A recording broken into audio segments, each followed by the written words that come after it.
We've gotten some great support pledged by the president and the governor. So I think I'm optimistic. It's going to be a long recovery, but nonetheless, we're going to recover because Floridians are very resilient. They are indeed. Mr. Mayor, thank you so much. Kevin Anderson of Fort Myers. You know it's going to be a busy day, so we thank you for your time. All right. Thank you. Thank you. Let's turn now to Bill Cairns. He's been tracking the path of destruction, where it's heading and what it's left behind. Hey. Yeah, good morning. So we've been showing you where all the worst has been as far as the storm surge went. That was the Fort Myers area, Bonita Springs, all the way down to Naples.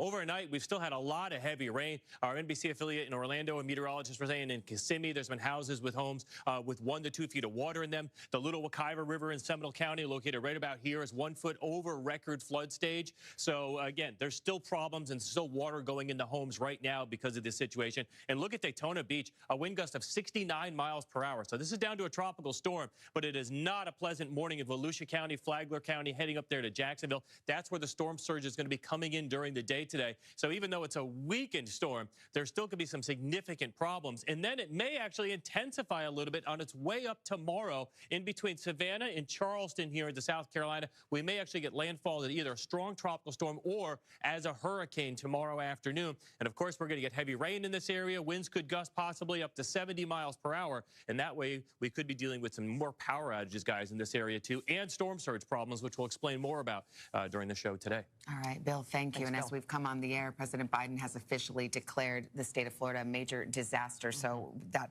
opens up funding and a lot of help, hopefully, today. NBC Nightly News anchor Lester Holt wrote out the storm overnight in Bradenton, just south of Tampa Bay. Homes there flooded. The area's airport badly damaged too. Lester, good morning. The view from where you sit. Well, Savannah, I went out with my trusty flashlight a little while ago surveying the immediate area around us. There appears to be no major damage here. We spoke and heard from the mayor of Sarasota a while ago.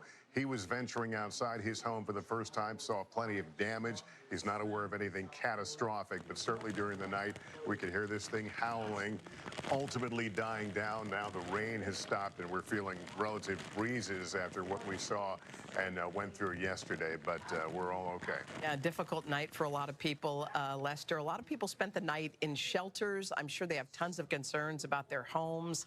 What are you hearing from them? Yeah, we went to a shelter a few hours before the eye wall came ashore and talked to people who made that choice. They had heard the predictions. A lot of them thought it was a no-brainer. Immediately went into shelters. We talked to officials there who were very concerned that while they did have a number of people, they didn't have nearly as many as they expected. And that's why there's a bit of trepidation this morning as the sun comes up here. You heard it from one of the other mayors, the sense of what they're going to find now in the light of day in some of these neighborhoods. One couple we talked to said they lived in a trailer home. Very worried, obviously, about their neighborhood, the vulnerability. They decided to get out, but so many of their neighbors did not. So that will be the big focus today, trying to get to those folks who wrote it out and make sure they're okay. All right, Lester, thank you. And of course, we'll see you tonight on Nightly News from Florida. I mean, bears repeating, this is in the top 5 of strongest storms ever to hit the U.S. Yeah, that's an incredible statistic. And as Bill mentioned, the worst of Ian now passing through central Florida, seeing some heavy rain, strong winds hitting Orlando. Blaine Alexander is there. Blaine, good morning. What are you seeing? Well, Hoda, you can see just here in our live shot just how powerful these winds are. In fact, we just spoke with an officer who said not too far away from here, there was a tree that came down into a motel. But by far, the real concern here is the rain and, of course, the concerns over flooding. Just here in the Orlando area, we saw about a foot, more than a foot of rain overnight. Now, to put that into perspective, that's more than double the amount that this area typically sees in the entire month of September. And that's what's leading to incredible images like these. I think we can show you this. We've got video from one of our affiliates. Our local reporter, Tony Atkins, with our affiliate Wesh 2, actually rescued a woman who was stranded in her car in floodwater. She told our affiliate that she was a nurse trying to drive to work. She was swept away by the flood. unbelievable pictures of him actually carrying her on his back to safety. And officials believe that as this rain is expected to continue here, we're only going to see more pictures like that. In fact, just north of where we are, we're already getting more reports of rescues having to occur with people stranded in cars on an on-ramp to a highway. We're also getting reports of water coming into some businesses here in the Orlando area. Now, the other wrinkle, really, that a lot of officials are watching is, of course, Orlando is known for its theme parks. It's known for Disney. It's known for SeaWorld, Universal. All of those parks have been shut down at least through the end of today, but there were a number of people who already came into town hoping to kind of take advantage of some of the clearer days toward the beginning of the week. Well, now they're being told to shelter in place in their hotels as the storm is continuing to blow through. Guys, we're expecting to see rain at this same speed and this same intensity of wind until at least noon, if not later, guys. All right, Blaine, thank you. I mean, hats off to that West reporter for helping that nurse. But hats off to that nurse who was getting in her car and driving to work to help people. So, wow. Incredible sight. Yeah. He puts her on his back. I mean, incredible. Wow. We're helping the helper. Yep. Man. All right, let's welcome in Craig. Hey, Craig, Savannah, good morning. Good morning to you as well. Obviously, the storm has brought air travel across much of Florida to a total standstill this morning. That is having a ripple effect for passengers all over the country. NBC's Tom Costello is at Reagan National Airport with that part of the story. Tom, good morning. Good morning, Craig. I just checked 2,000 flight cancellations right now nationwide, but the vast majority are flights going into or out of Florida, as you would expect. And as Ian continues to move up the East Coast, we expect flight cancellations and airports to close in Georgia, South Carolina, North Carolina as the storm tracks north. Nothing brings travel to a standstill like a hurricane. In a time-lapse, Flight Radar 24 capturing the mostly empty skies over Florida, with only a handful of commercial flights staying out of harm's way, hugging the East Coast into and out of Miami. The FAA status map showing closed runways and airports from Key West to Naples, Sarasota to Tampa, to Orlando and Melbourne and Daytona Beach, leaving behind the few travelers who didn't get out in time. We need everyone to go over to the middle of the food court area. Yeah. Because the airport's closing now. Yeah. And we're not set up as a shelter. In Orlando, Brittany and Paul Inglesby and their baby unable to get home to Rochester. You have a little kid with you. He takes top priority. So when he starts running low on stuff, that's when it gets kind of terrifying. Tampa International tweeting video of the last flight out before closing down Wednesday, leaving behind some British tourists who were unable to catch an early flight home. Had a lovely holiday, but then we were evacuated from the beach area. So we're here at least until Friday. All the hotels are full. On Wednesday, more than 2,100 flights canceled nationwide, with most airlines waiving change or cancellation fees at least through Friday. This morning, Tampa International remains empty. Managers plan to assess the condition of the runways and terminal, then set a reopening timeline. CEO Joe Lopano. I know you've got to do a full evaluation today of the condition of the airport and the runways. How soon do you think you might open? There's a lot that has to take place once we assess the airfield. So we think the earliest we could open is a Friday. Okay, so that's Tampa. Keep in mind, Tampa was really spared in the storm. We're watching Orlando closely to see how they are impacted by the incredible amounts of water. I just checked, by the way, Jacksonville technically is open despite that storm, but about 90% of flights canceled. So just because technically they're open, nothing's going into Jacksonville. Atlanta is also experiencing flight cancellations. Charlotte, too. Guys, back to you. All right. Tom Costello for us there at Reagan National. Tom, thank you. As that storm moves up the coast, we've also got to wonder, as it hits Georgia, South Carolina, the ripple effect it's going to have on travel there as well. Yeah, let's bring in Bill Cairns. Bill, you said this thing was going to hit hard. It did, and now it's kind of on the way out, a tropical storm now. Yeah, and it may get back up to a hurricane. I mean, we still have some issues, and rain will be the issue up into the mid-Atlantic and into areas of the southeast. So here's the storm exiting the Space Coast. It took about 16 hours to cross the Florida Peninsula. But look at these rainfall totals. Anywhere from South Carolina, all of North Carolina, much of Virginia. This is 4 to 8 inches of rain, isolated totals up to a foot. So additional flash flooding in the next 2 days as we watch Ian as a tropical storm heading for the Carolinas in the coming days. That's a look at your national forecast. We'll get your local.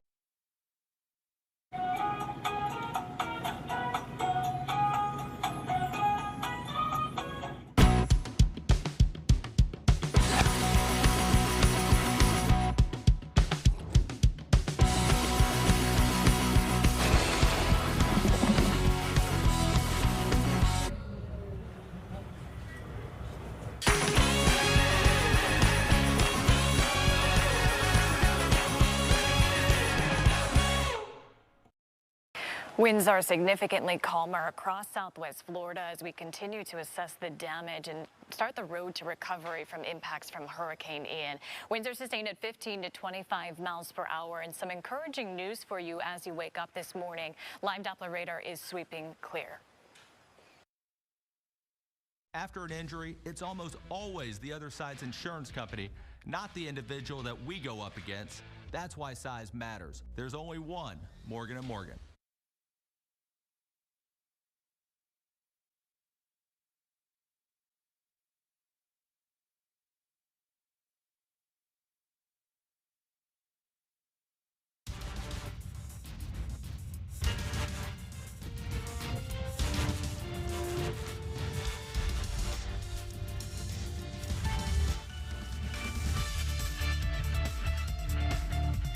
Diagnosis now, talking about her treatment, and she has a really important message she wants every woman to hear. But first, this is Today on NBC.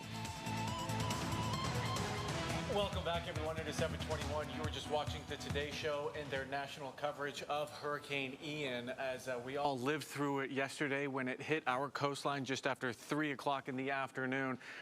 During their coverage there, we heard from Fort Myers Mayor Kevin Anderson. And, you know, he said he moved to Fort Myers in the 70s, and he says this was the worst storm that he has ever seen, that he has ever experienced. He said he was calling into the Today Show on top of a cement block down in the river district there. He says that they have received, however, some great support from Governor Ron DeSantis, also from President Joe Biden. Also, President Biden has declared this a major disaster. However, the mayor says this is going to be a long recovery ahead. Right. And an important note, he said, as of right now, there are no confirmed fatalities within the city of Fort Myers. Of course, it is just sunrise right now, so that could change, and we are hoping for the best. As we wake up this morning, we are taking stock of the damages in our area. We've got reporters fanned out across the area. We're in our 20th hour of simulcast coverage with NBC2 and ABC7. You may be joining us from Good Morning America as well, but we are joining you back locally now so that we can get you covered here. We have found out that the Sanibel Causeway has collapsed, and we are only going to continue finding out more about the damages after Hurricane Ian. And as you said, the sun is continuing to rise. It's just starting to rise right now.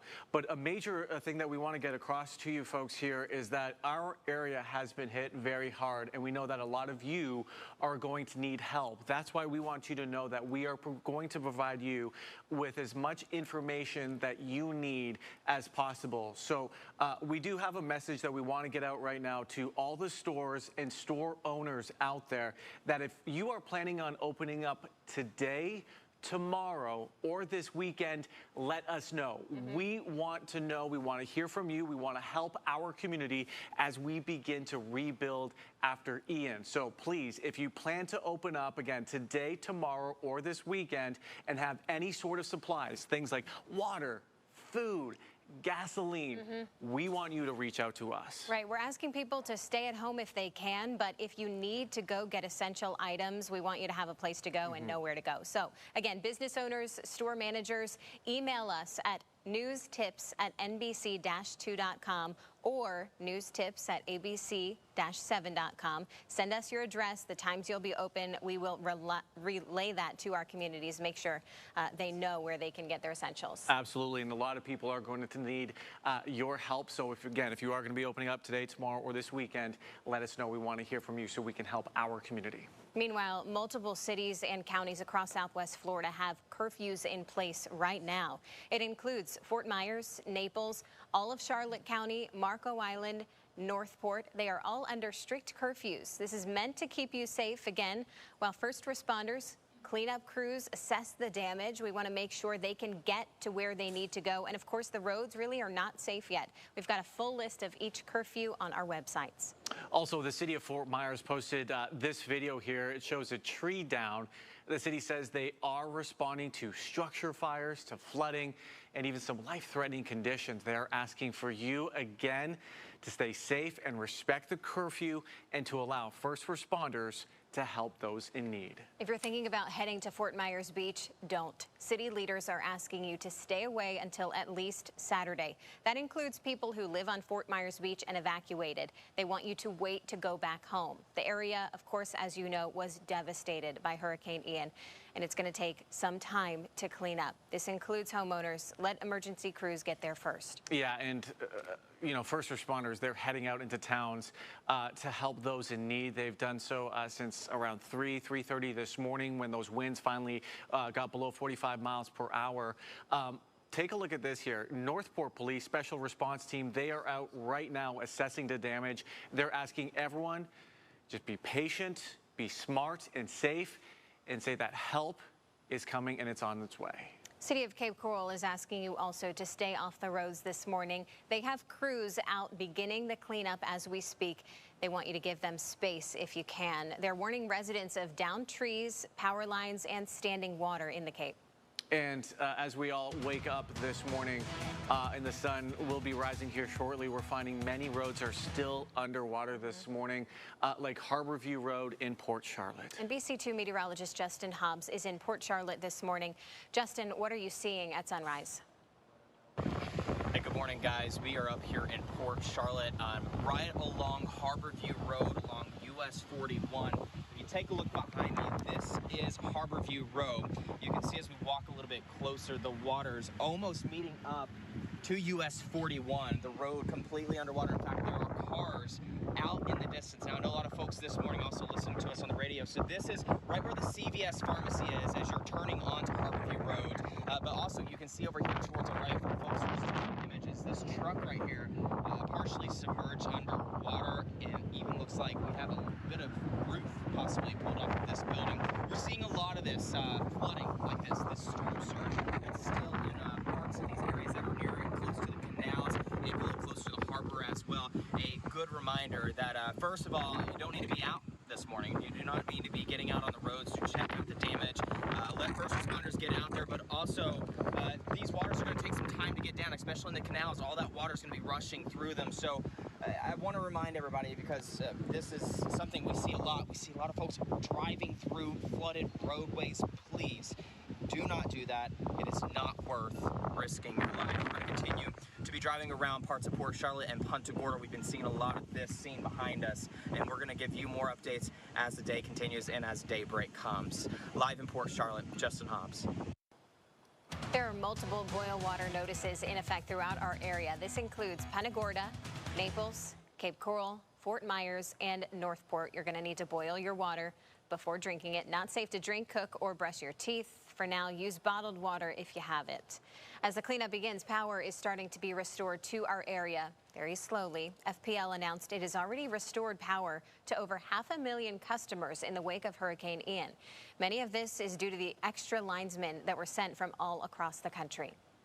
And as of right now, local hospitals, they are still on lockdown this morning. That means no one is allowed in or out of the hospital. They have slowly started cleaning up after the storm, with some local hospitals mopping up floodwater and taking barricades off. As we mentioned, the Sanibel Causeway has collapsed. Here is a look at that destruction. We will have a live report coming up after this break. Stick with us. X-rays reveal a lot, but sometimes even an X-ray can't see the truth. Because injuries to muscles and ligaments don't show up on an X-ray, the insurance companies will say your pain isn't real. But soft tissue injuries are very real, and they can affect your ability to work and lead to permanent damage. We work with doctors who specialize in these injuries and can see what X-rays can't, giving you a case the insurance companies can't ignore. Farah and Farah, here for you, here for good.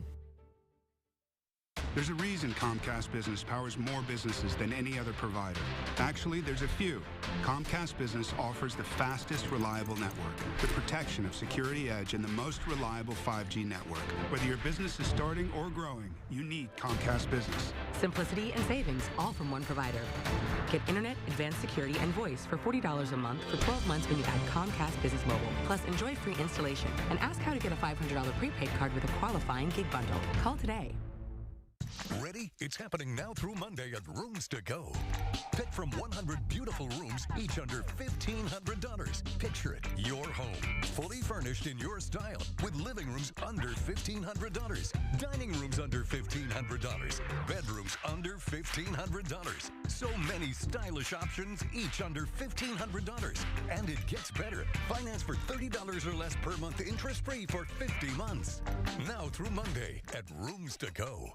As severe weather continues to impact Southwest Florida, we are by far not done with the threat of storm surge. Count on NBC2 for the information you need to stay safe. This situation is as dire as we all feared it might get. The NBC2 First Alert Storm Team is tracking the storm, updating you with the latest conditions, and alerting you to every threat. Just torrential rain continues to fall in these neighborhoods. For continuous severe weather coverage, count on NBC2.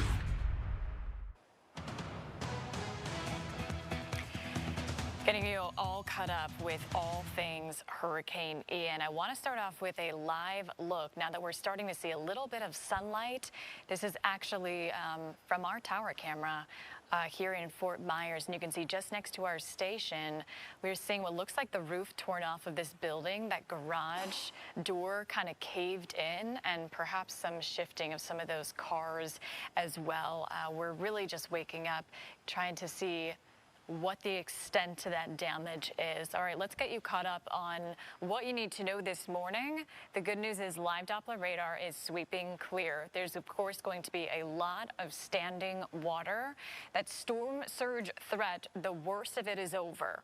From this point on, we're starting to see those reports already of water starting to recede. You should continue to see that. And the wind threat has lifted to the north. So we're also seeing that storm weakening. Ian now reduced back down to that tropical storm strength. We've got wind speeds coming in anywhere from really 15 to 25 miles per hour. Early this morning, we still had tropical storm force gusts. We are not seeing that anymore, and those hurricane warnings slowly getting lifted from our region.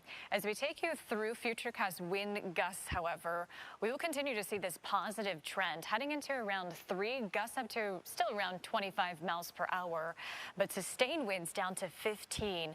Overnight, we will see conditions calming as well, and then we'll only get into calmer conditions heading into tomorrow. So it will still be a little bit breezy throughout the morning, but conditions are certainly improving. As far as the rain, we should not see more rain associated with now Tropical Storm Ian as the storm lifts to the north, the northeast at 8 miles per hour. This again is the latest data we had received, with winds still sustained at 65 miles per hour. So I want to take you back over the past 24 hours. This is yesterday morning. We were dealing with some of those outer bands with what was a Category 4 nearing Category 5 hurricane. We were seeing those isolated tornado warnings firing off, and the eye wall showing a lot of lightning, as well as the worst of the wind, the worst of the rain. And just by 2 o'clock, we were seeing Charlotte County and Lee County, a good chunk, dealing with those winds in excess of over 100 miles per hour, as well as the worst of the rain and that storm surge threat intensifying. We did not see landfall until closer to around 3:30 in Cayo Costa as a strong Cat 4, and then it was a relentless stretch with hours of the worst of the winds, and that storm surge threat increasing as we took you into last night.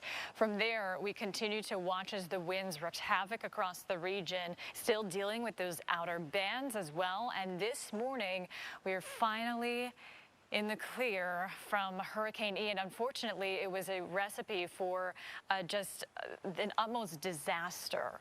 One of the worst storms to make landfall in the U.S. and unfortunately one of the worst, if not the worst, coastlines to absorb that storm surge as well. So it was just, we did not have any real glimmer of hope, a worst case scenario for the region with catastrophic wind damage that we are now waking up to.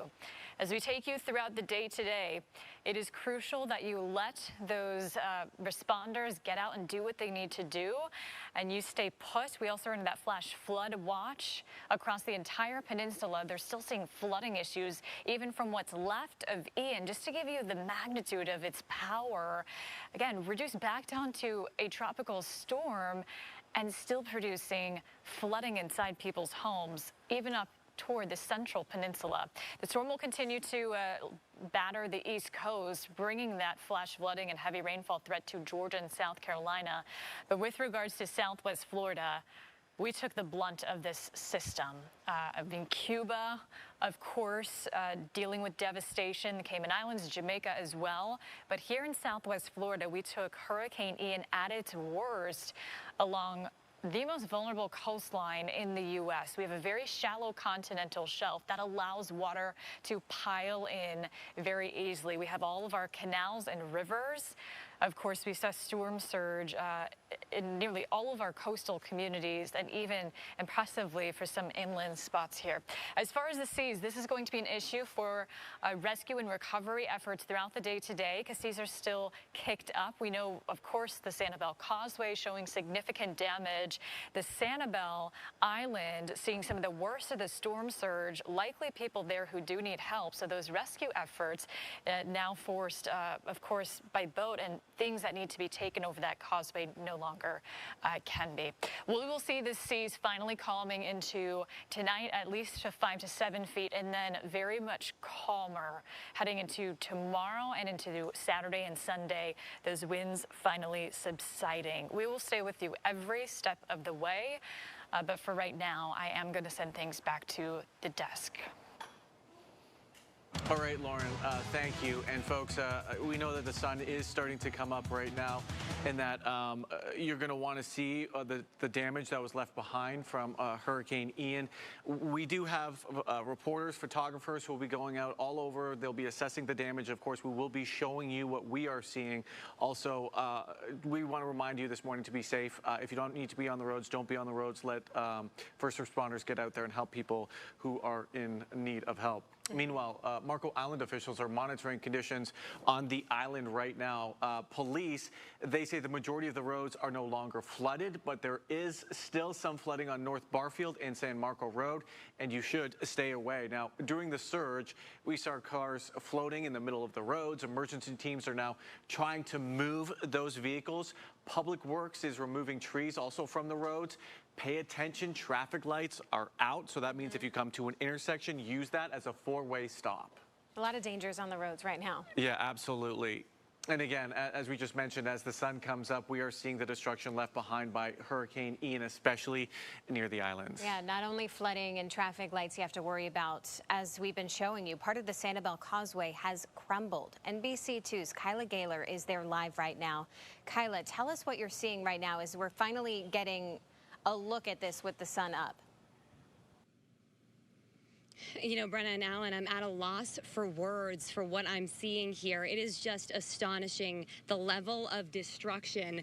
The winds and this storm picked up this asphalt like it was a bunch of Legos and dropped it on the ground. I'm standing in the median right here, and I'm standing on asphalt. This was not here before Hurricane Ian swept through, and it just goes on for the next half mile because that's where the toll plaza is, and then that's where Gage Golding is standing, where the bridge has totally fell into the Gulf of Mexico. So the destruction is just insane out here. Pieces of asphalt everywhere. You can see this truck off in the distance. That is Lee County DOT. They were brave enough to try to drive over it, but of course it's very dangerous conditions out here. I've seen a lot of other first responders, firefighters out here. Everyone just looks shocked. I asked them, have you ever seen anything like this?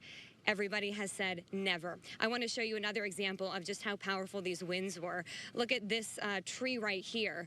You can see all of those roots ripped out of the ground. It's almost unrecognizable. If you looked at this picture, it would be hard to understand that a causeway or a road leading up to a causeway once existed here.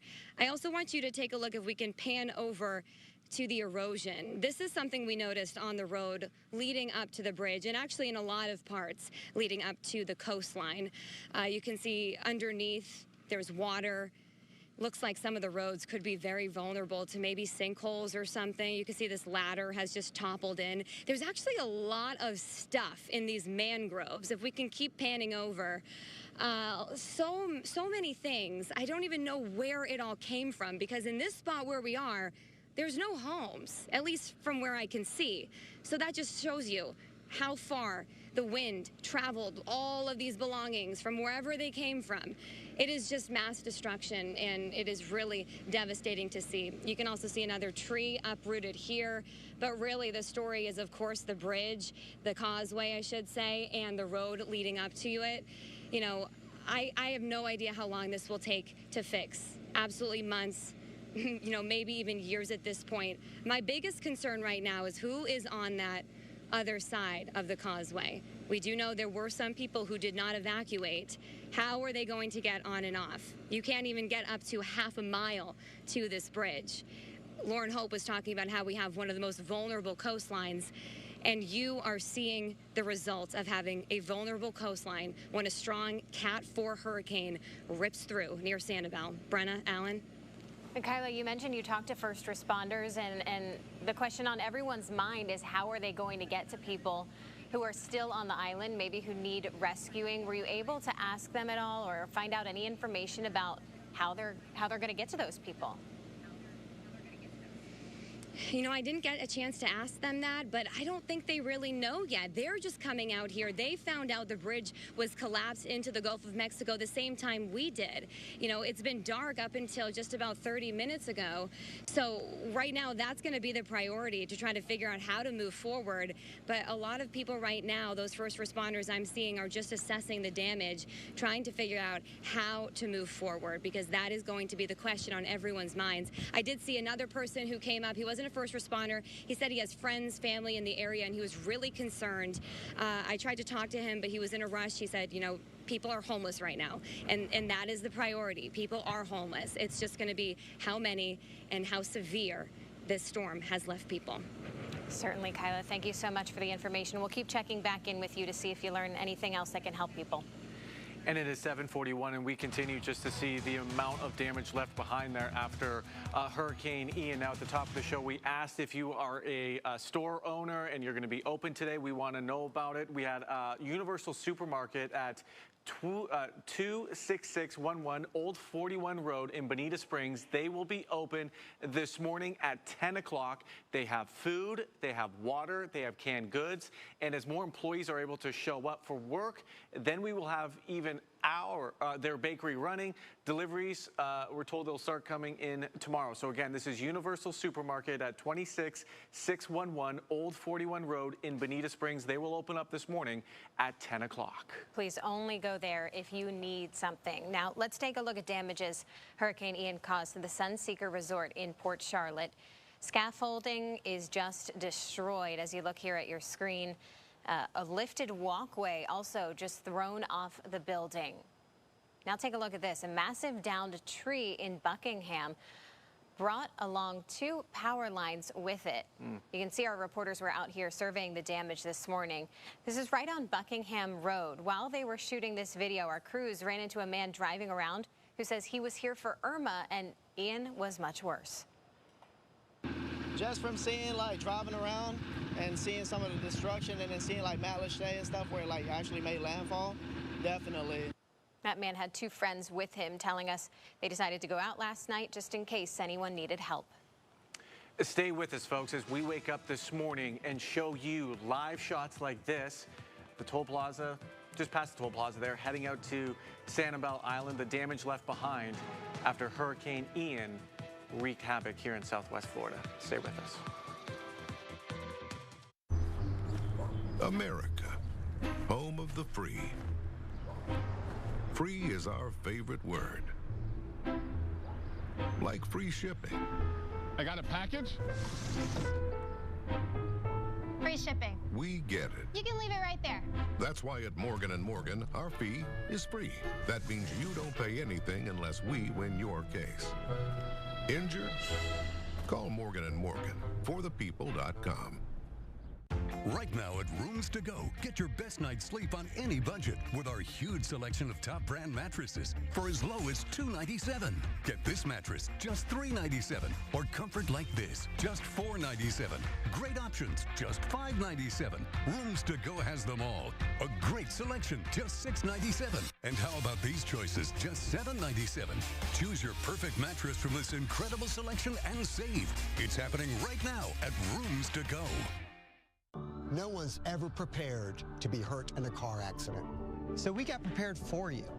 Our team of attorneys, paralegals, specialists, and a team of investigators are ready to help. Your free consultation, access to the right doctors, and our experienced legal team. We're here waiting for your call. No one's ever ready for an accident. But if you're hurt, our safety net is here to catch you. Farah and Farah, this is what we built. The storm has passed. But the danger is not over yet. Stay put for the time being until emergency crews can clear the roads. Right now, there are trees, power lines, and other hazards. NBC2 is tracking conditions so you will know when the coast is clear. Keeping your plans weatherproof. Sponsored by New South Window Solutions. Made in Florida for Florida homes by Florida workers. Visit newsouthwindow.com.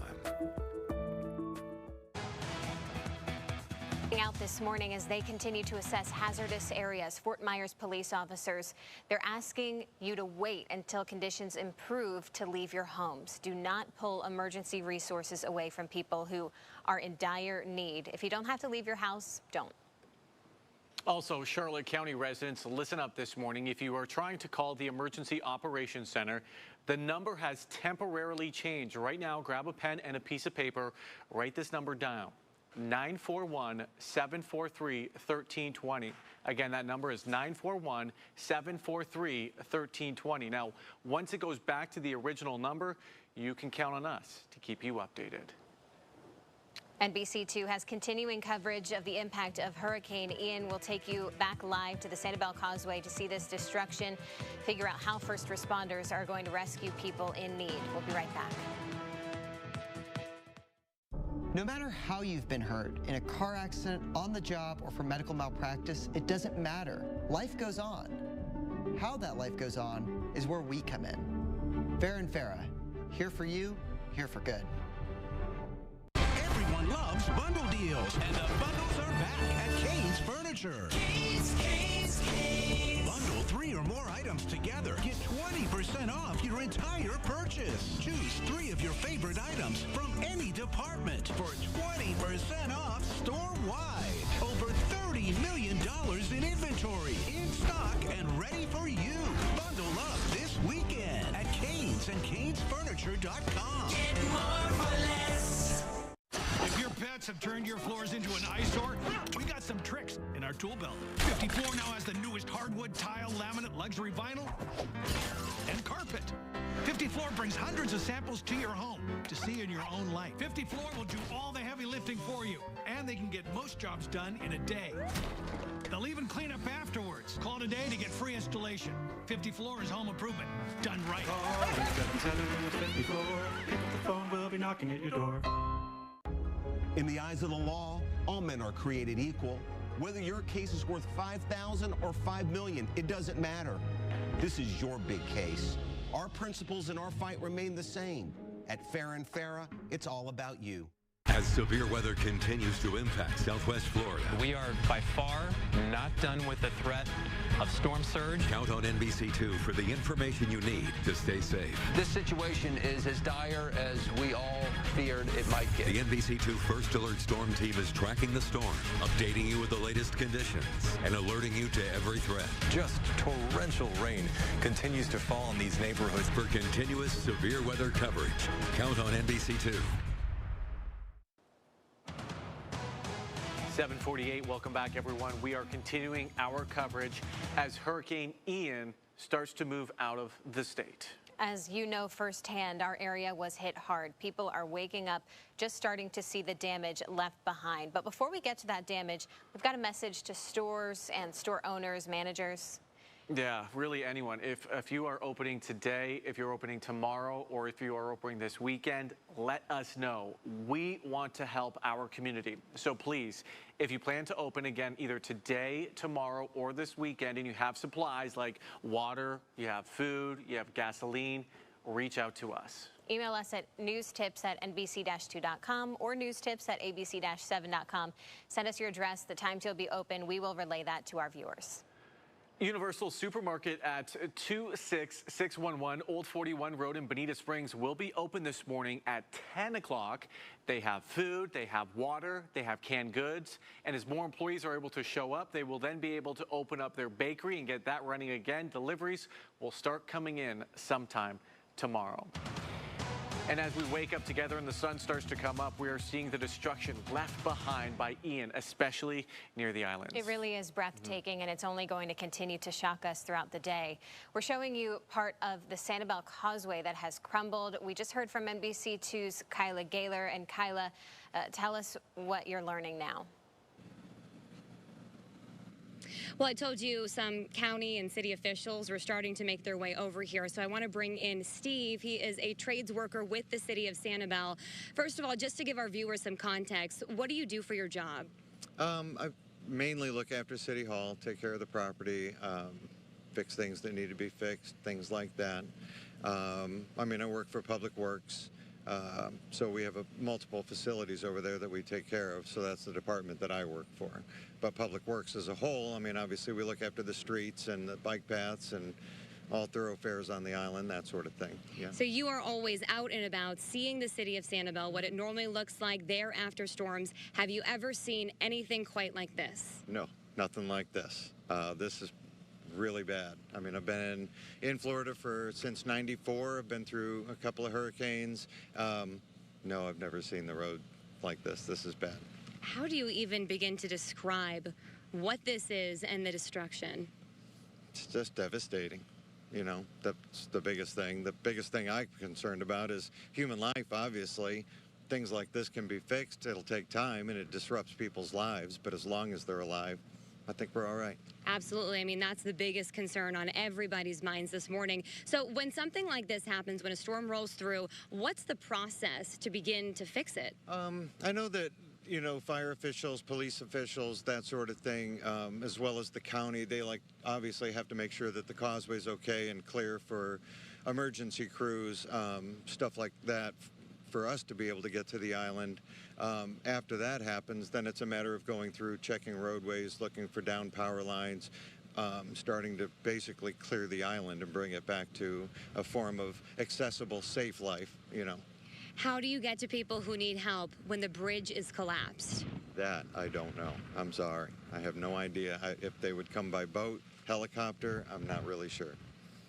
That's a scary thought to think about. Very. Very scary. From what I understand, there's still people on the island right now, and as it stands right now, they'd be trapped. There's no way off the island apart from a boat, but even at that, it's going to take some skilled boating skill, I'd say, to get through these waters right now. Absolutely. I mean, you can see my hair whipping in the wind right now. It's not like we're having a beautiful sunny day out here. We're still feeling the remnants of Hurricane Ian.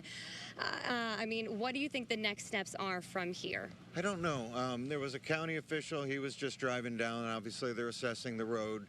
They're going to need to start getting emergency workers out to the island eventually, but I don't know what that's going to take as far as getting on over the causeway or how they would go about that, but those will probably be the next steps for those people in charge to decide those things. And you mentioned you do feel like there are still people on the island. Do you have any idea how many? I don't, no. Nope, none at all. I thought I heard somewhere maybe as many as 100. Wow. That's a lot, yeah.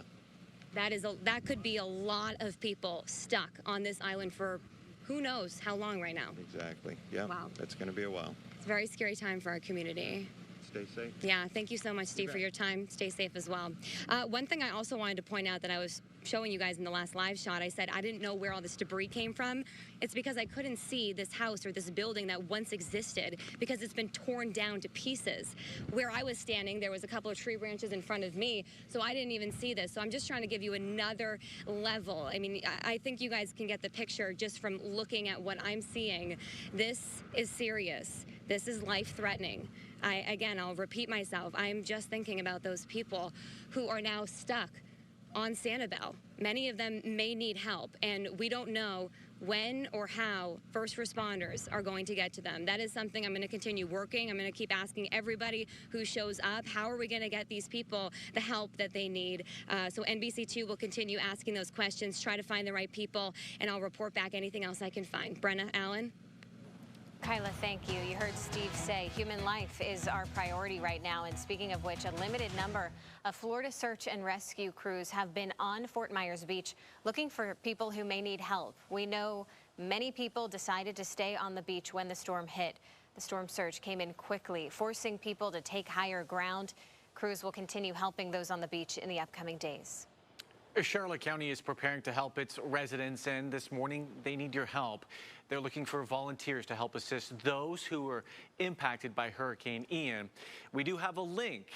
If you would like to sign up, just head over to NBC-2.com or ABC-7.com. The Lee County Sheriff's Office is rolling out their mobile command unit this morning. LCSO says they are ready to respond and assist with search and rescue along with other assets. And this morning, folks, I want to let you know that we are here to help you. And stores, if you're a manager, an owner, listen up. If you are opening up today, if you are opening up tomorrow, or if you are opening up this weekend, let us know. We want to help our community. We want to get the message out there. So please, if you plan to open and have any sort of supplies, we're talking about things like water, food, gasoline, reach out to us. We want to hear from you. All you have to do, just email us at newstips@nbc-2.com or newstips@abc-7.com. Be sure to send us your address, the times you will be open, and we will relay that to our communities. We have more coverage of the impact of Hurricane Ian throughout our area as the morning continues. Our meteorologists are analyzing what this storm did and what it means for us moving forward when that storm surge will no longer be a threat for people. Yeah, absolutely. And, you know, as we're all waking up this morning, we're seeing the damage that's left behind. Some of it, it just takes your breath away. We could hear it here at the station. We could hear the wind last night, and it shook the building. We were all very, very safe, but we could just imagine for the people who, you know, don't have a house that has 2 floors, or, you know, anyone who lives in maybe a manufactured home, a mobile home, and they didn't evacuate, dealing with that storm surge. At some points, I believe our meteorologists were saying it reached, you know, 7, 8, 9, 10 feet in some parts, especially on Fort Myers Beach. And we are hearing stories of people going out right now, first responders, law enforcement, who are going out to try and help those people who are in need, who are in serious danger. We have family members contacting us saying that they can't find their loved ones, that they're missing. That's something that weighs heavy on our minds, and we're doing everything we can to get answers from rescue crews, first responders. Of course, they were not able to answer 911 calls last night as the hurricane force winds continued, but they are out there right now, and we have crews out there working to get you information so you can find out your loved ones are safe. We know that's most important to everyone. And we know that you probably want to go and hit the road to go and drive to your loved one's place. Don't do that. Law enforcement needs to make sure that those roads are open so that they can go quickly, effectively, efficiently to their locations. Also, there's a ton of debris on that road. You don't know what you're going to come into. There's palm trees, there's lights that are down, there's broken glass, there's live wires. So you just stay indoors, stay safe where you are, and let law enforcement do their job. We'll have more coverage coming up after this break.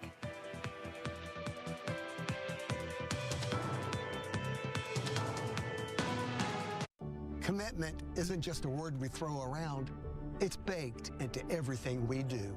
If you've been hurt in a car accident, our commitment gets real fast. We interview witnesses and gather evidence. We let the other side know that you're not alone and that your words have power. You were injured by no fault of your own, but together we can hit back with the full force of the law. Real commitment starts when you walk through our door. FARA and FARA. There's a reason Comcast Business powers more businesses than any other provider. Actually, there's a few. Comcast Business offers the fastest, reliable network, the protection of Security Edge, and the most reliable 5G network. Whether your business is starting or growing, you need Comcast Business. Simplicity and savings, all from one provider. Get internet, advanced security, and voice for $40 a month for 12 months when you add Comcast Business Mobile. Plus, enjoy free installation and ask how to get a $500 prepaid card with a qualifying gig bundle. Call today. Everyone loves bundle deals, and the bundles are back at Kane's Furniture. Kane's.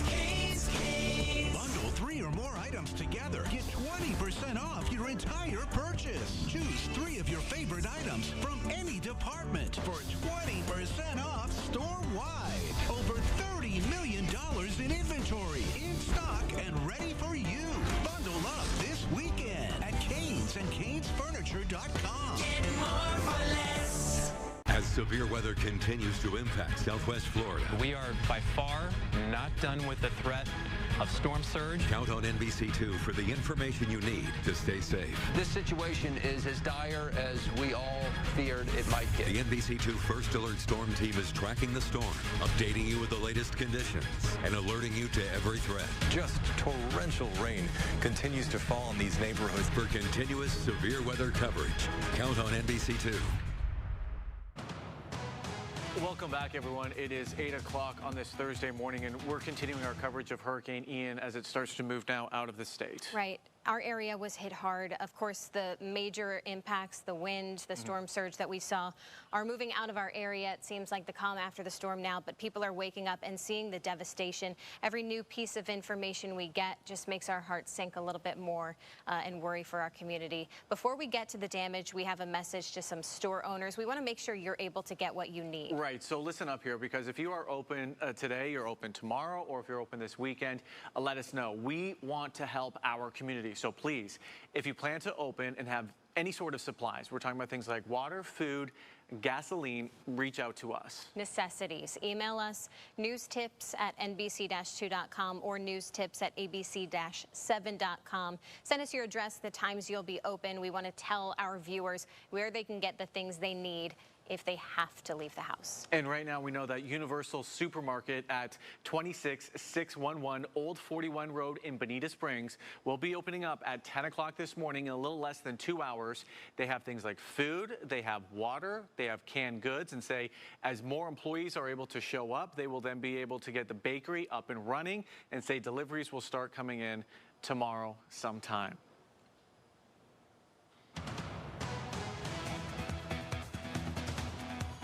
And we are still tracking Tropical Storm Ian, which is now a tropical storm after it has been downgraded within the past couple of hours. The good news is we are no longer under any watches and warnings at this time.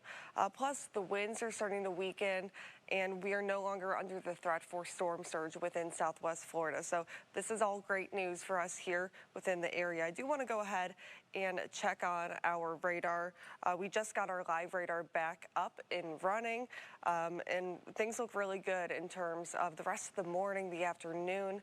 Our futurecast shows little to no rainfall possible for today and going into tomorrow as well. Looking at our live radar, you can see there's only a few little sprinkles towards the Marco Island area by Naples. But then other than that, I do think for the most part, we are going to continue to be dry. These are off in the Gulf, and it's mainly just due to some of the clouds that we are seeing within the current area. Plus, going into the afternoon, mostly cloudy, I'd say, for a good majority of the afternoon, as we are seeing the outer cloud bands from Tropical Storm Ian, and all that rain is located up towards the north. So if you do have any of your family right now located in the Orlando area, or maybe you yourself are streaming this from Orlando, this rain will be sticking with you through the afternoon and through the evening. However, here in Southwest Florida, I do want to focus on what we are seeing here locally. Mostly cloudy, I'd say, through the afternoon up until about 6-7 p.m. That's when we will start to see a break in the clouds in time for the sunset tonight. I do think we'll be starting to clear up, and especially going going into the overnight hours, things look a whole lot better. So little to no rainfall possible for today. Tomorrow, give it about 0% chance of rain. I did check our storm tracker, and we really aren't tracking anything. Because of Tropical Storm Ian, now it is actually drying us out. We will continue to see the winds coming out of the north, which will keep our humidity down at least through today, tomorrow. Temperatures will start to go up to tomorrow, back into the upper 80s once again. Today, though, we are focusing on the lower 80s. Temperatures not expected to rebound just yet. So going into Thursday afternoon, Friday afternoon, things look really good. Even going into Saturday morning, I do expect to see a little bit more sunshine for your Friday and going into Saturday for sure.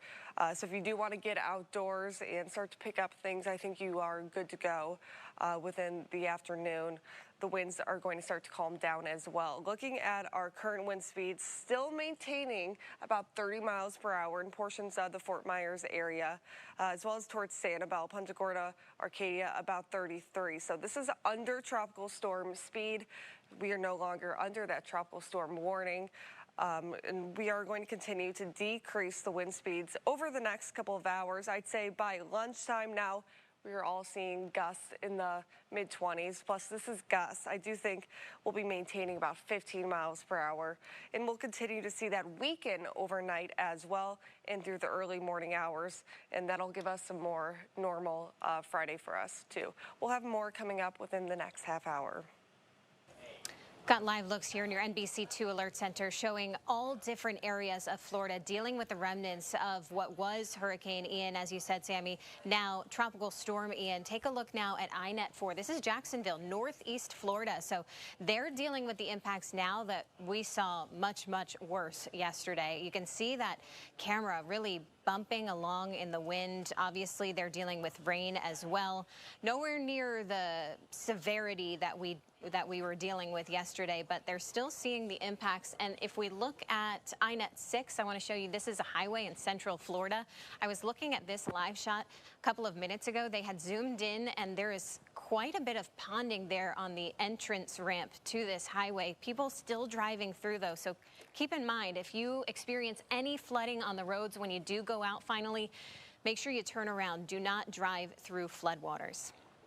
Multiple cities across southwest Florida have curfews in place because of things like that. Flooded areas, down power lines. This includes Fort Myers, Naples, all of Charlotte County, Marco Island, Northport, all under strict curfews right now. Again, meant to keep you safe and to help first responders. They're working to clean up, assess the damage, and most importantly, rescue people who have been trapped. We've got a full list of each curfew on our website. Also, the city of Fort Myers posted this video showing trees down. The city says they are responding to structure fires, flooding, and some life-threatening conditions. They are asking for you to stay safe and respect the curfew and also allow first responders to help out. You're thinking about heading to Fort Myers Beach, please don't. City leaders are asking you to stay away until at least Saturday. The area was devastated, as you know, by Hurricane Ian. You've been seeing the videos and pictures as we wake up. It is going to take time to clean up. And of course, again, our priority is first responders getting to the island and making sure they can make sure people are safe. This includes homeowners. They're asking people who evacuated not to come back until at least Saturday, so emergency crews can get on the island first. And first responders, they are heading out right now in towns to help those in need. Now that the winds have actually died down, the Northport Police Special Response Team, they are out right now assessing the damage. They're asking everyone to be patient, be smart and safe, and say that help is on its way.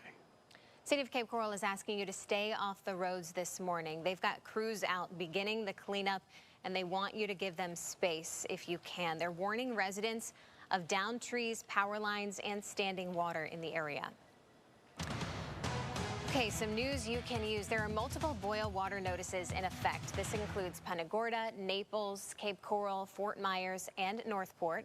Water is not safe to drink, cook, or brush your teeth. So you need to use bottled water or boil your water.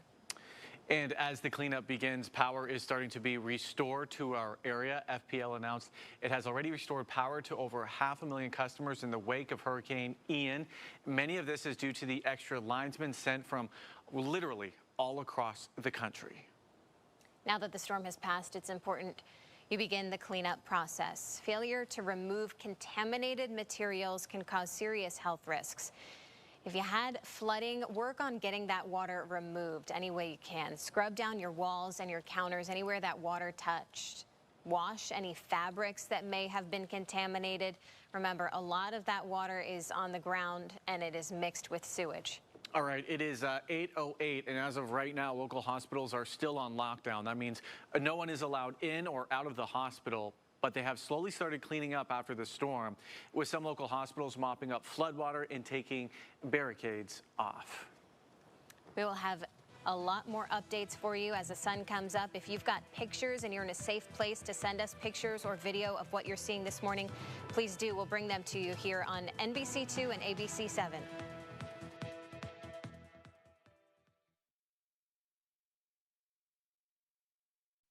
If your pets have turned your floors into an eyesore, we got some tricks in our tool belt. 50 Floor now has the newest hardwood, tile, laminate, luxury vinyl, and carpet.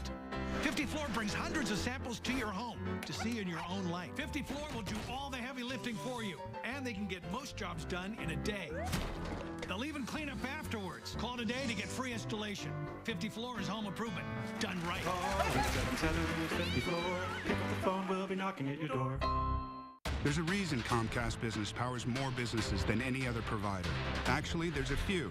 Comcast Business offers the fastest, reliable network, the protection of Security Edge, and the most reliable 5G network. Whether your business is starting or growing, you need Comcast Business. Simplicity and savings, all from one provider.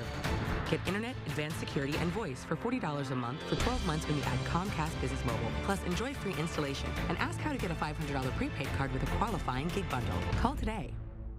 America, home of the free. Hi, welcome. Kids eat free, right? Yeah, that's right. Free is our favorite word. Like kids eat free. We get it. That's why at Morgan & Morgan, our fee is free. That means you don't pay anything. This place is fire. Unless we win your case. All right, cool. Injured? Call Morgan & Morgan. ForThePeople.com. There are storms, and then there are storms. And you can tell the difference by the colors on our NBC2 First Alert Live Doppler radar. When you see green, you're good to go. Maybe grab an umbrella. But when you see red, stay put for a while. It's a lot like a traffic light, making your plans weatherproof. Sponsored by New South Window Solutions. Made in Florida for Florida homes by Florida workers. Visit newsouthwindow.com. New pictures just in. The Lee County Sheriff's Office is rolling out their Mobile Command Center unit. Look at this.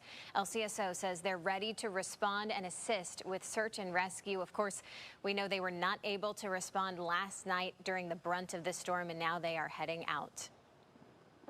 Marco Island officials say that they are monitoring conditions right now on the island. Now, police say the majority of the roads are no longer flooded, but there's still are some areas that are flooded on North Barfield and San Marco Road. You should stay away. Now, during the surge, cars were actually seen floating in the middle of the roads. Emergency teams are now trying to move those vehicles. Public Works is also removing trees from the roadways. Be sure to pay attention to traffic lights because they are out. Some of them are down. And if you come to an intersection, be sure to use that as a four-way stop. Well, much of South Fort Myers saw a lot of flooding overnight. Yeah, and some in the parking lot of Health Park Hospital. Christy Soto was there overnight and into this morning to find out what's going on in that area. I'm Christy Soto, and I am off Summerlin Road right in front of Golisano Children's Hospital and Health Park Hospital, and we are seeing the impacts of Hurricane Ian. I mean, we are seeing flooding on this street. I want to show you, if we pan over here, you can see a van that is just submerged in water. Someone just was probably driving through this area and ditched the van. In earlier pictures, we saw the parking lot of Health Park Hospital. Cars were just inundated with water, and this road is just flooded. are just desperate and wanting to know if their loved ones are okay. We've seen first responders doing rescue missions already, and we're going to be out here all night long into the morning giving you reports. Reporting in Lee County, Christy Soto, NBC2. We're also and this morning, we've been asking store owners, managers, anyone who can help out our community with some essential things to give us a call, because we want to hear from you and we want to be able to help out our community. So we've heard from Universal Supermarket at 26611 Old 41 Road. This is in Bonita Springs. They will be opening up this morning at 10 o'clock. That's less than 2 hours from now. They tell us that they have some food, they've got water, they've got canned goods, and as more employees start to show up, they will then be able to get the bakery up and running again, and say that deliveries will start coming in sometime tomorrow. Take a look at some of the damages Hurricane Ian caused to the Sunseeker Resort in Port Charlotte. Look closely there. You can see scaffolding is really destroyed. A lifted walkway, as you can see on the diagonal there, it was really thrown off the building. And right now, we've got some incredible video. This is out of Nassau County. It's the moments sheriff's deputies rescued 2 people from a sailboat after they got caught in Hurricane Ian's path. Thankfully, nobody here was rescued, but just take a look at this man there and his desperation to get to safety right away. And thank goodness those first responders were there to make sure that he was okay. Glad he wasn't hurt. Look at this. A massive downed tree in Buckingham brought along 2 power lines with it. This is really dangerous. It's right on Buckingham Road. While they were shooting this video, our crews ran into a man who was driving around saying he wanted to help. He was here for Irma and says Ian was just so much more destructive. Just from seeing, like, driving around and seeing some of the destruction, and then seeing like Matt Lachey and stuff where it like actually made landfall, definitely. And again, rescue crews are asking you not to drive on the roads if you do not have to. He had a couple of friends with him. They decided to go out last night to see if anyone needed help. And we do have some more images to show you here from the storm. First, this is a big tree blocking the road. This was in Cape Coral. Also, there's a lot of flooding reported there in the Cape, and also several vehicles that were abandoned over there in Cape Coral as well. And when people just leave their vehicles, that's just, you know, showing that they were just desperate to get out of the way and to find some type of safe land to get to. Folks, stay with us here. We are going to be showing you some more pictures and live scenes from the damage left behind after Hurricane Ian. Stay with us. Ready, set, go! The amazing bed sale at Rooms To Go Kids and Teens ends Monday. Get sweet savings on kids' beds starting at $2.99. The coolest looks and styles. A great selection, all in one place. Get super sale prices on theme beds, beds with storage, shop bunk and loft beds, save big on bookcase beds, and upholstered beds. Fun, functional, colorful kids' beds on sale and ready to go. Just hurry. The amazing bed sale at Rooms To Go Kids ends Monday. Rooms To Go. 4 decades ago, we started on a journey. We planted seeds, we made promises, and we kept them. Focusing entirely on protecting our clients, it became a way of life. We stand between the injured and those who would harm them again. Over 40 years ago, we set out to build a law firm. What we ended up with was so much more. Farah and Farah. This is what we built. Loves bundle deals, and the bundles are back at Kane's Furniture. Kane's.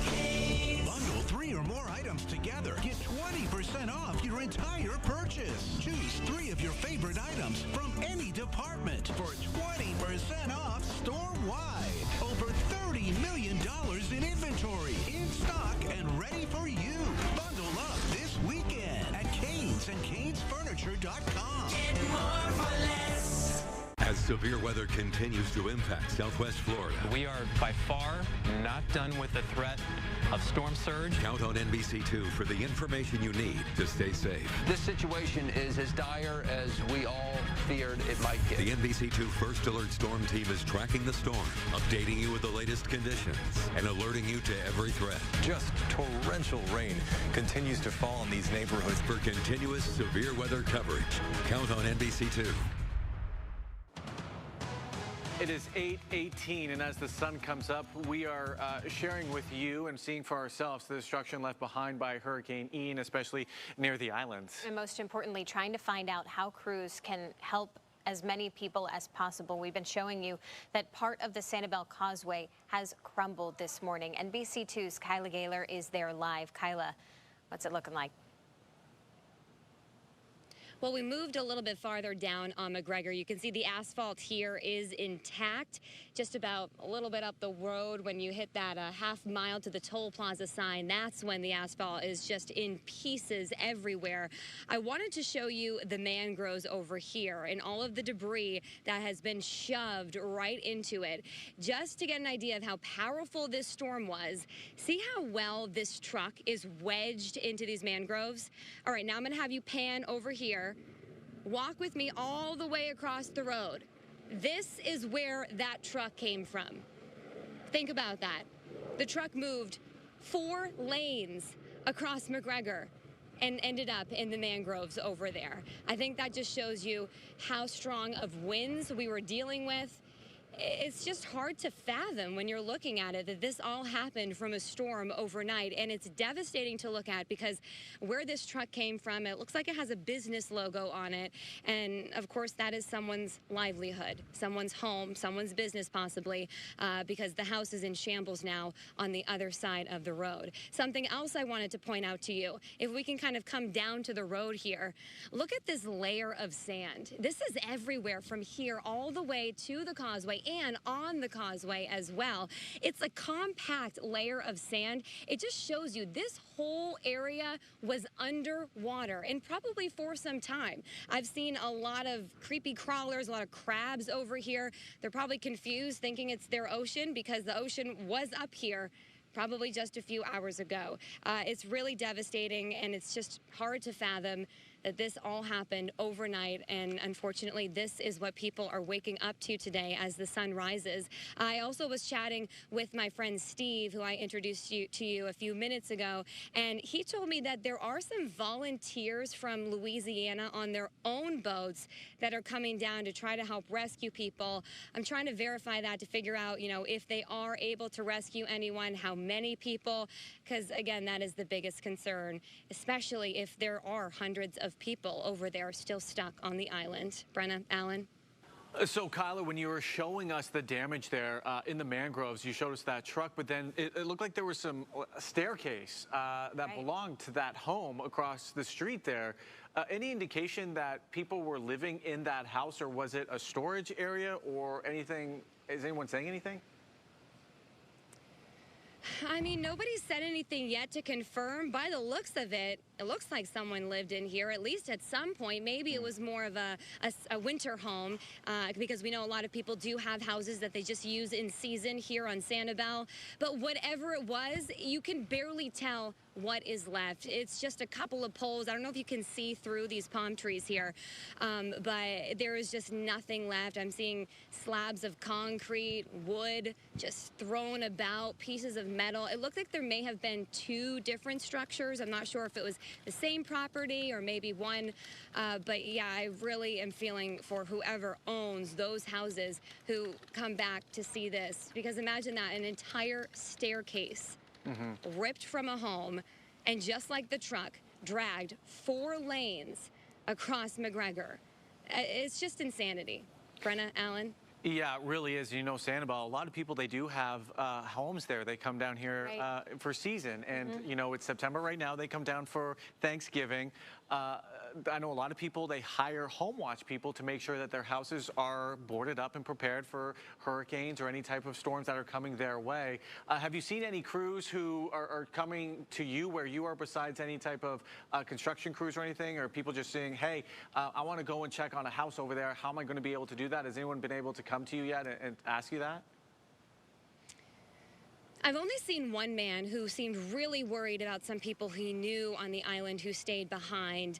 He didn't say exactly where they were or how many, but he's been pretty much the only person. There is a black truck parked outside of these homes. I'm not sure if that's a county worker or maybe someone who knows somebody else on the island, but so far I've mostly only seen city, county, and firefighters. I'm sure that will change. It's possible that deputies have even blocked off the road ahead. We haven't moved. We've been here for a couple hours now, so I'm not sure what the situation is like just a few blocks down the road, because of course this is dangerous and we're trying to keep our distance as best as possible, and I'm sure they don't want the public to hurt themselves trying to, you know, see what's going on.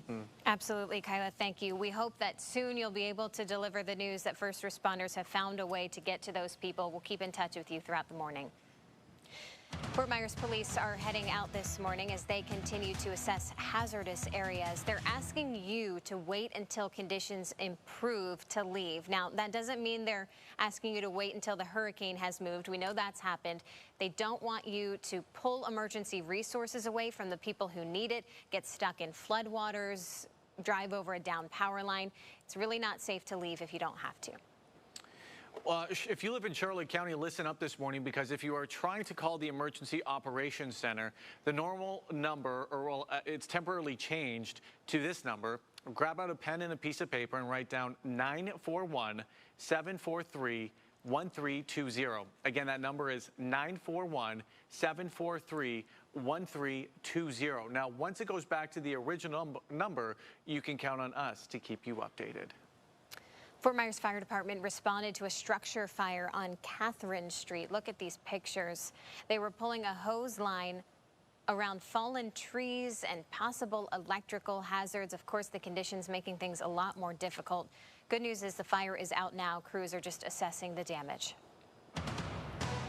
Sheriff Chad Tronister and the rest of the Hillsborough County Sheriff's Office is sending out some love. The sheriff took to Facebook to let all of us here in Southwest Florida know that they are thinking of those affected in the area. They also want us to know that we are not alone in this aftermath, that we are Florida strong. We'll be right back in just a few minutes with more continuous coverage of Hurricane Ian's impact on our area. I'm Eddie Farah with a reminder about your Hurricane Ian claim. The job of the insurance adjuster is to save the insurance company money. Our job is to make sure you get treated fairly. Let the lawyers at Farah & Farah review your claim for free. Everyone loves bundle deals, and the bundles are back at Kane's Furniture. Kane's. Bundle 3 or more items together. Get 20% off your entire purchase. Choose 3 of your favorite items from any department for 20% off store-wide. Over $30 million in inventory, in stock and ready for you. Bundle up this weekend at Kane's and Cane'sFurniture.com. Get more for less. There's a reason Comcast Business powers more businesses than any other provider. Actually, there's a few. Comcast Business offers the fastest, reliable network, the protection of Security Edge, and the most reliable 5G network. Whether your business is starting or growing, you need Comcast Business. Simplicity and savings, all from one provider. Get internet, advanced security, and voice for $40 a month for 12 months when you add Comcast Business Mobile. Plus, enjoy free installation and ask how to get a $500 prepaid card with a qualifying gig bundle. Call today. At Farah & Farah, we represent the cheated, the neglected, and the abandoned. That's why we treat every client with honesty, dignity, and respect. For the last 40 years and today. We'll always be here for you. Farah & Farah. As severe weather continues to impact Southwest Florida, We are by far not done with the threat of storm surge. Count on NBC2 for the information you need to stay safe. This situation is as dire as we all feared it might get. The NBC2 First Alert Storm Team is tracking the storm, updating you with the latest conditions, and alerting you to every threat. Just torrential rain continues to fall in these neighborhoods. For continuous severe weather coverage, count on NBC2. Welcome back, everyone. It is 8:27. We are continuing our coverage as Hurricane Ian starts to move out of the state. We know our area has been in the Lee County manager's words, decimated. It was hit hard. Many people getting ready to wake up and see the damage left behind. Before we do get to those images, we've got a message to try and hopefully help our viewers get the necessities they need. So if you are a store owner and you are opening today, tomorrow, or this weekend, let us know. We want to help our community. So please, if you plan to open and have any supplies, things like water, food, gasoline, reach out to us. Yeah, you can email us at newstips@nbc-2.com or newstips@abc-7.com. Send us your address, the times you'll be open. We will relay that to our viewers. And actually, Brenna, we do have one store that will be open today, Universal Supermarket at 26611 Old 41 Road. This is in Bonita Springs. They will open up this morning at 10 o'clock. That's in about an hour and 30 minutes. They have food, water, canned goods, and they say as more employees are able to show up, they will be able to eventually get the bakery up and running again with the deliveries starting to come in tomorrow. So that's great news. Absolutely. And while you're sending us that information, go ahead and send us pictures and videos. It's been helping us a lot. Let's get you caught up on where Ian is at now. The storm lifting to our north. If you were just now tuning in, we are starting off dry because that storm is continuing to track to the northeast at 8 miles per hour. Of course, we're talking in terms of rainfall. We know that there's still that storm surge. We're getting reports that is receding, and there's a lot of standing water still in place across the region. So we're continuing to watch for a dry outlook today if you are trying to start to make those cleanup efforts. And of course, we know that this is going to be a long couple of days with the rescue and recovery efforts. Live Doppler radar is sweeping clear across southwest Florida as the storm now poses that threat toward central Florida. Let's take you through Futurecast, and you'll see that we will still see a lot of clouds out there this morning, but we'll start to see some breaks with a little bit more sunshine. Some forecast models picking up on a few last pop-up showers with remnant moisture associated with what has been reduced down to Tropical Storm Ian this morning. But in general, we are going to see weather-wise conditions drastically improving. Some encouragement. We're also going to see the winds dying down. Winds are much calmer for you this morning. Into tonight, there's those clearing, and we should see a lot more sunshine heading into Friday. So if you are going to try to step outside, of course, we're urging you to stay off of the roads and let those responders do what they need to do. But we are seeing those winds now, for the most part, 15 to 25 miles per hour sustained. So with every hour, we are seeing this drastically improve. It's still going to be a bit gusty, but we are no longer seeing gusts even at tropical storm force. Those gusts up to around 20 to 25 miles per hour by the afternoon. And into tonight, we'll see those gusts even lower and back to just very calm conditions by the time we get you into Friday. So throughout the day today, notice that we'll see the winds coming back out of the north, that onshore flow generating that storm surge pulled from Hurricane Ian. So this will also help with that water receding. The storm surge threat has already peaked. The worst of that is over, and now we're just going to wait and watch for those winds to really wind down. Another thing that, of course, if you have lost power, maybe you're listening to us or you have friends or family, we are actually seeing the onset of some very dry air. So this is, if you want to open up your windows and allow some of that air to come in. One of those concerns for Floridians is after we see sometimes a landfall, we know that our average temperature is in the 90s. And if you lose AC, that can be extremely dangerous. So I want to let you know that dew points coming in weeks early for us because of the way that we're seeing this air mass move in. So dew points are in the 60s and 70s. Rather comfortable humidity out there. If you want to let some more fresh air in, again, the winds are much calmer here. It's safe to go ahead and remove those storm shutters. And at this point, temperatures still holding in the 60s and 70s. This is something that is going to hold all day long here. So we are going to be well below average. Now that the storm is lifting north and we're seeing this unusually dry air work south into the afternoon, if you are going to be maybe cleaning up your yard or things of that nature, again, if you don't have AC, temperatures only getting into the low to mid 80s. Some communities, maybe even only the upper 70s. So this will help as you start that road to recovery. Tonight, temperatures dipping back down into the 60s and 70s, coolest air we've had in months. We've got a lot more information for you, so I'm going to go ahead and send things back over to the desk. All right, Lauren, thank you. And as the sun comes up, we are seeing the destruction left behind by Hurricane Ian, especially near the islands. Right. NBC2's Kyla Gaylor has been showing us the damage to the road and the erosion before the toll plaza. Now we want to send it to Gage Goulding. He's a little bit closer to the part of the causeway that fell into the water there. Gage, what are you seeing?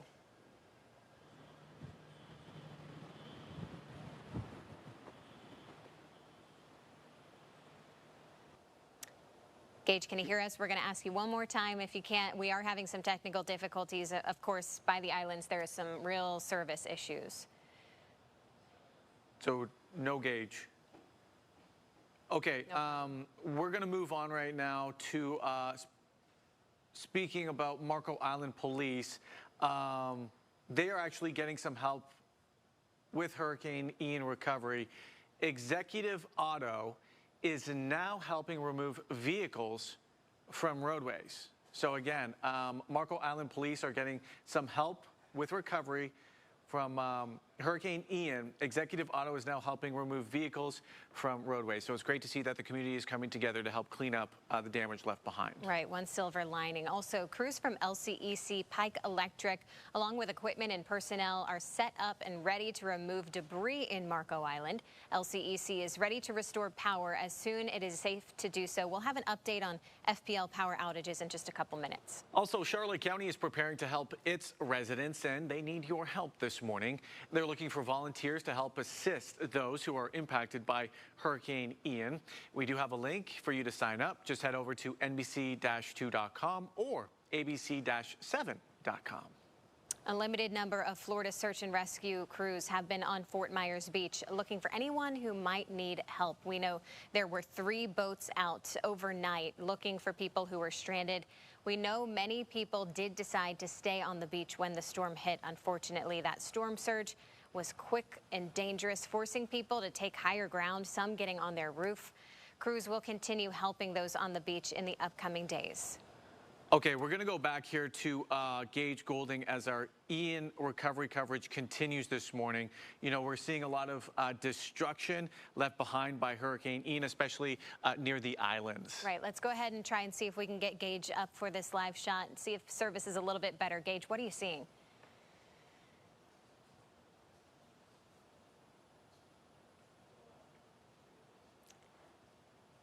Sounds like we're having some connection issues. Bear with us. Obviously, a Category 4 hurricane just made landfall right where Gage was yesterday, where he is yesterday. So we're having some connectivity issues, but we will continue to get you the images that you want to see this morning of those damages, unfortunately, that we're seeing on the Sanibel Causeway. Right. And right now, we want to show you some other video here.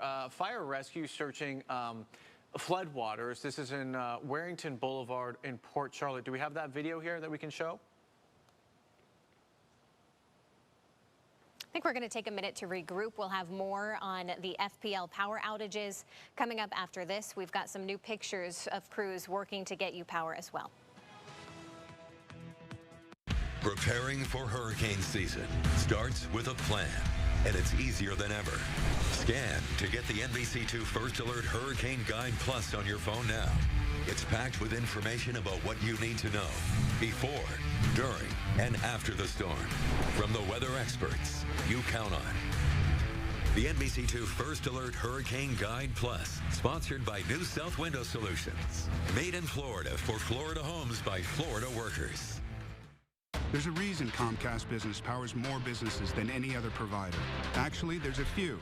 Comcast Business offers the fastest, reliable network, the protection of security edge, and the most reliable 5G network. Whether your business is starting or growing, you need Comcast Business. Simplicity and savings, all from one provider.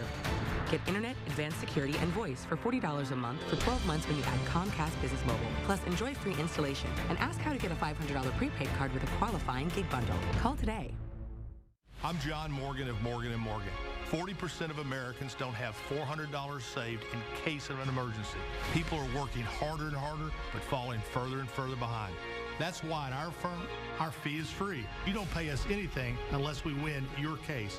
When you're injured in an accident or hurt on the job, choosing a lawyer will be the most important decision you'll have to make. For the people isn't just a slogan. It's what we do. It's who we are. Injured? Call Morgan & Morgan, America's largest injury law firm. Now is the perfect time to shop City Mattress during the fall clearance event with savings up to 40% on mattresses, adjustable beds, and bedroom furniture. Choose from the best brand names at the best prices and get free delivery, free setup, and a sleep guarantee that assures you have the right mattress at the guaranteed lowest price. The fall clearance event, on now, only at City Mattress.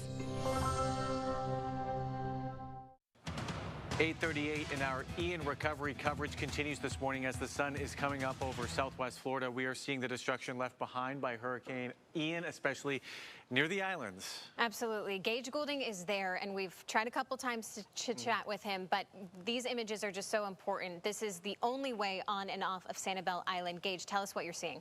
Hear anything? Yeah, just tell me I don't hear anything. That's not good. Is it still connected? It's red, right? Yeah, it's Talking red. to Paul, his photographer, right now. If you can hear us, this is the time.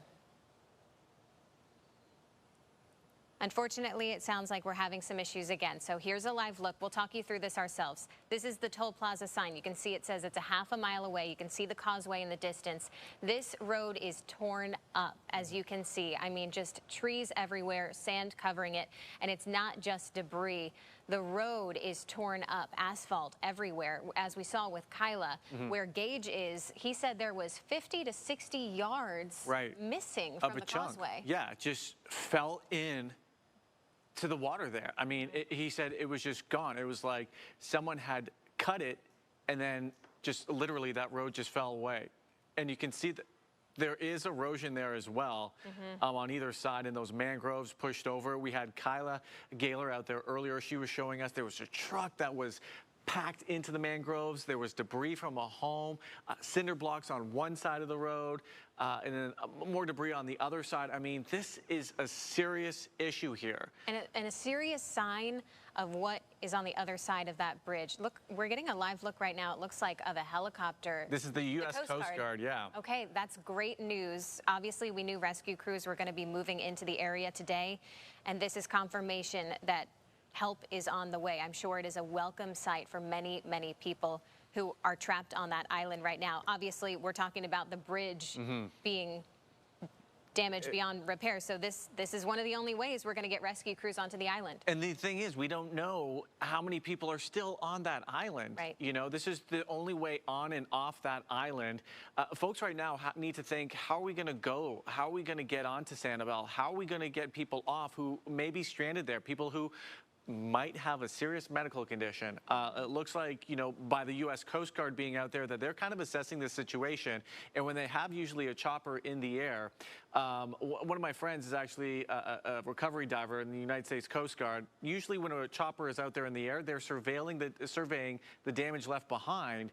And also, if there isn't a way that they can get to a certain place, they're trying to figure out how they can land somewhere on that island safely, so where they can get there, leave people there, leave crews there, rescue stuff there, whatever they need, the tools that they need to get people back off that island. So again, this is big right here that's happening right now. Right. If you're just joining us now, we just saw a U.S. Coast Guard helicopter flying toward Sanibel Island, an area hit hardest by Hurricane Ian, where the causeway is ripped up and people are unable to get on or off the island. So hopefully this is heartening news, and we will have more that we can confirm with you throughout the day. And then we do have a team of reporters out there that are getting a lot of information to figure out how we can get people off Sanibel Island who may be stuck there. Now, unfortunately, you know, we've been seeing videos like this all morning long. Crashed cars abandoned in the middle of the road. Ray West pulled up to this SUV on his way into Fort Myers early this morning. Take a look at that there. You can see it looks like it's stuck up there on the median. Ray says he couldn't believe what he was actually seeing. I don't know how we made it. I don't know how any of us made it. You know, not from what I've seen so far. So Ray says he was actually just driving out and about because he needs some batteries. Like many of us, his power is out, and, you know, really all he has for light are his flashlights. Rescue crews, like we mentioned, are getting on the road. Fort Myers Fire Department has started surveying and doing recon operations. They're assessing damage. They're finding debris on the roads, flooding, electrical lines, power poles down, traffic lights, and disabled vehicles. Building collapses too. They're urging people to follow the curfew that is in place right now. Let the teams clear the area, complete the search and rescue operations. And as we are seeing more teams get out there to do those rescue operations, we're also starting to see some very powerful images here. This is Estero Fire and Rescue, who are currently combing through down trees and power lines.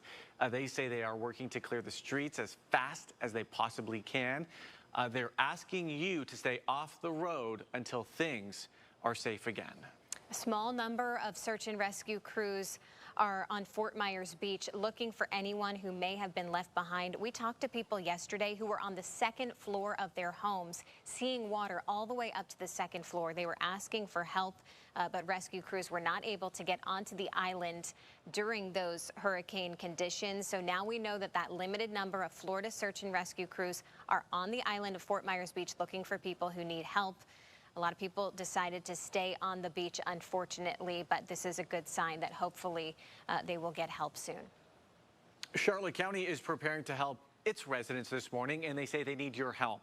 They're looking for volunteers to help assist those who are impacted by Hurricane Ian. So we do have a link for you to sign up. Just head over to NBC-2.com or ABC-7.com. Stay with us, folks. We'll be right back. I'm Sheriff Carmine Marcino. It's hurricane season, Lee County, so make sure you prepare. My team stands ready for any storm that threatens our area. From utilizing state-of-the-art technology to rescuing you and your loved ones in the aftermath with the very best emergency rescue equipment. The Lee County Sheriff's Office is dedicated to your safety. There's a reason Comcast Business powers more businesses than any other provider. Actually, there's a few. Comcast Business offers the fastest, reliable network, the protection of Security Edge, and the most reliable 5G network. Whether your business is starting or growing, you need Comcast Business. Simplicity and savings, all from one provider. Get internet, advanced security, and voice for $40 a month for 12 months when you add Comcast Business Mobile. Plus, enjoy free installation and ask how to get a $500 prepaid card with a qualifying gig bundle. Call today. Everyone loves bundle deals, and the bundles are back at Kane's Furniture. Kane's. Bundle 3 or more items together. Get 20% off your entire purchase. Choose 3 of your favorite items from any department for 20% off store-wide. Over $30 million in inventory, in stock, and ready for you. Bundle up this weekend at Kane's and Cane'sFurniture.com. Get more for less. Want to see what a storm looks like before it hits your neighborhood? With the 2View network at NBC-2.com, you can check out live weather conditions anywhere in Southwest Florida, anytime. It's your first look at what's headed your way, making your plans weatherproof. Sponsored by New South Window Solutions. Made in Florida for Florida homes by Florida workers. Visit newsouthwindow.com.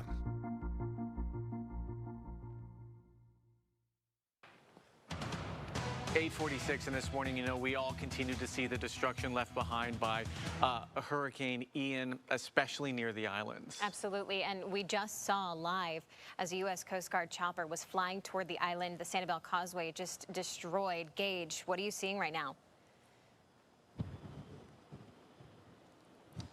This is the first time in daylight that we are seeing this catastrophic and, quite frankly, historic site here on the Sanibel Causeway, the bridge connecting the mainland Fort Myers to the Sanibel and Captiva Islands. I just want to step out and just let you take this in for a second. This is 50 feet, approximately 50 to 60, maybe 65 feet of the bridge that has collapsed into the Gulf of Mexico during the Hurricane Ian that we experienced for the last 48 hours here. This is a monumental piece of the bridge. I don't know any other word than to say monumental piece of this bridge that collapsed. And Paul, can we zoom in here to this actual piece of roadway? This one here, you can still see the guard barrier, kind of the Jersey barrier, if you will, and you see the center line, it's just laying in the Gulf. It's truly a breathtaking sight. Whenever we walked up here in the middle of the night, you know, it was kind of like one of those moments where you say, it can't be so, it can't be so. And, you know, we're being as safe as we can. Paul, can you kind of look down here and just show where it crumbled and the sand and the concrete underneath this bridge that once held it up and carried travelers, you and me, your loved ones, your friends and family, and all of our friends that visit us to the beautiful islands of Sanibel. Now, it is entirely collapsed. If we look back this way, you know, now that we have some daylight, it's much more to take in. Let's look at this light post. It is about level to my eyes right now, but it is actually sitting about 20 feet below me in the Gulf waters. And as we walk back further, you know, that 50 to 60 feet is, you know, where that jump is. Right?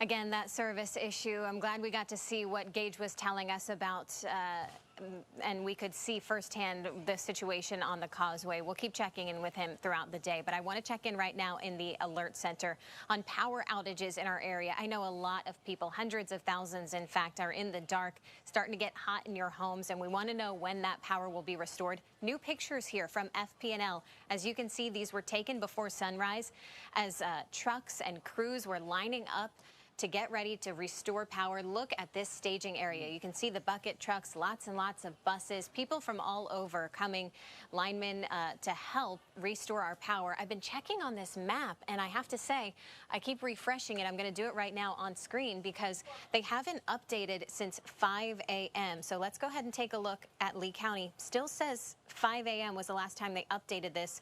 As of right now, total customers out 116,000. That is fewer than we saw earlier. So good news that more people are getting their power back, and we'll continue to, excuse me, that's Charlotte County. I'm sorry about that.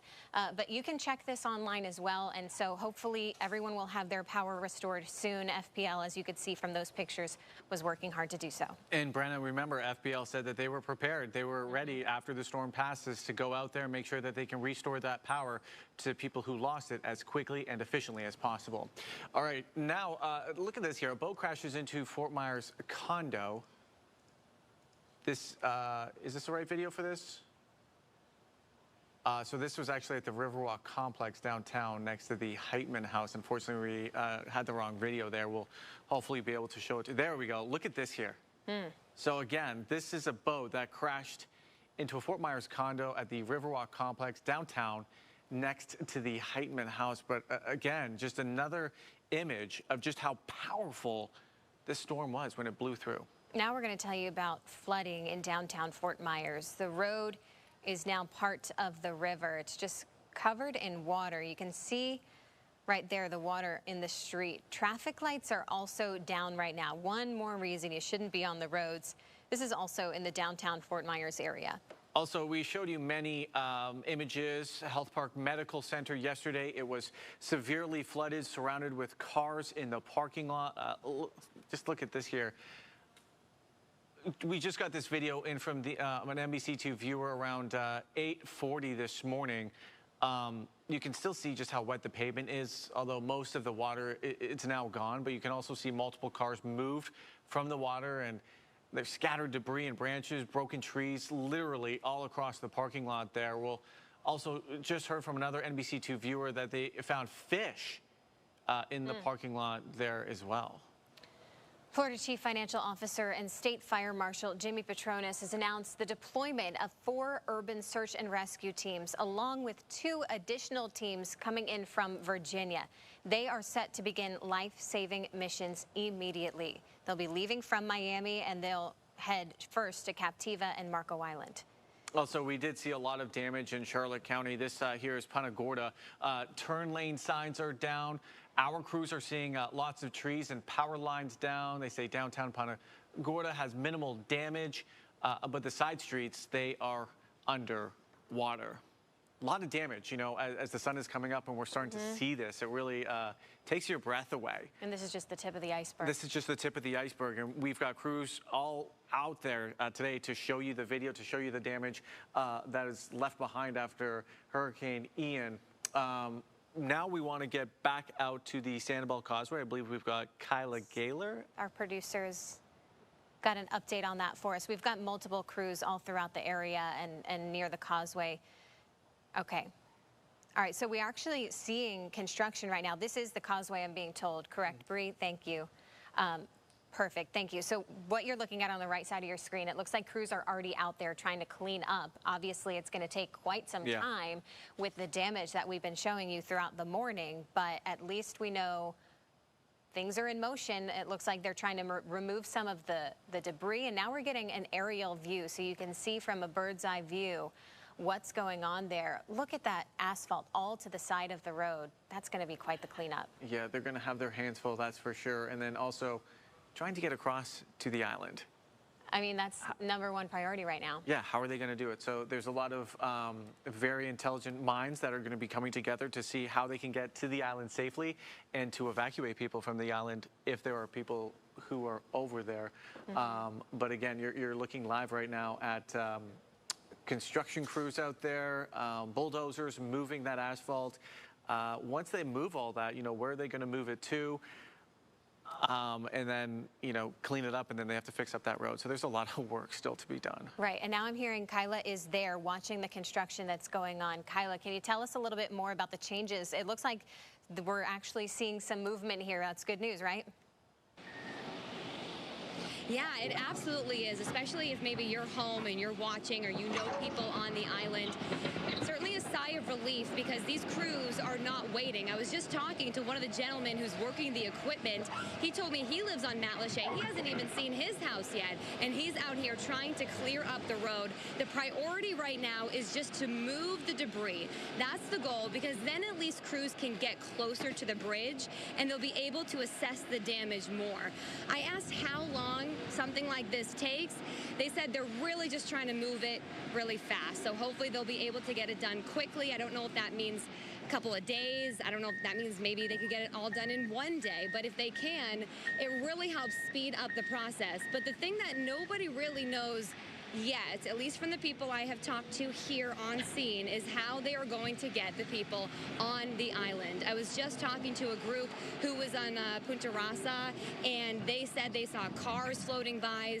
I know you guys have been talking about this, but if this destruction is any indication about what is beyond that bridge, then we are in for a very, very long recovery. But it is good news that at least they're moving this debris so that way other crews can get out here and just assess the damage and figure out how to move forward. But a lot of these construction guys, they told me this will absolutely take weeks, months, maybe even longer than that to totally repair and fix this road out here. So it's going to be a long recovery, but we are already making progress. You know, it's only about 8:30 or so. I'm not sure, I haven't looked at the clock, but it's early in the day, so they're not wasting any time. And I hope that gives at least a little sigh of relief to some people who are watching right now and maybe have houses on the island. One thing I know Brenda and Alan also pointed out was the Coast Guard helicopter.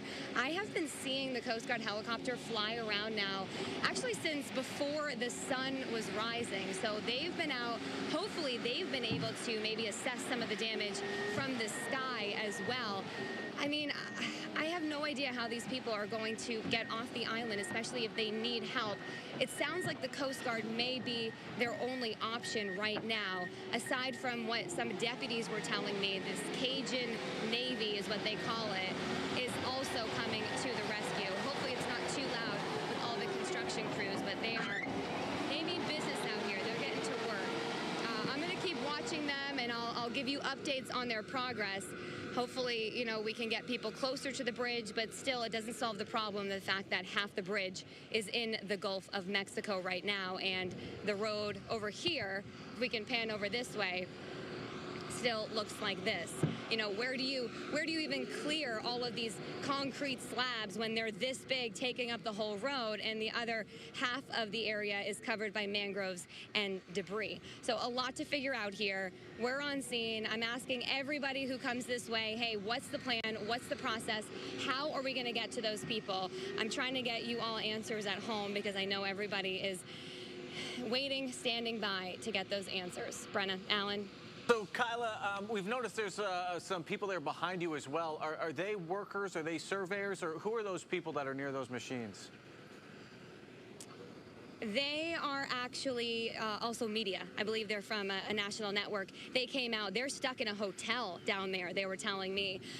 So they came down just to check out the area because they're trying to leave in their cars, but they can't get this way either. So they were happy to see that the crews were already at work clearing the debris, so at least people can get to and from if there's some way that they can, you know, get across this area. All right, Kyla, thank you so much for the update. We will look forward to more updates throughout the day. Stick with NBC2 and ABC7 as we continue bringing you coverage of Hurricane Ian's impact on our area. Stay with us. Slider Genie. With over a decade of experience, our professional technicians are fully licensed and insured. Call or visit SliderGenie.com today to schedule your free estimate. Slider Genie, making your slider wishes come true. It was almost like a scene from a movie. Bloom! I went to the ER. They was telling me I have strains between my neck and my shoulder. But my mom was actually just like, call Morgan and Morgan. They got your back. They the biggest and the baddest, baby. He treated me like I was family. At the time, I felt like I was his only client. When you have people like Morgan and Morgan to take care of you, it's great. Size matters. It just does. There's a reason Comcast Business powers more businesses than any other provider. Actually, there's a few. Comcast Business offers the fastest, reliable network, the protection of Security Edge, and the most reliable 5G network. Whether your business is starting or growing, you need Comcast Business. Simplicity and savings, all from one provider. Get internet, advanced security, and voice for $40 a month for 12 months when you add Comcast Business Mobile. Plus, enjoy free installation. And ask how to get a $500 prepaid card with a qualifying gig bundle. Call today. We all get knocked down, but slipping and falling on a wet floor can keep you down and out. At Farah & Farah, we'll investigate if unsafe conditions caused your injury, and we'll fight to hold those responsible accountable. You may be down, but that doesn't mean you're out. Farah & Farah. As severe weather continues to impact Southwest Florida, We are by far not done with the threat of storm surge. count on NBC2 for the information you need to stay safe. This situation is as dire as we all feared it might get. The NBC2 First Alert Storm Team is tracking the storm, updating you with the latest conditions, and alerting you to every threat. Just torrential rain continues to fall in these neighborhoods. For continuous severe weather coverage, count on NBC2. 9 o'clock straight up. Great to be back with you this morning as we continue our coverage of Hurricane Ian. It has moved out of Southwest Florida completely, but it left a lot of devastation in its wake. Yeah, so now begins the road to recovery when it comes to Hurricane Ian. A lot of you just waking up, first sign of daylight, first time to step outside your doors, take a look at the damage. Start thinking about how you're going to rebuild and move forward. And we want to remind you that, you know, we live in this community too, and we're all in this together. We're going through the same thing, the same emotions a lot of you are going through. So we just want to reemphasize that. That's right. So we have a message. By the way, we've got some stores that are going to be opening up today. Yeah. In order to help people. So we do have a message for store owners again. We do, yeah. So if you plan to open anytime today or tomorrow or this weekend, send us an email, send us a direct message on social media. The goal here is just to help everybody in the community. If you plan to open, you have any kind of supplies to offer. We're talking supplies like water, food, certainly gasoline for generators and so on and so forth. Reach out to us. Yeah, the email is newstips@nbc-2.com or newstips@abc-7.com. Send us your address, the times you're going to be open. And again, we're going to relay that to our communities. It's important to remember, though, a lot of these stores probably not going to have phone service. it's a good idea if you need these stores to bring cash with you. Right. Credit cards probably are not going to work at this point. I would highly doubt that. In fact, I can tell you the credit card machines aren't even working on our vending machines in the break room. That tells you nothing. I mean, I can only imagine how they would work elsewhere. They seem to be offline just about everywhere else. Here's some other information about stores. Universal Supermarket, it's located at 26611 Old 41 Road. It's in Bonita. They told us they plan to open at 10 o'clock this morning, and they are going to have the necessities such as food, water, canned goods. And as more employees are able to show up for work, then they'll even have their bakery open. And in fact, they tell us as well that deliveries are going to be starting as soon as tomorrow. And hopefully that's not the only store. And so we're going to keep a running list going on our website and our Facebook pages so that you can find it easily. So that is the basics as we start our road to recovery after Hurricane Ian. Let's turn it over now to Sammy Squires in our ABC 7 studio. Morning, Sammy. Hey, good morning, guys. You know, things are starting to look a little bit better in terms of wind speeds. They're finally starting to decrease, well below tropical storm speed as well. Now maintaining about 36 miles per hour in Arcadia, Punta Gorda, and a little bit lower further south. So Fort Myers, about 33, as well as the Sanibel area. And then even further into Collier County, 29, Naples, 28, Marco Island. So this is good. This is what we want to see. We want to see these winds dropping, and they will continue to drop this afternoon. I think about 30 miles per hour within the next couple of hours, and then finally starting to fall into the mid-20s around lunchtime. After that, wind speeds will finally be closer to normal, I'd say, about 10, 15 miles per hour going into the evening hours and overnight. So the wind is finally starting to calm down, which is great for our storm surge. We are no longer under any storm surge warning. So that's great. That means we no longer have that threat of that storm surge coming up. However, there is still the threat of standing water 3 to 6 feet, you know, within the area. So keep that in mind.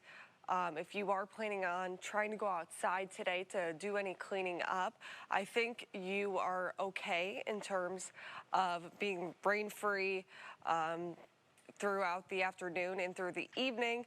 There's only the chance of an isolated shower, and I really think for the most part it's just going to be a cloudy day for us here within Southwest Florida and on the breezier side. Heading into the evening, we will finally start to see things clearing up, which means we will eventually have the chance to see some sunshine back into the forecast once again, especially going into Friday. Overnight temperatures will also be on the cooler side, so that'll give us a break, especially since most of us do not have power. Our temperatures are cooler, so hopefully that keeps your home nice and cool overnight. Storm Tracker does have a few clouds for Friday afternoon, but for the most part, it's going to be a sunny day with no rain in the forecast. And even going into Saturday as well, things look pretty good with no rain. So I do want to make a note, though, you know, as you are planning on trying to go outside again, keep in mind, do not drive through any flooded streets. 6 inches of moving water also can knock you down. So I know there's a lot of standing water within the area, so keep that in mind. Plus, there's bacteria in the water.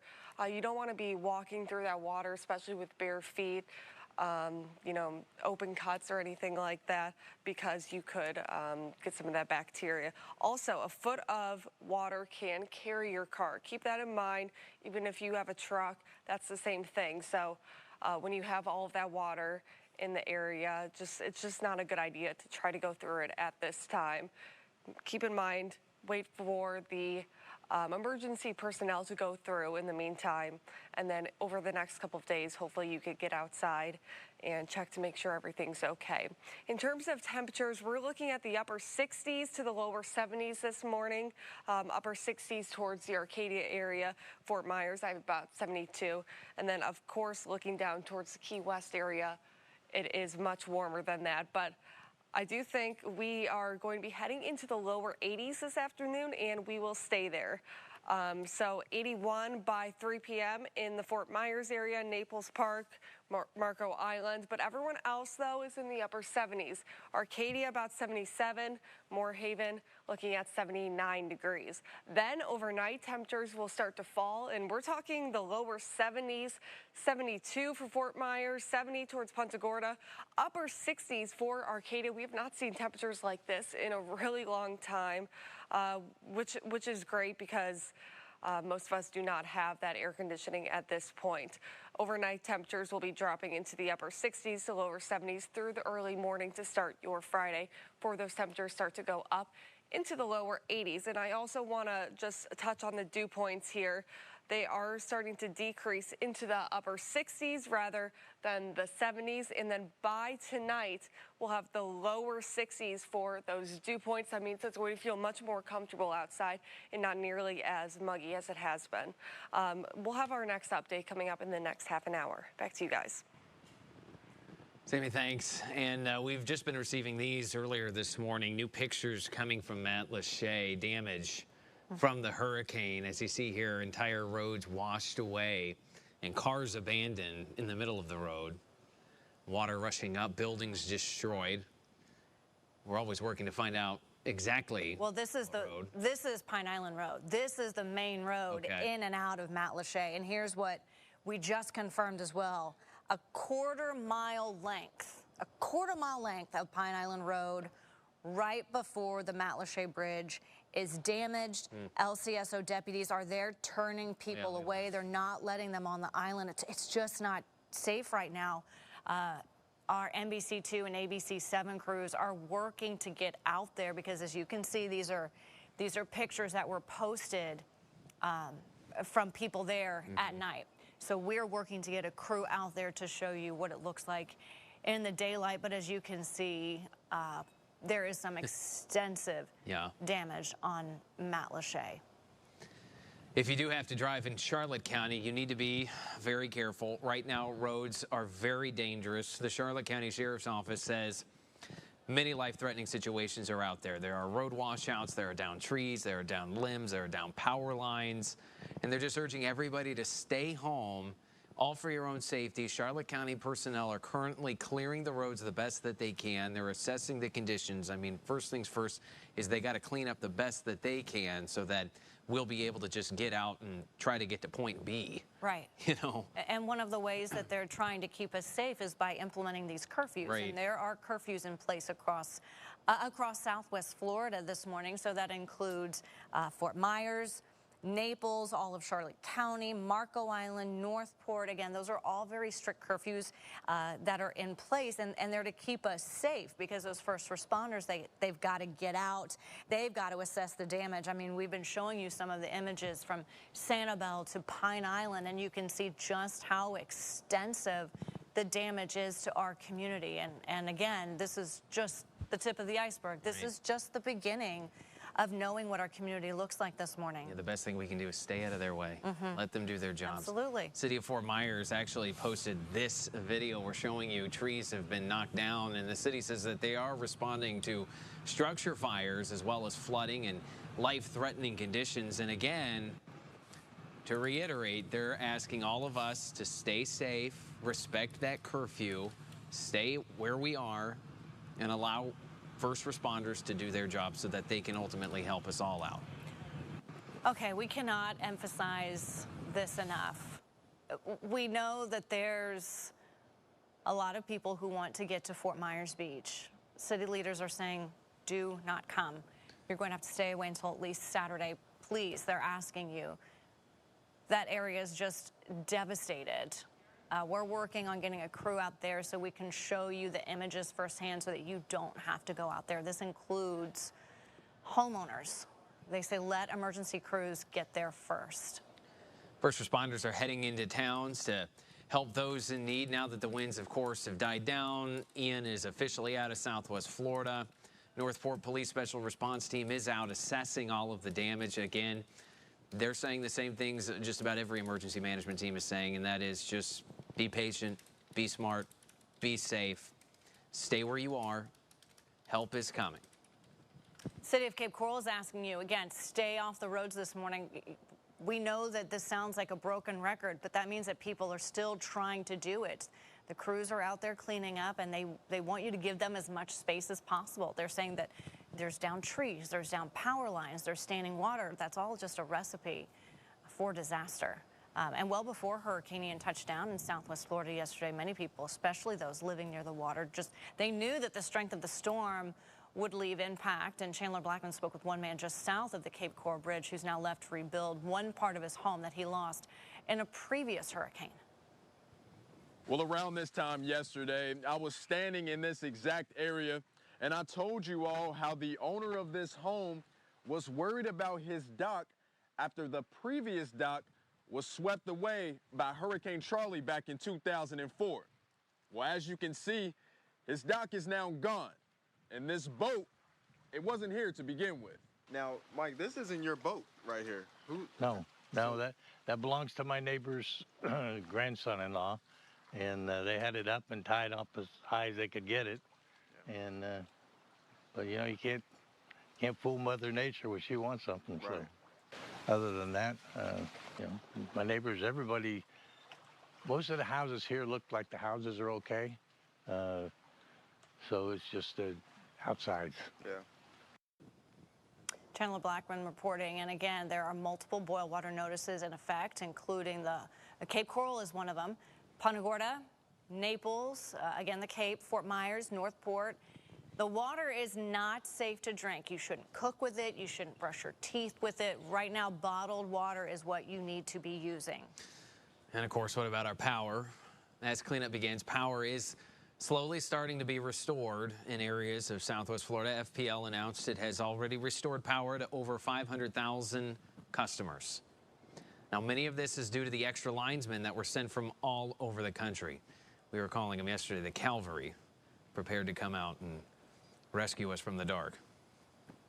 All right, now that the storm has passed, it's important, of course, you begin the cleanup process and do it safely. Failure to remove contaminated materials, they can cause health risks. So if you had flooding work on getting that water moved, you need to scrub down your walls, you need to scrub down your counters, you need to wash any fabrics. Remember, a lot of that water on the ground, unfortunately, is now going to be mixed with sewage water. As of right now, local hospitals are still on lockdown, which means nobody is allowed in or out of our hospitals. They've slowly started cleaning up following Ian, with some local hospitals mopping up floodwater and taking down barricades. All right, there's still a lot more to get to. We're working on getting even more images to show you this morning as Southwest Florida begins the road to recovery from Hurricane Ian.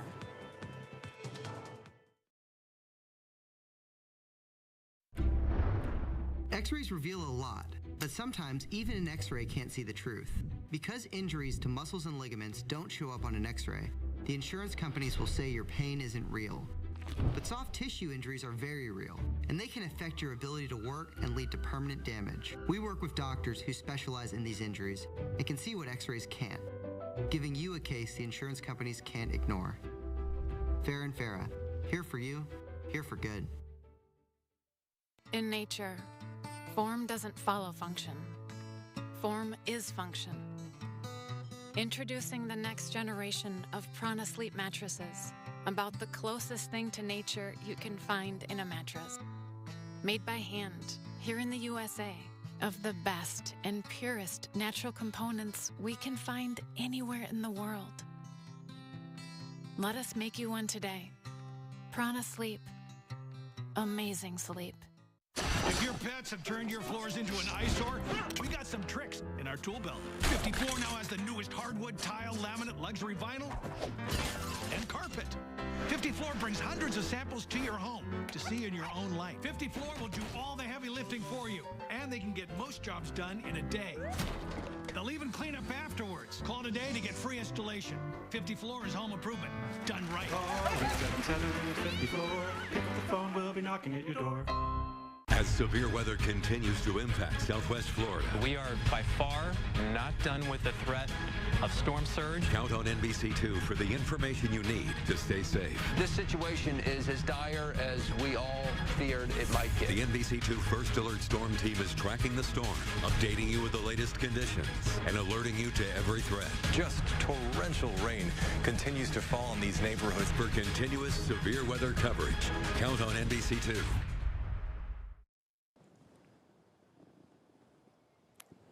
Well, this is the big story that people are talking about. I want to show you the devastation.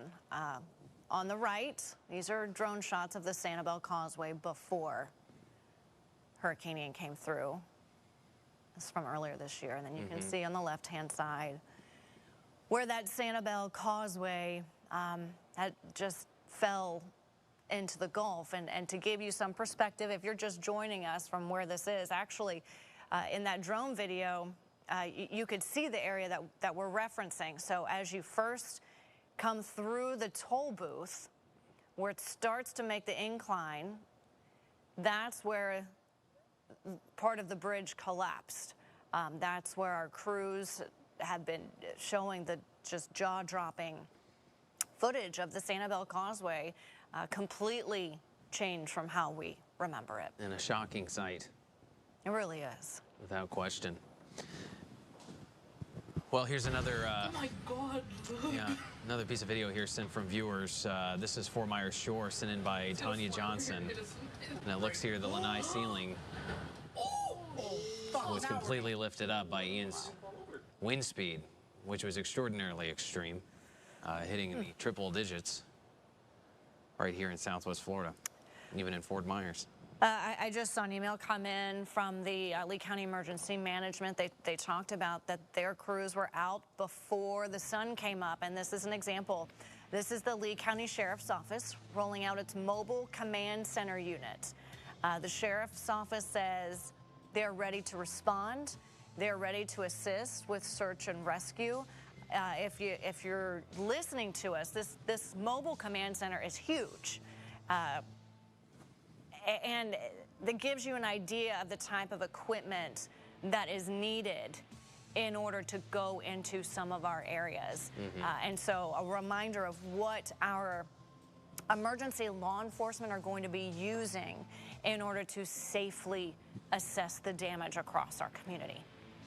One of the first areas hit was Marco Island, and officials there are monitoring conditions, and people say that, or I should say police are saying that the majority of the roads are no longer flooded, and that is great news. There's still a little flooding on North Bearfield and San Marco Island, but you should always stay away. During the surge, cars were floating right into the middle of the roads. Emergency teams are now trying to move those cars. Public Works is removing trees from the roads as well, but pay very close attention because the traffic lights are completely out and no word on when they'll be restored. So use intersections as a four-way stop. All right, I want you to now take a look at this boat that's up in someone's backyard. This is in the Whiskey Creek neighborhood. Viewer Amy Zaltruisha, she says this is her daughter's boat. So obviously it gives you an idea of how far the water came up there in the Whiskey Creek community. And here are some more photos showing some of the damages in the downtown Fort Myers area.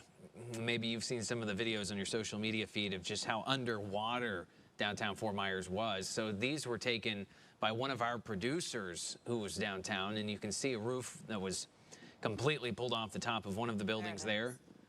Multiple trees on the roads and debris everywhere you turn. And I think the mind-boggling part is this debris is not just a couple of tree limbs or little, little palm fronds. No, it's huge pieces of debris. And as we take a look, things like that. I mean, just big, humongous chunks of concrete.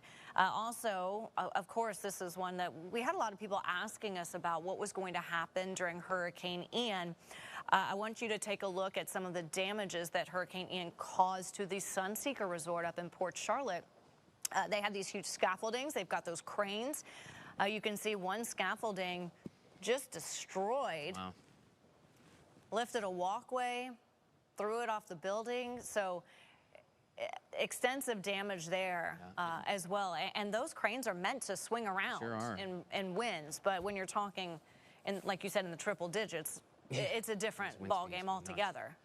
And you hope it's not too much of a setback because, you know, Sunseeker had to delay its construction for the better part of a year for COVID policies. Right. And so this construction project has seen numerous setbacks over the last couple of years. Look at this rescue, too, from Nassau County. We first brought this to you at about 1 o'clock this morning. The sheriff's office rescued 2 people from a sailboat right in the middle of the storm. They got caught right in the path. Watch this. Just pulled them right over like a rag doll. Yeah, Nassau County is up in the northeast part of our state. So now the good news is nobody was hurt. Right. Lee County obviously was the hit hardest by Hurricane Ian, according to FEMA Administrator Deanne Criswell. She has the damage. She said it is going to be catastrophic. FEMA is preparing for the possibility of thousands of displaced families. In fact, ABC's Rob Marciano has more on the dramatic rescues that we've been seeing in the last 12 hours or so. Catastrophic. Are you guys okay? And devastating. Hurricane Ian ravaging southwest Florida, leaving behind submerged neighborhoods and millions left in the dark. 2 people requesting rescue, water over their head. The high water levels prompting desperate rescue calls in Lee County. Caller reporting a sinking vehicle, unknown if he's breathing, caller disconnected. In Fort Myers Beach, Joe Orlandini and his family bunkering down on the 3rd floor of his home after water levels climbed the 2 floors below. We weren't prepared for quite a storm of this magnitude. We were hoping it would dodge us. It didn't. It got worse. Outside Orlandini's window, mountains of debris from decimated homes collecting in the flood. There's a bed. I can see, there's doors. This entire home ripped from its foundation. And in Naples, Kimberly Walker telling ABC News about the moments water began to seep into her home. The water got to be a lot more and a lot more and a lot more. And it was just, it didn't matter what you did. The water started coming into my home, reaching about mid-thigh. I knew I had to get out. Walker and her dog forced to swim across the street to a neighbor's home. The center was probably about up to here and running really fast. You can wash your clothes, but I can't replace my dog or my life, so. All right, so as we begin this road to recovery after Hurricane Ian, we want to ask any of our emergency officials if there is any message that you need to get out to the people who are listening or who are watching. We have crews, multiple crews set up at the Lee County EOC, and we would love to have you go over there and get your message out live on air. Yeah, a lot of viewers are curious of what the next steps are going to be. And right now, there's really no better way to get that message out than to do so through mass media. They're hungry for that information. They really are. And so, as you said, Lisa, we got crew members that are set up there, ready to talk, ready to take down any statement. If you want to provide a message, this would be a wonderful opportunity to do so. Again, so Sean Martinelli, Evan Dean are down there at the Lee County EOC, and they're ready to give you the opportunity to get your message out. All right, 924, I want you to take a look at this. That is a huge tree that was brought down in Buckingham, and it brought along 2 power lines with it. This is right on Buckingham Road. While we were out there recording, our crews ran into a man driving around who says, you know what? He was here for Irma, and this is just so much worse. Just from seeing, driving around and seeing some of the destruction, and then seeing, Matlacha and stuff where it, actually made landfall, definitely. Absolutely. That was Ray. He had 2 friends with him telling us that they decided to go out last night just in case anyone needs help. Now, I would tell you that is a wonderful thought. However, just be careful. And that's what our emergency personnel are out there for, and don't get in their way. Yeah. They need the opportunity to get in there first. I think we're seeing damage that a lot of our personnel members have never seen before, and I don't think anybody in the Southwest Florida area has seen before. I mean, this is a historical storm with historical debris and historical damage, and I think Ray hit the, nail on the head there. This was far worse than Irma. Absolutely. Yeah. And I think anybody who was here for Irma would certainly agree. We have a few images as well from the storm of trees blocking roads. This is Cape Coral, where roads are narrow enough as it is. Yeah. A lot of flooding in the Cape. And of course, people who don't heed to turn around, don't drown, tried to go through, ended up getting stuck and caught in the water, and then just getting out and abandoning their cars there in the middle of the roadways. So dangerous situations out there, which is why, again, emergency officials are just telling everybody to stay put so that they can get out and at least clear it out enough. Not make it spotless, but just clear it out enough to where people can go out and try to get what they need and get to who they need to be with. Yeah. Our Hurricane Ian recovery continues. Our coverage of that continues just after the break. Ready? It's happening now through Monday at Rooms to Go. Pick from 100 beautiful rooms, each under $1,500. Picture it, your home, fully furnished in your style, with living rooms under $1,500, dining rooms under $1,500, bedrooms under $1,500. So many stylish options, each under $1,500. And it gets better. Finance for $30 or less per month, interest-free for 50 months. Now through Monday at Rooms to Go. There's a reason Comcast Business powers more businesses than any other provider. Actually, there's a few. Comcast Business offers the fastest, reliable network, the protection of Security Edge, and the most reliable 5G network. Whether your business is starting or growing, you need Comcast Business. Simplicity and savings, all from one provider. Get internet, advanced security, and voice for $40 a month for 12 months when you add Comcast Business Mobile. Plus, enjoy free installation and ask how to get a $500 prepaid card with a qualifying gig bundle. Call today. If your pets have turned your floors into an eyesore, we got some tricks in our tool belt. 50 Floor now has the newest hardwood, tile, laminate, luxury vinyl, and carpet. 50 Floor brings hundreds of samples to your home to see in your own light. 50 Floor will do all the heavy lifting for you, and they can get most jobs done in a day. They'll even clean up afterwards. Call today to get free installation. 50 Floor is home improvement done right. Call 877-50 Floor. Pick up the phone, we'll be knocking at your door. When storms hit, lightning strikes, and you don't want to be anywhere near that.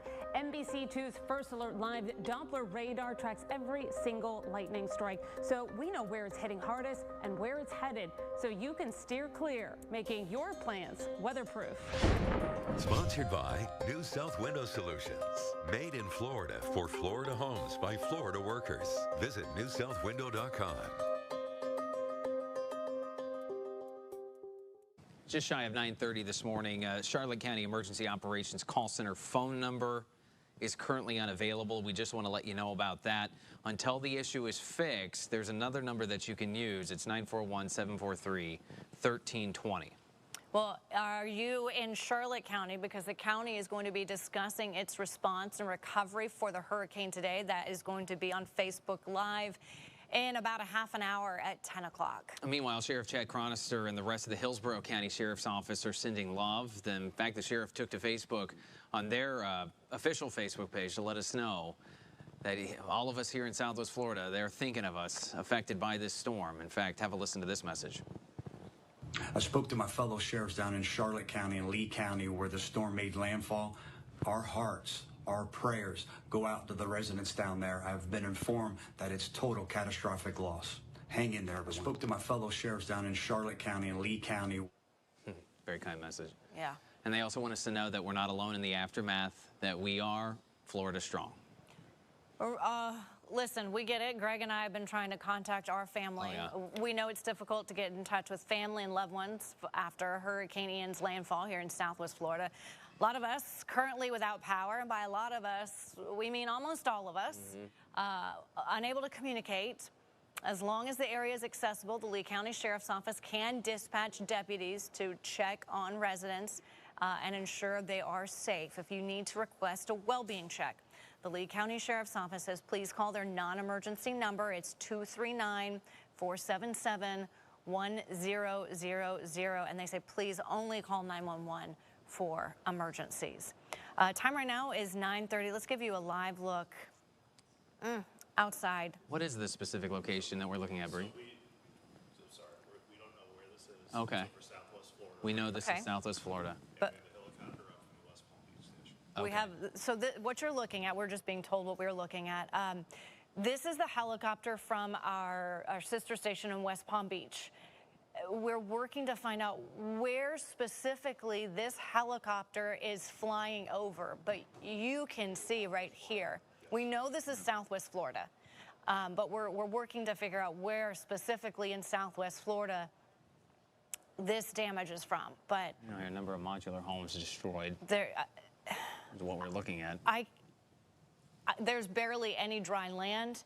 If there is dry land, there's certainly a lot of debris. It gives a perspective on how widespread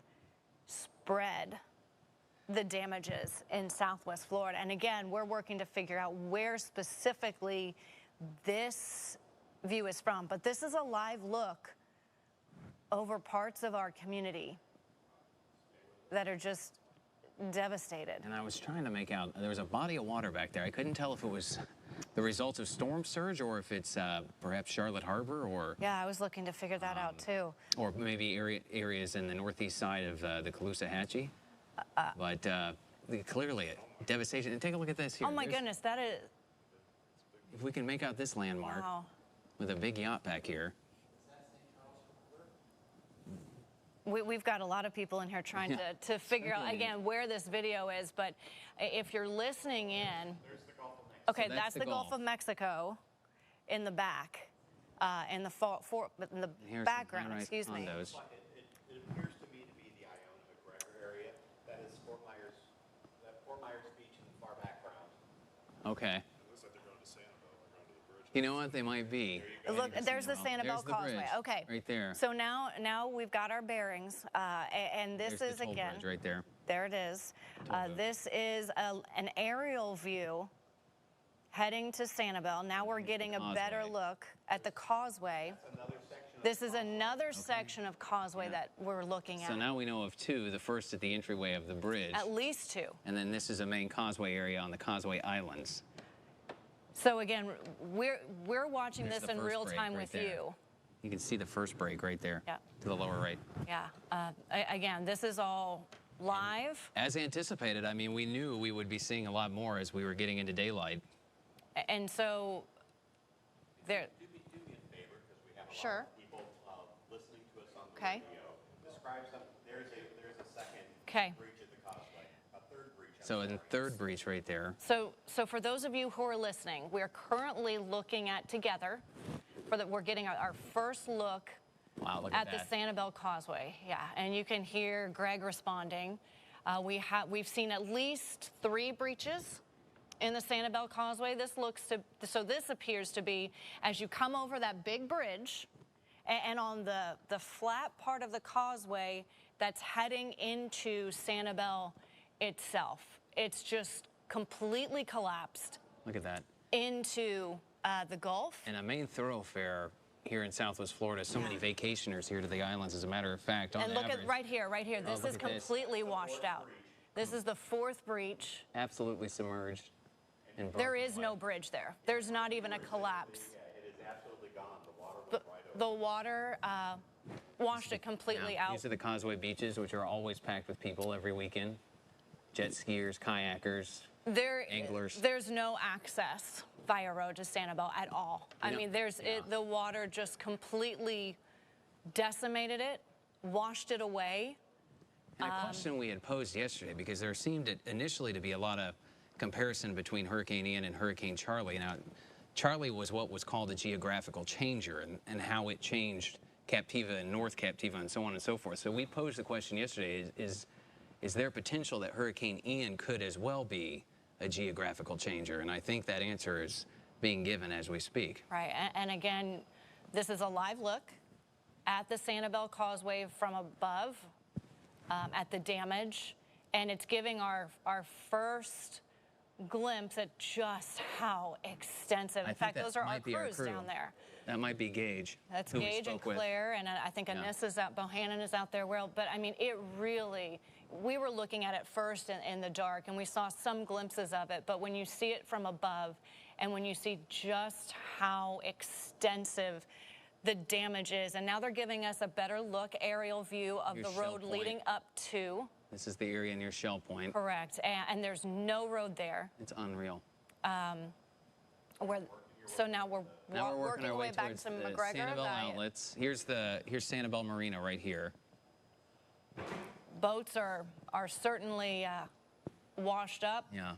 On top of each other. This is a popular marina. So I mean, huge. Again, if you're just listening and you're not able to see this, there's boats. I mean, big boats piled up on top of each other.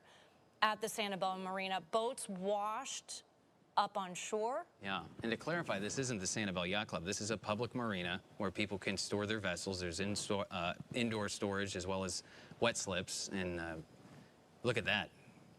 This boat carried all the way over to the mangroves. And again, these are not small boats that we're talking about. For those of you listening in, we're getting our first look from above at just how extensive the damage is to Sanibel. There's a whole pile of boats in that marina. And Lisa, it shows you just how much water had to be up, because that boat did not just get blown back. No. That boat. That surge carried it. Look at this. Look at this indoor storage unit. It gives you an idea of how powerful and how much water came through there. My guess is the storm surge went right through that indoor storage and carried the boats out.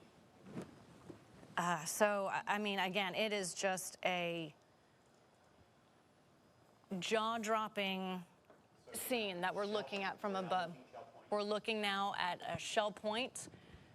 We're looking at some of the flooding. That is is that McGregor? Is that the beginning of McGregor off of? That's the McGregor extension right there. Takes underwater. you right behind There's Sanibel the outlets. The outlets we can see, they're underwater. And it looks like right there you have like some rescue drivers. crews. It looks like looks as though those are some of the. If they come to the left, it looks as though those are search and rescue crews that are coming into Sanibel. But just looking at this, the water around the Sanibel outlets is just, it's gut-wrenching. Yeah. To see this and how. And now we're moving to Summerlin area. A lot of the manufactured homes around this area were impacted in January by the tornado. That's right. That's a good point. Yeah, the Iona tornado in January of this year went right through, then moved right up to McGregor towards Port. What was the name of that neighborhood? Yeah, that was it. And these modules, in fact, there was state funds directed to these neighborhoods for recovery shortly after the tornado. Some of them look like they're just unrecognizable. I mean, you see roofs blown off, you see and I think, walls torn down. Christy Soto, our reporter, was down in this area this morning. This was an area they kind of came towards because if you continue to follow the road up towards the northeast, it takes you right to Bass Road, which is where Health Park is, which is where there were evacuations last night on the first floor. Look at this one on its side. There is a manufactured home that we just saw that was completely, a few of them, just completely upended on their side. And Christy was also relaying that emergency crews were responding to pretty difficult situations in this very location this morning. And the water to rescue people. Right. The water is still extremely high. And as our meteorologists have been talking about, there's nowhere for it to go right now. So again, we're looking back again at... Those are more modular homes. And boats. And boats. Yeah. It looks like a storage facility. Okay. We've got Daryl Lazy Adams in here, our Vice President of News, who's gone through Charlie, Irma, now Ian, giving some more perspective on all of this, because at times it's unrecognizable. It is. And trying to decipher. If it's not, it seems as if it's not underwater, it's destroyed. Right. And just blown away. And is this Shell Point that we're looking at right here? No, I don't believe. It looks like we started heading toward Fort Myers Beach. Okay. Looks like we're watching this in real time with you. This is.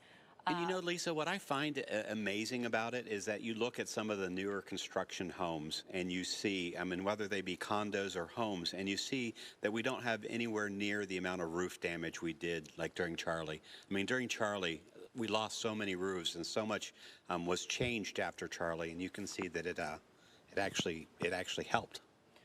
Right. That's one of the things that, yes, while we're seeing the flooding and while we're seeing the damage, particularly to the causeway, which was surreal to watch. Something's on fire. Yeah. And again, this is something that our emergency personnel say that they're going to be dealing with. And this is, you can see firefighters there working to put out a fire in South Lee County. Wow. And this is exactly why they want you to stay off the roads, because they need to be able to get to real emergencies like this. But that... Well, and if you see, Lisa, there is no emergency personnel there right now. I mean, I see absolutely no flashing lights. It looked like someone was hosing it down, but whether a homeowner or but they firefighter. wouldn't have water. And there's a second fire. There's another one. Oh my goodness. Another home on fire. This one is almost these flames are, oh my goodness. The roof is collapsing. Yeah. For those of you just joining us, if you're just listening in, we're looking at a home in South Lee County. Yeah, that is just completely engulfed in large flames. Iona district of South and again, you know, as we've told people, you know, emergencies are difficult to be responded to, and there's absolutely no one there. You can see the roads are all underwater. Perhaps there's no means for firefighters to even get to that home. Yeah, in fact, I think the other home that we saw that we thought was water being doused on it, or the smoke that was coming out from another area of the roof. So let's see what there's flooded road. Yeah, there it is. Flooded, yeah, giving us a view of that road and the flooding there, and there's no way to access that home that's on fire. You can see a couple of trees that are just snapped in half. I'm still trying to get my bearings of exactly where we have moved to. I am too. I think we've moved a little to the south of the Punta Rasa area, still kind of in that same area. You can see vehicles driving, so it gives you an idea of how deep the water is. There we go. And that looks like There's a car right pretty big truck. And so they're... Is that a first responder? I just can't answer that. I couldn't see. It was still too far away, but it was a big truck, and it gives you an idea of how deep that water is. We're taking an aerial view, getting our first bird's eye view of some of the damage across our community right now, particularly Lee County. We saw the Sanibel Causeway. We've seen the Iona district. We're still, I believe, looking. Yeah, and if you're just tuning in, I think we identified about 4 breaks in the Sanibel Causeway. At least. Yeah. At least. And those are not including the area that was completely washed out. Yeah. So we went by the Sanibel Marina, boats piled up on top of each other. So right now we're getting an aerial tour of the massive damage that Ian left behind, and it is extensive. And it is an amazing visually that it's hard to tell the difference between the canals and the streets. I mean, we just had a canal and a street next to each other, and you couldn't tell which was which, other than their boats. Right. This looks to be a canal or the river. Is that the river? No. I saw some canopies and some lifts. No, I don't believe. Okay, what I don't think that do was we know? Carlos Bay. So those are the houses former ABC anchor Christy Fogel's. Yes, Yes. Geometric shapes. I can't remember the name of the places right now, but that's. All right. Yeah, I know what you're talking about. So we're continuing So our... it looks like we're kind of, we might be pulling up to the north here, going a little more northeast. And here's a little, it's drier in comparison to where we just saw. Yeah, and if it did see any water, the waters have since receded immensely. And you can see some vehicles on the road, but then it starts to, you can see the water start to pick back up again in some of these areas. And you see a couple of cars out and about right now. And not a lot. Here's one. And I remember when I was covering after Hurricane Irma, and we talked about this morning, you know, if you're out driving about, you're running the risk of potentially pushing that water into someone's home. Yeah. You know, if that water is just mere inches from going into someone's home and you drive through it, you're pushing it potentially into their home. And maybe it looks like we've lost the light signal. I think we lost connection. Okay, so our producer's telling us what they're going to do is, we've been rolling on it, and so what we're going to try and do is re-rack it. In other words, start it over from where we started recording it to give people an idea if they just joined us, or you know, if you missed part of it, especially the first images that we saw from above of the Sanibel Causeway, and then the Sanibel Marina. And very sad. It was very sad to see that. Yeah, you know, a lot of us have been talking about how it's taking a lot in us to stay composed as we see videos of our own community. You know, we live here as well, and these are places that we go and visit with our families and enjoy, and it's tough. Yeah, I was saying earlier this morning, you know, on Sunday we went across the Sanibel Bridge just to go get ice cream, and as we were coming up to the top of the bridge, I said to my wife, I'll never get tired of this view. Yeah, you know, my friends and I, we go out onto the Causeway Islands, and we have sunset parties, you know, and just literally watch the sunset. Yeah. It's going to be a while before we're able to do something like that again. But this was expected. I mean, Lisa, you and I have been here since 1 o'clock this morning, and that's when we first really started getting crews out to capture footage of what was going on, and we knew that dreading the inevitable. As soon as we'd hit those daybreak hours, we'd be seeing things that, you know, dare I say, we didn't want to see, but knew was there. Right, right. So we're going to toss a break. We're going to work on getting that footage back for you, so that you can take another look again at some of the damage we're seeing in Lee County from Hurricane Ian. There's a reason Comcast Business powers more businesses than any other provider. Actually, there's a few. Comcast Business offers the fastest, reliable network, the protection of Security Edge, and the most reliable 5G network. Whether your business is starting or growing, you need Comcast Business. Simplicity and savings, all from one provider. Get internet, advanced security, and voice for $40 a month for 12 months when you add Comcast Business Mobile. Plus, enjoy free installation. And ask how to get a $500 prepaid card with a qualifying gig bundle. Call today. In nature, form doesn't follow function. Form is function.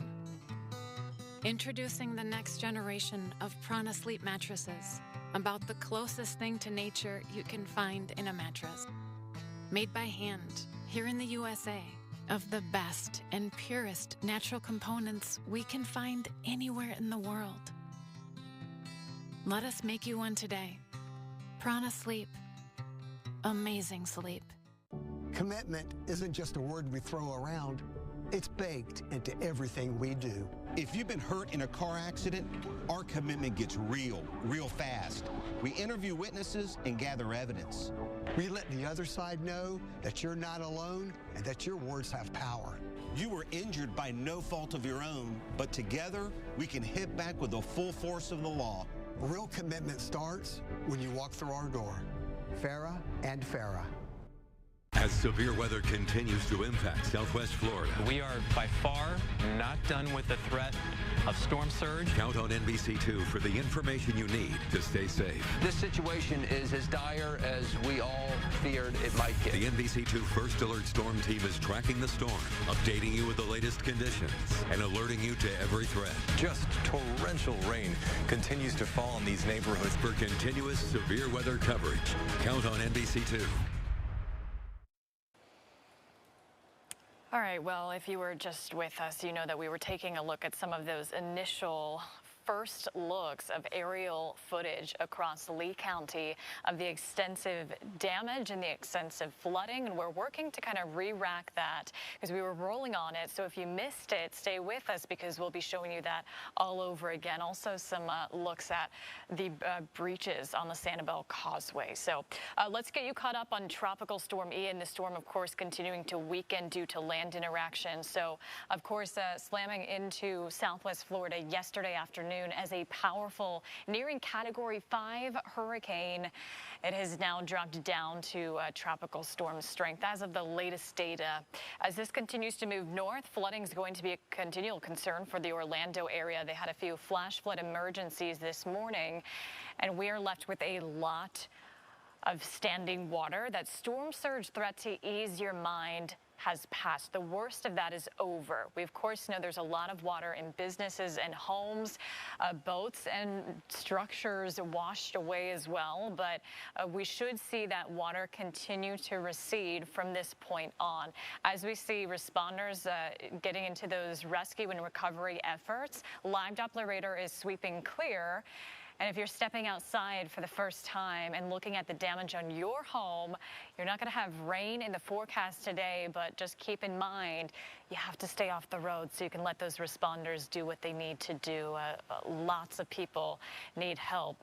We're taking you through what to expect the next couple of days. We're actually going to see a little bit of some drier air move in. Sometimes when you have a system as powerful as Hurricane Ian, we know that on average, we don't typically see that more refreshing, drier air move on in until closer to the end of October. So because of Ian, allowing us all of this moisture to be drudged up to the north now, we will see a lot more sunshine heading into tomorrow as you are continuing with what is going to be a very long road to recovery and cleaning up our communities.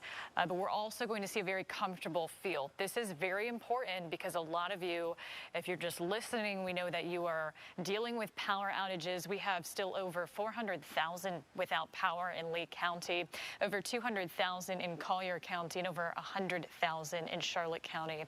Back inland, we're closer to 10,000 or less. But in general, we know that you probably don't have AC. That's a concern because our average temperature this time of year is still in the low 90s. But I want to ease your mind with that as well. Because we're seeing this onset of a drier air mass, it's going to be less humid, and you can let those windows open and let some of that more refreshing air in as you're cleaning up. Winds are also looking a lot better. We're slowly making that shift, by the way, with winds back out of the north.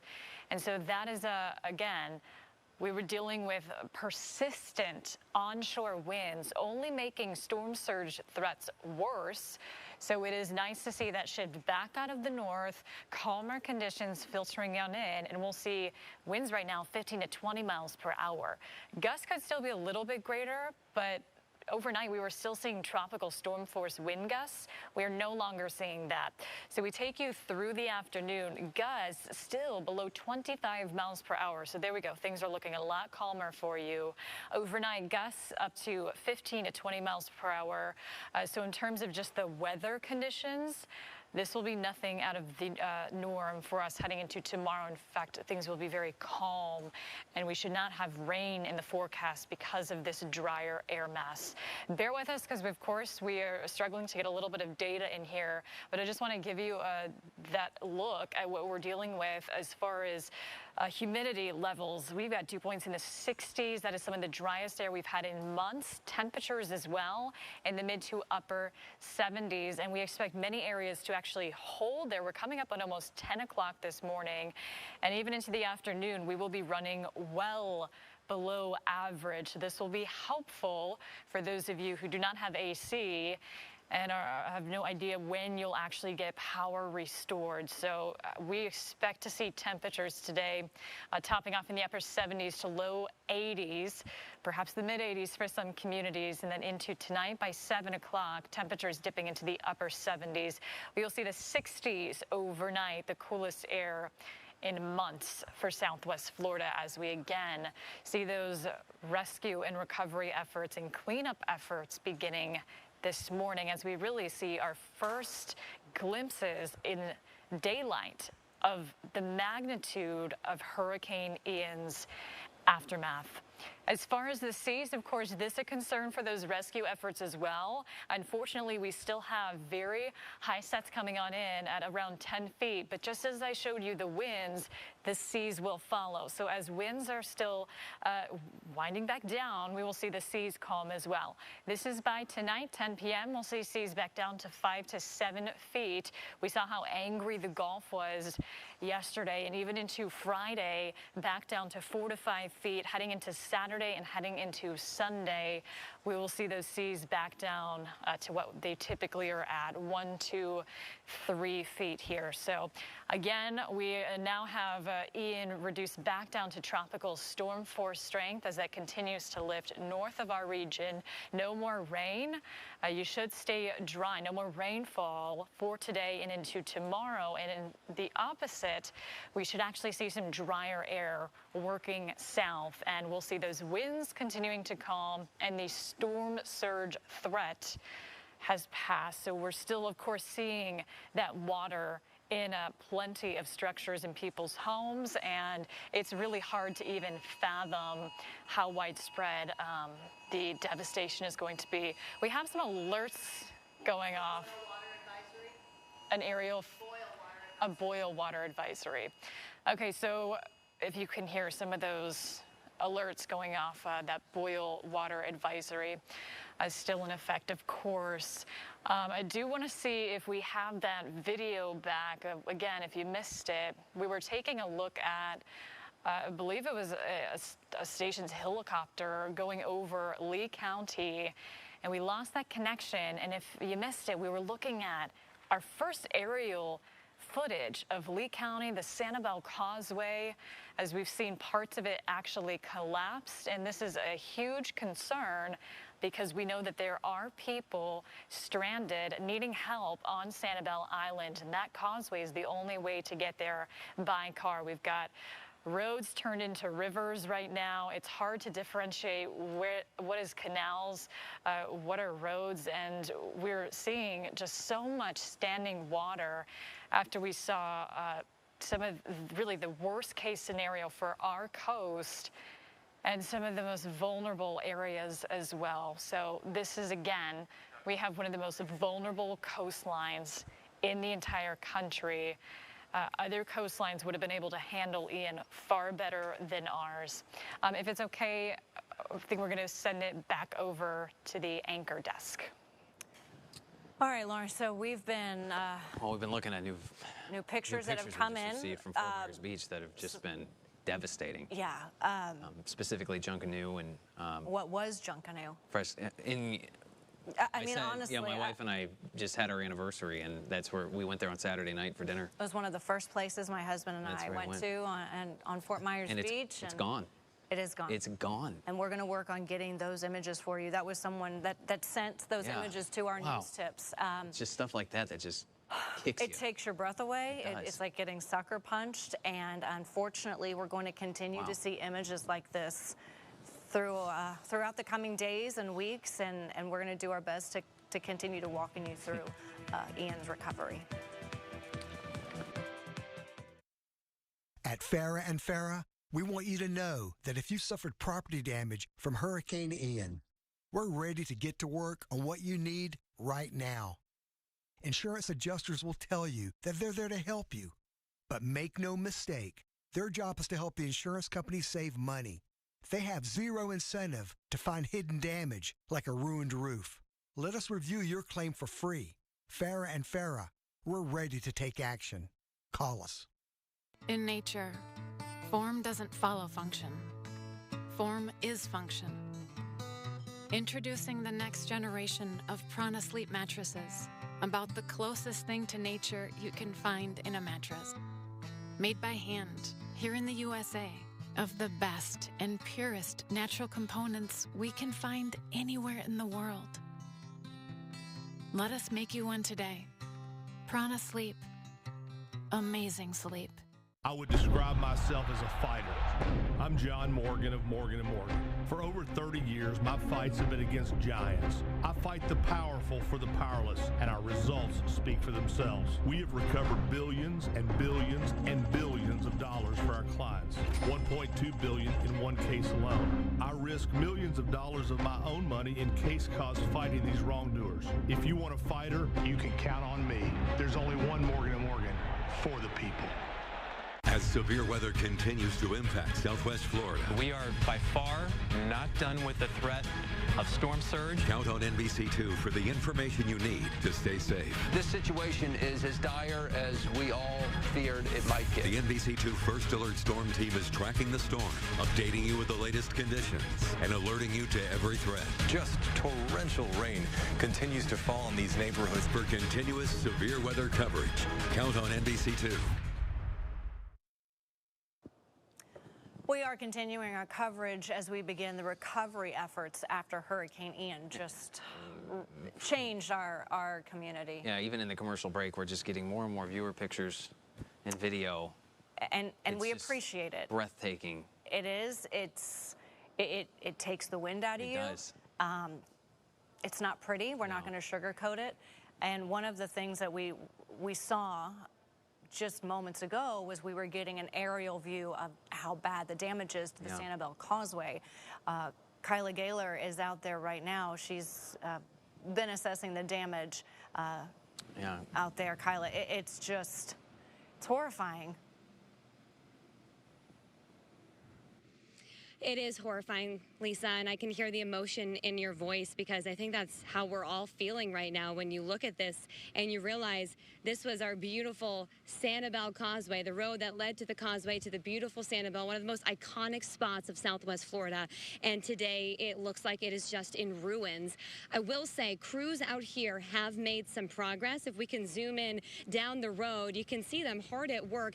They worked really fast and they were able to at least clear this side of the road. So now there's at least a path where emergency crews will be able to get to the bridge. Of course, that doesn't solve the problem that you can't get over the bridge right now. But you can see the other side of the road. If we can pan to the left, it still barely looks like a road even existed there. I mean, I'm just still in awe of how the power of this storm was able to pick up slabs of concrete, throw them like it was nothing. I mean, you can see a lot of the shore and the beach, the sand, rocks, shells, they all moved their way up here as well. And I want to also point out, just look how much sand is left over. If we can kind of pan more over here, and you can even just look down here. There's a really thick layer of sand, still what seems like cemented into the ground here. You know, this is just one of it, but it just lets you know how strong this storm was. The problem is nobody knows really, or at least nobody here that I've talked to has a concrete plan about how to get to the people who are on the other side of the bridge. Some deputies I was talking to, some city workers I was talking to earlier told me there could be as many as 100 people on that side. I did hear from crews on the ground that there were some volunteers in boats trying to get people to and from. We've also seen the Coast Guard circling around. I saw the Coast Guard helicopter circling around here well before sunrise because we have been out here for a number of hours at this point. But the crews who are clearing the asphalt say this is a massive job. They're just pushing the debris to the side. That's not solving the issue. It's just letting emergency crews make their way a little bit closer to the bridge. But to really fix this road and clear the asphalt and then repave it, I mean, that is going to take a very long time. Definitely weeks, maybe months, but it's going to be a long time until our beautiful Sanibel Island and our Sanibel Causeway looks like we once remembered it. Lisa, Greg? Oh, Kyla, Yeah. we're taking a look once again at the aerial footage of the Sanibel Causeway, and I know that you're in the road leading up to it, but trust me when we tell you that when you see the damage from above, Yeah, it's breathtaking. breathtaking. Words can't describe it. Yeah. Kayla, I mean, I don't know if you've heard yet, but I mean, Yeah. there are 4 areas of the bridge that have been completely At wiped out. I know least. you had been near that first area this morning, but 4 areas we saw total just completely wiped away. Yeah, one area was a very large area that where you could tell that water had just rushed in and took everything with it. So we appreciate you walking people through at home who perhaps can't see the damage but can hear what you're describing for them. And you're right. You know, we want to remember Sanibel the way it was before. Unfortunately, this is the hand that we've been dealt this morning. Kayla, was there something else that you wanted to say? Yeah, I was just going to add to that. I was walking up to the bridge earlier and, you know, just kind of piggybacking off of what you said. It's breathtaking in the worst way possible to see all of this today, especially that bridge just feeling cut off from the rest of Southwest Florida. I'm sure for families and viewers who are, you know, maybe watching it from outside of our area, or maybe they have a house here that they use for part of the year, I can imagine how scary it feels to just see that from afar and feel like there's nothing you can do. So that's why it is a little bit of a breath of fresh air to see these crews who have been hard at work for so many hours now. I also wanted to tell you guys, I took a walk along this beach because I was trying to get a view of the bridge from from the shoreline, and the trees that are uprooted, it is just insanity. You know, some of the bases of the trees that were uprooted are just massive. And again, it's just to demonstrate how powerful this storm was. Our shoreline is so vulnerable, and clearly today we are learning it was no match for Hurricane Ian. Lisa, Greg, I'll send it back to you guys in the studio. All right, All right. Okay. All right. So we were just getting word from our producer. Again, this is a very fluid situation that we're dealing with, and as brand new information is coming into the newsroom, we're doing our best to get it out to you as fast as it comes in. So sometimes you'll notice we're pausing, and what we're doing is we're listening to what information we need to relay to you next. So here is what just came in. Yeah, I think we have some FPL vehicles right here we can show you. Okay, so that's FHP. That's what it is specifically. My apologies. FHP, actually from Miami, posted this to Twitter at about 9 a.m. They're currently escorting about 150 utility vehicles to areas affected by the hurricane, and you see some intersections here are being blocked off to allow the crews to travel as fast as possible. So many communities are still without power today, of course, but you know, here they come to help get us out of the dark. Right. Okay. So that's, again, some good news this morning. We know a lot of you are going to be wanting to plug in your generators this morning because you're going to want the electricity. Many of you, almost all of us in Lee County in particular, are at home. You don't have power. Again, you're wanting to use that generator. And Marco Island Fire Rescue, as well as some other fire departments across our community, are wanting to make sure that you're operating that generator safely. So here are some safety tips that you need to know. They say never plug the generator into a wall outlet to power your entire home or facility. Never use them indoors or anywhere enclosed, like a garage, a crawl space, carport, basement. Don't do that. That could lead to you being exposed to carbon monoxide. Also, be sure that you plug in your appliances before refueling and give it time to cool down before refueling as well. You know, those generators, they're going to get hot. Oh, yeah.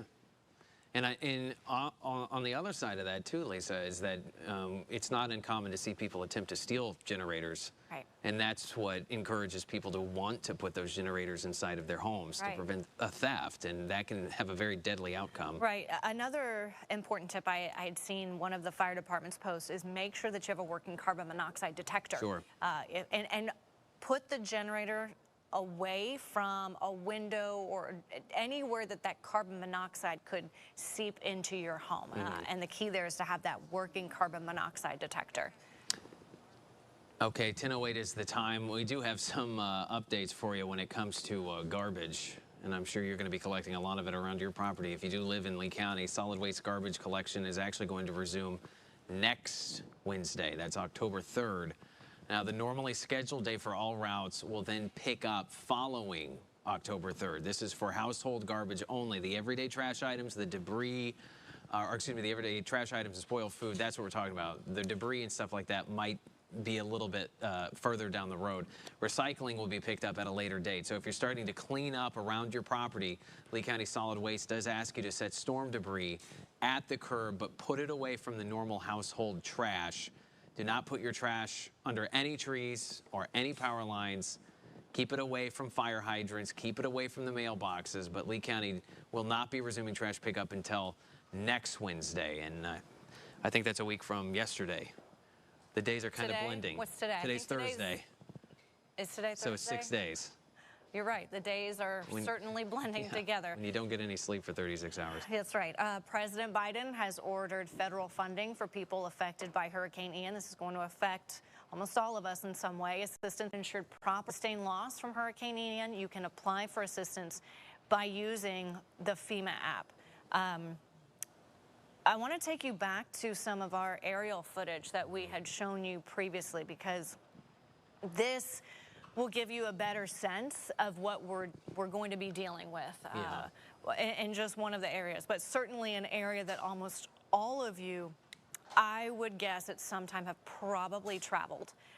Whether you're bringing family over, whether you just decided to spend the day down on Sanibel, If you are joining us from home, what you're looking at are aerial footage that came previously from a helicopter from one of our affiliates taking a look at the Sanibel Causeway. So when Greg and I were watching this initially, we counted at least 4 breaches to the Sanibel Causeway, and you're taking a look at one of them. This isn't even the one that our crews... No, that was at the foot of the bridge. Right, but this was the one that made my stomach just sink. Wiped away, just completely taken with the surge. And then, of course, it makes you ponder, for those who stayed on the island during the storm, how quickly can emergency crews now get there without the causeway? That might obviously involve, you know, boats and so on and so forth. Well, and we saw an email come through from Sheriff Carmine Marcino saying that that is their priority. Fort Myers Beach, Sanibel, their priority is search and rescue and assisting the people that need it there. But again, if you're only able to hear from home and you're not able to see this aerial footage, there are multiple points in the Sanibel Causeway that just simply are no longer there. Some of them you can see collapsed into the Gulf, but there are some parts of the Sanibel Causeway that just got completely washed away. And now we're looking at the Sanibel Marina, which is the public marina. Public marina. It's not the yacht club, it's the public marina. Big boats just piled and stacked on top of each other, which gives you an idea of how powerful that water was and how fast it came through.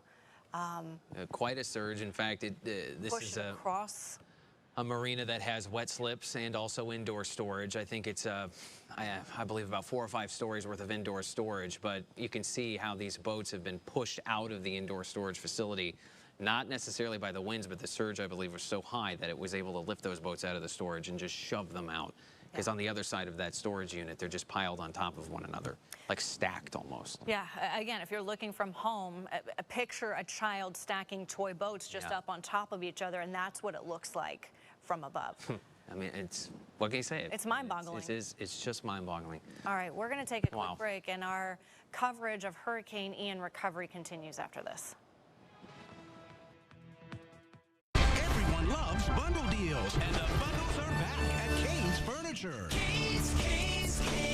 Bundle 3 or more items together. Get 20% off your entire purchase. Choose 3 of your favorite items from any department for 20% off store-wide. Over $30 million in inventory, in stock, and ready for you. Bundle up this weekend at Kane's and Cane'sFurniture.com. Get more for less. There's a reason Comcast Business powers more businesses than any other provider. Actually, there's a few. Comcast Business offers the fastest, reliable network, the protection of Security Edge, and the most reliable 5G network. Whether your business is starting or growing, you need Comcast Business. Simplicity and savings, all from one provider. Get internet, advanced security, and voice for $40 a month for 12 months when you add Comcast Business Mobile. Plus, enjoy free installation and ask how to get a $500 prepaid card with a qualifying gig bundle. Call today. Ready? It's happening now through Monday at Rooms to Go. Pick from 100 beautiful rooms, each under $1,500. Picture it, your home, fully furnished in your style, with living rooms under $1,500, dining rooms under $1,500, bedrooms under $1,500. So many stylish options, each under $1,500. And it gets better. Finance for $30 or less per month, interest-free for 50 months. Now through Monday at Rooms to Go.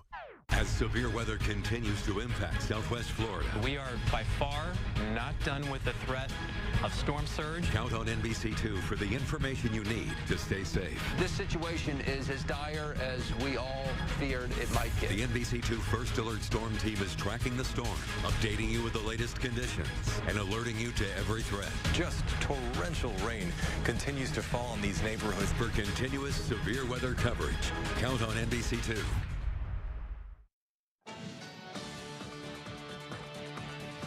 Hi, AM meteorologist Sammy Squires still tracking Tropical Storm Ian as it makes its way now towards the east coast of the state of Florida. Looking at our current wind speeds, because this is something we've been keeping an eye on, they are now under tropical storm strength. However, still seeing some gusts over the 30-mile-per-hour range here, about 33 towards Sanibel, Fort Myers, 36 in Punta Gorda, as well as Arcadia. Those are higher wind speeds at the current moment. And then towards the Marco Island, Naples area, about 28, 29. These are sustained wind speeds. They are starting to go down, and I do expect them to continue to decrease over the next couple of hours. So I do think around about noon, we start to see them all dropping into about 20, 25 miles per hour. And then after about lunchtime, the lower 20s through the early evening, and then eventually slowly starting to fall even further than that. So this is good news. We are no longer seeing the threat of high wind speeds within our area. And that means storm surge has finally come to an end. So no storm surge warnings are in effect, but we still have the threat of that standing water. So keep that in mind. You don't want to head home yet if you are out away from Southwest Florida right now. And of course, don't want to head out of your home just yet if you are within Southwest Florida and you are safe. So we continue to track these wind speeds as well as the rain. No rain here within Southwest Florida. It is cloudy outside, and we will continue to see this cloud cover through the rest of the afternoon. Zooming out to the bigger picture here, this is what's left of Tropical Storm Ian, mainly stretching from about Jacksonville all the way towards south of Orlando. With that heaviest rain right now towards Daytona Beach. That is going to move offshore, though, and then kind of curve its way up towards the East Coast. So no more rain threats here within Southwest Florida. I do expect it to be mostly cloudy, though, through the remainder of the day ahead, with the wind speeds really starting to come to a calm later tonight. By tonight, too, the clouds are going to start to break up. Then we will actually start to see partly cloudy skies in time for Friday morning, help us dry up even more with more sunshine on the way through Friday afternoon and through the evening. Things look great. No more rainfall in our forecast for Friday or Saturday. We are going to stay dry. Just a few clouds are predicted in the sky through the afternoon, and then going into Saturday morning, mostly clear. Also, I do want to mention you don't want to go outside right now and don't want to drive, even though you may be tempted to kind of see some of the damage around you. Really just don't drive through any flooded streets, because 1 foot of water can actually carry your car. Keep in mind 6 inches of moving water, which is much lower than what we are actually seeing on the ground right now. That can knock you down, so keep that in mind. Also, there is bacteria in the water, or there could be bacteria in the water, so of course that's something you want to keep an eye out for over the next couple of days until the water finally recedes. In terms of temperatures, we're looking at about 70 degrees in the St. Petersburg area. Down south towards Fort Myers, though, about 74. So I do think Arcadia is somewhere in between there, about 72. We're not getting all of our numbers here within Southwest Florida. That's why I am showing a little bit of the bigger picture here within the state of Florida. Temperatures are on the lower side and will continue to be lower through the afternoon. I do think we'll get a high around 80, 81 degrees this afternoon for Fort Myers, upper 70s for Punta Gorda, Sanibel, Arcadia, about 77 degrees. And then temperatures will start to fall going into the overnight hours. These are actually much cooler temperatures than we've been used to. These temperatures will start to fall into the upper 60s even through the early morning to start your Friday. But this is good news to us, because, you know, many of us don't have that air conditioning working right now. It will be a cooler night ahead for us. We just have to get through the day with those temperatures in the lower 80s. We will have your next weather report coming up in just a little bit. For now, I'm going to send it back to the desk. All right, Sandy, thanks so much. All right, it is 10:19 right now, and we just showed you images above the Sanibel Causeway, but Chris Redfern is in our alert center, and Chris, it's my understanding you just got some jaw-dropping pictures from Fort Myers Beach. We did. This is one of the areas, of course, we've been really, really concerned about, and it's one of the areas we haven't really had good eyes on yet, just because of the nature of getting there is so treacherous, even for rescue crews. So anyway, this is one of the Fort Myers Beach Fire Department fire stations right here. Yeah, let's go ahead and pull these up full. I'm going to scroll through these. We're going to do this in real time. I haven't seen quite all these yet. So I'll go ahead and scroll through some of these here. Just look at this. Look at the sand. Yeah. Just everywhere. For those of you listening, not watching right now, we're looking at one of the Fort Myers Beach Fire Department substations down on Fort Myers Beach. And there is sand. I mean, Greg, Lisa, what would you say? Halfway up the building in some of those areas? Oh, without question. In those big, heavy, you know, whenever you pull into a parking spot, those big, heavy, yellow concrete pylons that are usually drilled into the pavement. Right. Those are just scattered around the parking lot in the sand. Let's go ahead and keep scrolling here. Oh, my goodness. You can't even tell which direction you're looking at. Clearly, this is out looking towards the Gulf. Again, sand absolutely everywhere. Some dilapidated building over on the left-hand side of your screen. I can't even tell you what we're looking at right now. I'm not sure, but that's a foundation. Yeah, with a building that was clearly on it before, Ian. That Chris, I think that might be. I'm trying to look as hard as I can, but I think that might be where Junkanoo was. Well, we have, so I've been kind of playing around on Google Street View as well. I'll get into that here, and maybe we can help figure out exactly what we're looking at. So this, I presume, is looking down Estero Boulevard. They're on the island of Fort Myers Beach. You cannot tell it's a road. I was about to say, it looks like it does. The beach with debris on it. That's how much sand. So much erosion is piled up down it. The only way you can even remotely tell that this may have been a road is just because there is slightly less trees in the middle of it. But that's really the only indication that that's even a road. Chris, if you push on the plus down there, yes. I don't think we can quite get it bigger. We do have some photos that, here we go. Some of these are in landscape. These are popping up a little bit bigger for our viewers. Again, more images from down in that area. I wish I could tell y'all what exactly we're looking at, but the damage is so extensive that it is literally unrecognizable. Yeah. I think you're right, though. I think as you look at where those power lines are, I would assume, and again, I'm assuming on this one, but that would be where they would have lined the street, right? I mean, that...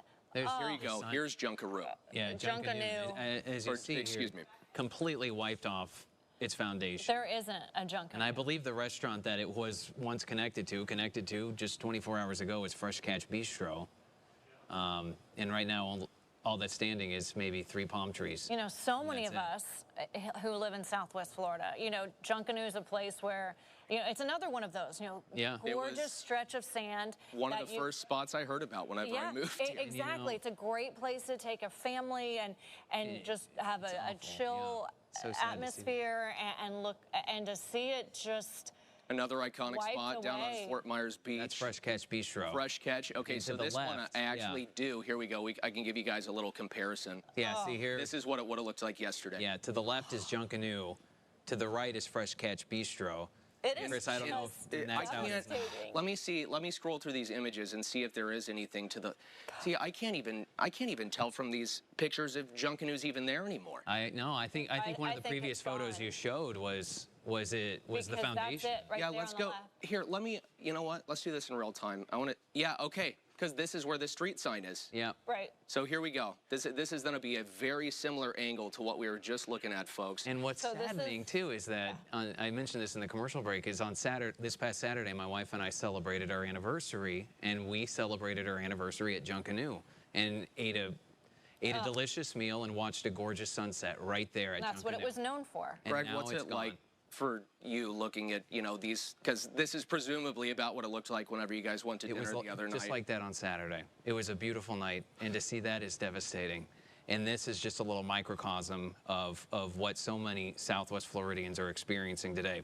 And feeling. And feeling. Emotionally just... Our restaurant owners, the people who ran Junkanoo were wonderful people. They are wonderful people. I don't know where this is from, but, you know, this is showing what the inside of, you know, the few structures left down there presumably look like. Just a mess. Cabinets, mattresses, just My goodness. I just can't believe it. Wow, look at this. Here we go, a couple cars piled up together. This looks like it was taken maybe a little bit earlier when it was still dark outside.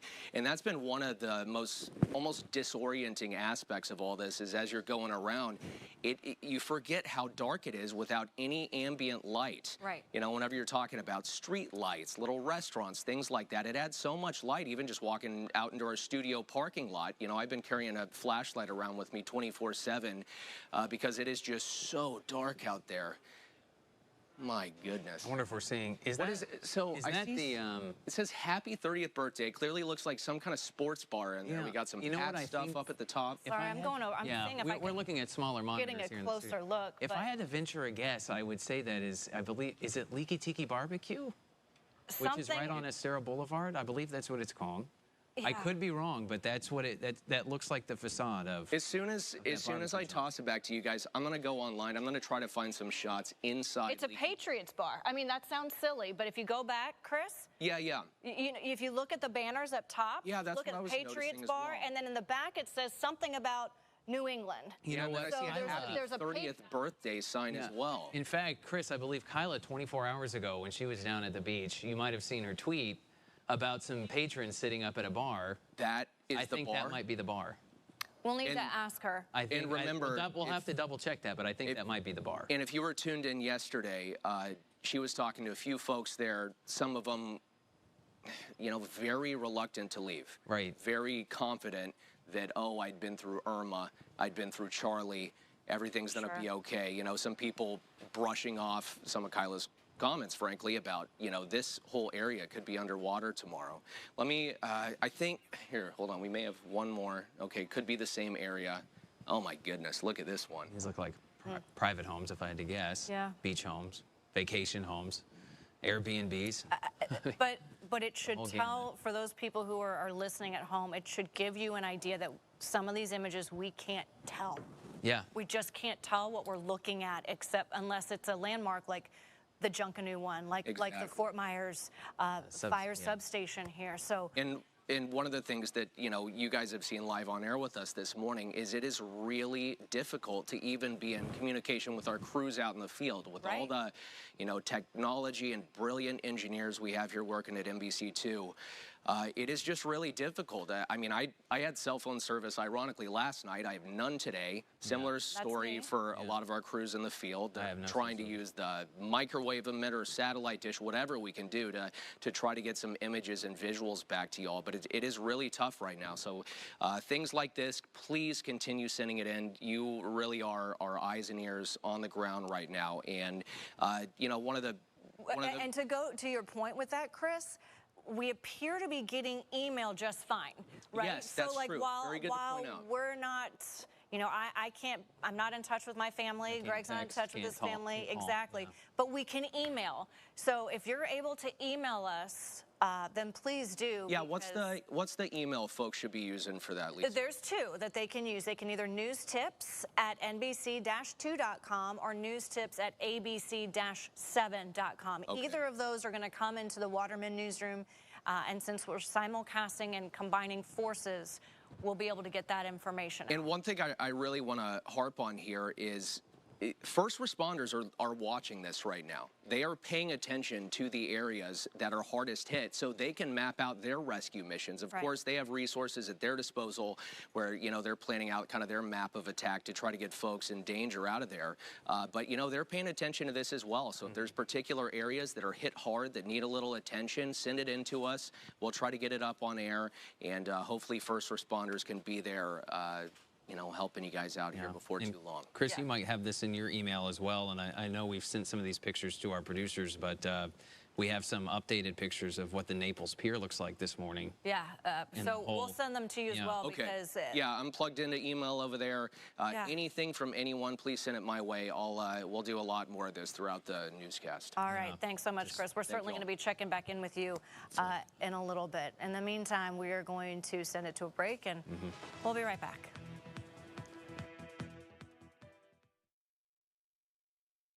I'm John Morgan of Morgan & Morgan. As millions flock to the metaverse, many are experiencing unnecessary pain and suffering, terrible car crashes, frightening trip and falls, and on-the-job injuries. Our army of over 800 attorneys and 4,000 support staff have recovered billions for clients just like you. Injured? Just dial #law. That's all. Morgan & Morgan, America, and now the universe's largest injury law firm. In nature, form doesn't follow function. Form is function. Introducing the next generation of Prana Sleep mattresses, about the closest thing to nature you can find in a mattress. Made by hand, here in the USA, of the best and purest natural components we can find anywhere in the world. Let us make you one today. Prana Sleep. Amazing sleep. It's a tragedy. A family forced into bankruptcy because of medical bills caused by another driver's carelessness. A child who will need constant care for the rest of her life because of a medical mistake. An injured worker denied workers' comp because the system isn't working for him. Mistakes happen. Negligence happens, and the system doesn't always play fair. But you shouldn't have to pay for it. Protecting you and your family is what we say, because it's what we do. Here in Florida, storms can come in a hurry, but if you have the NBC2 weather app, you'll never get caught off guard. Just choose which alerts you want to receive. Then we'll give you the heads up before bad weather heads your way, making your plans weatherproof. Sponsored by New South Window Solutions. Made in Florida for Florida homes by Florida workers. Visit newsouthwindow.com.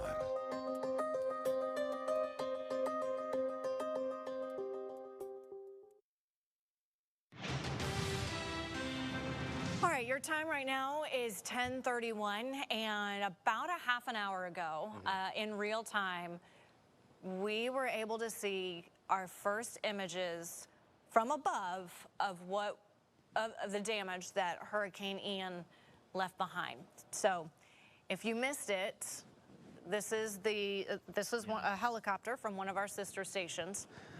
And this is the Iona district specifically. Correct. When we first saw this, it took us a while to get our bearings. Didn't know where we were, but what we knew is we were seeing devastation. Right. So again, this is South Lee County, the Iona area. Okay, so we're basically going to do what we did in the last hour and just kind of fly through for you. Literally and figuratively, and just kind of walk you through what we're seeing here, because we were able to get an extensive look from the sky of how the southern area of Lee County is looking, and clearly it's underwater. For the most part, I would say the vast majority of the Iona district, if it was either underwater at some point in time and the waters receded, or there are other areas rather that we can see now that are still underwater where the surge has yet to fully recede. Now, one thing that was an interesting point that was brought up when we were doing this aerial footage and showing you the aerial is a lot of the roofs on homes, not manufactured homes, but on homes are still intact for the most part. We came across this. This was a house fire. A house fire, emergency. You can probably hear our phones going off. Talking about generators. It's really more or less tips on how to stay safe from generators. You're probably getting it yourself if you're watching right now. But again, this is a home that is essentially burned to the ground, and firefighters just can't get to it. Yeah. And the water is still just so high. And I think this appears to be a canal home. And at first we had difficulty telling earlier this morning if there was somebody there trying to get that fire out. But I think now it's smoke. I think it was just whiter smoke coming from the home. And so then as we continue the aerial coverage, these are some manufactured homes. This is the area, I believe, that was strongly impacted by the tornado in January. I believe it might have been January 16th that tornado came through. Something like that. The Iona district. I mean, just debris strewn everywhere. Water up to, on some of these homes, at least halfway up, just debris scattered. Yeah. Some of them were upended on their side. And then this is where we started to kind of get our bearings a little bit more, because we're continuing to fly over South Lee County, and you can start to see in the distance a body of water. I believe that's the Caloosahatchee, where it meets Pine Island Sound, meets and meets the Gulf ultimately. Right. So again, we're still continuing to fly over South Lee County. As you can imagine, screens gone in pool cages. Again, relatively minimal damage to roofs, which was a little bit of a silver lining. And then we started to fly in over here. And you start to see kind of boats pushed up a little bit. Again, roofs still intact, but still high water. Yeah. Not particularly flooded out, though. And then it starts kind of panning around a little bit if you're just looking. I think we're seeing some condominiums off of, I believe it's John Morris Drive, which is this area right here. I believe this is the area that takes you down to Bunch Beach that we're looking at as widespread storm surge. And then we're coming up towards Sanibel this Harbor. is when we see the Sanibel Causeway. There's the Sanibel Causeway. And if you're just listening at home, we're taking a look at that the bridge, you know, where it goes up and then it comes down, and then you're getting a shot of one of the areas that caved in. This isn't even the area where our crews were early this morning. Yeah, this was the revelation of a second break. Because we had only known of the first one at the foot of the bridge this morning, and then when we saw this picture, it had shown that there are now multiple locations on the bridge, specifically the causeway area, where the bridge is completely wiped out. Yeah, and we're not talking small sections of the bridge. No. It's as if someone put dynamite under it and just blew it to bits. Yeah, and then this is the one to me that was the most, that knocked the wind out of you. They're gonna pan back over to the left in just a second. But again, they kept focusing on this one. That's a big section of the bridge. This is where the Sanibel Islands, the beaches. Yeah. A lot of people go there, watch the sunset. Get a lot of anglers out there, kayakers, jet skiers. This is the bridge Just specifically over Pine Island Sound, heading due west towards Sanibel. Right. And you can see that it's still churned up right there. The water's still very churned up. Very choppy. And then they're coming back out, and then coming over to the east, and here we go. This is the biggest break right here. Just completely washed away. The bridge is actually. You wouldn't even know there was a bridge there. It's gone. That's kind of earlier when I saw this image. That's when I was thinking, what kind of a geographical shifter is this storm ultimately going to be? Right. And these are some of those little areas. I know I've had a lot of sunset parties here with my friends. Okay. Okay, I just heard from our producer that we're going to hear from Sheriff. Is it Sheriff Marcino, Maryland? Okay. And of course, being the sheriff of Lee County, Evan's going to, I'm sure, ask him about how do people who live on Sanibel either get back on? How are people who are still stuck on Sanibel that rode out this storm? Okay, never mind. Okay. We just got word that he's not there yet. So just know that a lot of you have asked these questions, and we're efforting to get you answers. So please know that we're working on your behalf to answer the questions that so many of you are wanting to know. How do I get back to Sanibel if my home's there? How long is it going to take? What about if I have loved ones there? Here's the first. Is that the first? This is the first one, because you can see our crews that were out there. And in the dark, when Gage and Anissa and Christy and Claire and all of them were out there, you couldn't fully appreciate how big that breach was. Gage was saying 60-yard gap, and I didn't know if I believed it when I was looking at it. And now I see it. Yeah, now the camera here is panning to the east. Where Kyla has been. We're heading east on Summerlin, rather. And showing you the just extensive damage of the road leading up to, of what was the road leading up to the toll plaza. And this is when we came across the Sanibel Marina. That's right. And I described it as if, imagine you're looking at a child had toy boats and just kind of stacked them and piled them up on top of each other. Yeah. That's what it looks like. These are all stacked. And big boats, not small boats by any means. And it shows you the power of the storm surge that came through here, because you can see these boats got pushed, here on the other side. Yeah, and the Sanibel Marina has a lot of indoor storage for boats. It's they stack boats inside of the indoor storage. I believe it's probably about 3 or 4 stories in all. And this picture of a boat thrown into the mangroves goes to show that it appears that this storm surge had gone through the indoor storage unit and just shoved these boats out. Yeah. This is Port Sanibel Marina that we're taking a look at right now. Again, for those of you who are just listening at home, all of the boats that were in dry storage look like they've been pulled. Not all of them, but a lot of them just pulled out and just dumped on top of each other there when that storm surge came through. And then you can see more of the ones where they were in their slips. They're just not there. Yeah, they got stacked up on top of each other. Moving back east on Summerlin. And oh, another.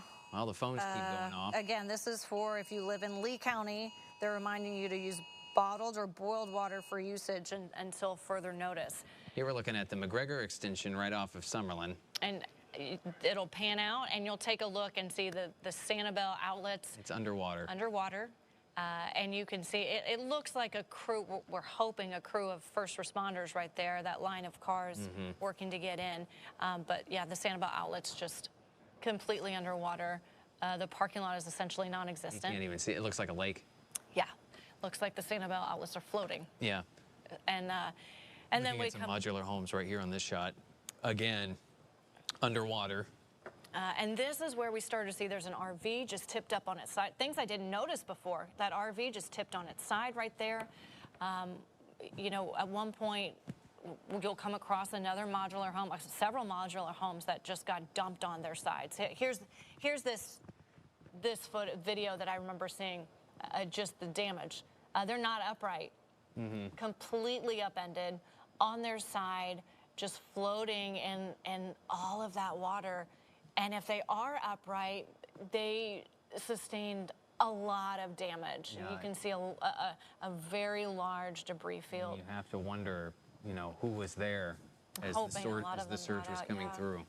Yeah, because I'm sure it was frightening, very frightening for them who had to deal with that. You can see, looks like someone tried to put a tarp on top of their roof to try to salvage what they had at the time. There's that modular home that caught my attention the first time I saw this video. Completely on its side. And I mean, this specific location, it's quite obvious that it's really nothing more than a debris field. It doesn't even look like a neighborhood anymore. No. It's just a debris field. And then I think here is where is this where we started to see homes fully engulfed? Yes. In flames? That's coming up in just a second, because we continued kind of scouring around the aerial shots, and you could see the water.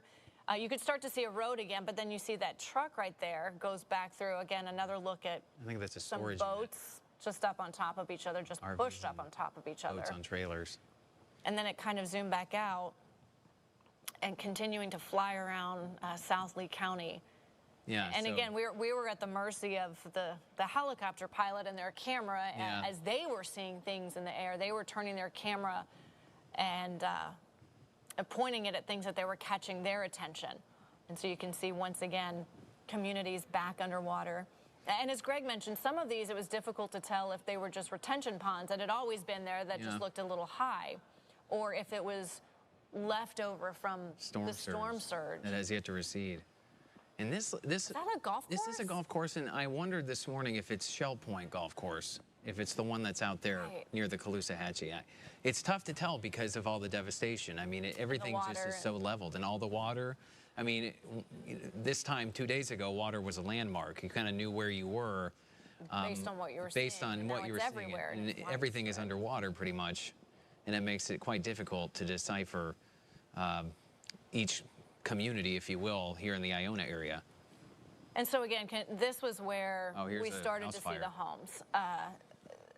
This home, when we initially saw this one, it appeared as if someone was pouring water on it, but then it doesn't look like anyone was able to get there. It looks like that's just smoke that is rising from a home. You wonder if it could be an electrical fire at a time. Right. You know, but just smoldering right there. It looks like electrical surge or something. The flames are gone, but the smoke is still there. It's still continuing to smolder. And then at some point, the camera is going to come across. There it is. Is this a home? Yeah. Fully engulfed. And the roof collapses right here.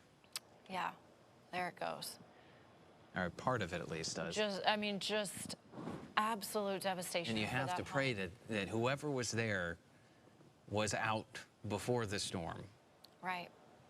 But because this is not good if you're waiting for help already and you find your home on fire all of a sudden. Because if you look, there's water surrounding these homes. Yeah. Firefighters are not able to get there. You can see the road leading up to this home that is fully engulfed in flames. It looks like it's a duplex. I think it might be. Because back Lanai areas. So a duplex that went up in flames, but the road leading up to it is completely underwater. There's just nowhere to go. And then, you know, they gave us this stop sign. It seemed like they were trying to zoom in to see if we could see anything, but there's nothing. But you can see that the water is up to the curb and the grass, and there's just no way to get to that home that is on fire. It's unbelievable footage. It is. It's devastating. It's devastating for us to see and to have to tell you about, but like we said earlier, this is the reality that we're left to deal with after Hurricane Ian came through our community. I mean, you can look at those flames on that roof. Mm-hmm. And there you see how deep the water is. I believe these those are might big be trucks. first responders. Right. Or maybe FPL or something like that. Someone coming to check out the area, but certainly deep water that they are having to drive through. So that's kind of been our first view of South Lee County. Yeah. And very hard hit area. I mean, this is the same district of Health Park that was evacuated yesterday, the first floor specifically because of storm surge. Right. Just an area that saw a lot of water. And Gage and Christy were out there early in the hours this morning and talking about how they came on, you know, rescue crews and that they were going into neighborhoods. Yeah. So the harsh reality that we're facing this morning. For sure. And I think we're going to take a quick break. Yep. And I wonder, too, I want to ask Marilyn while we're on air, are we going to see updated pictures of Fort Myers Beach coming up after the break at all, Marilyn?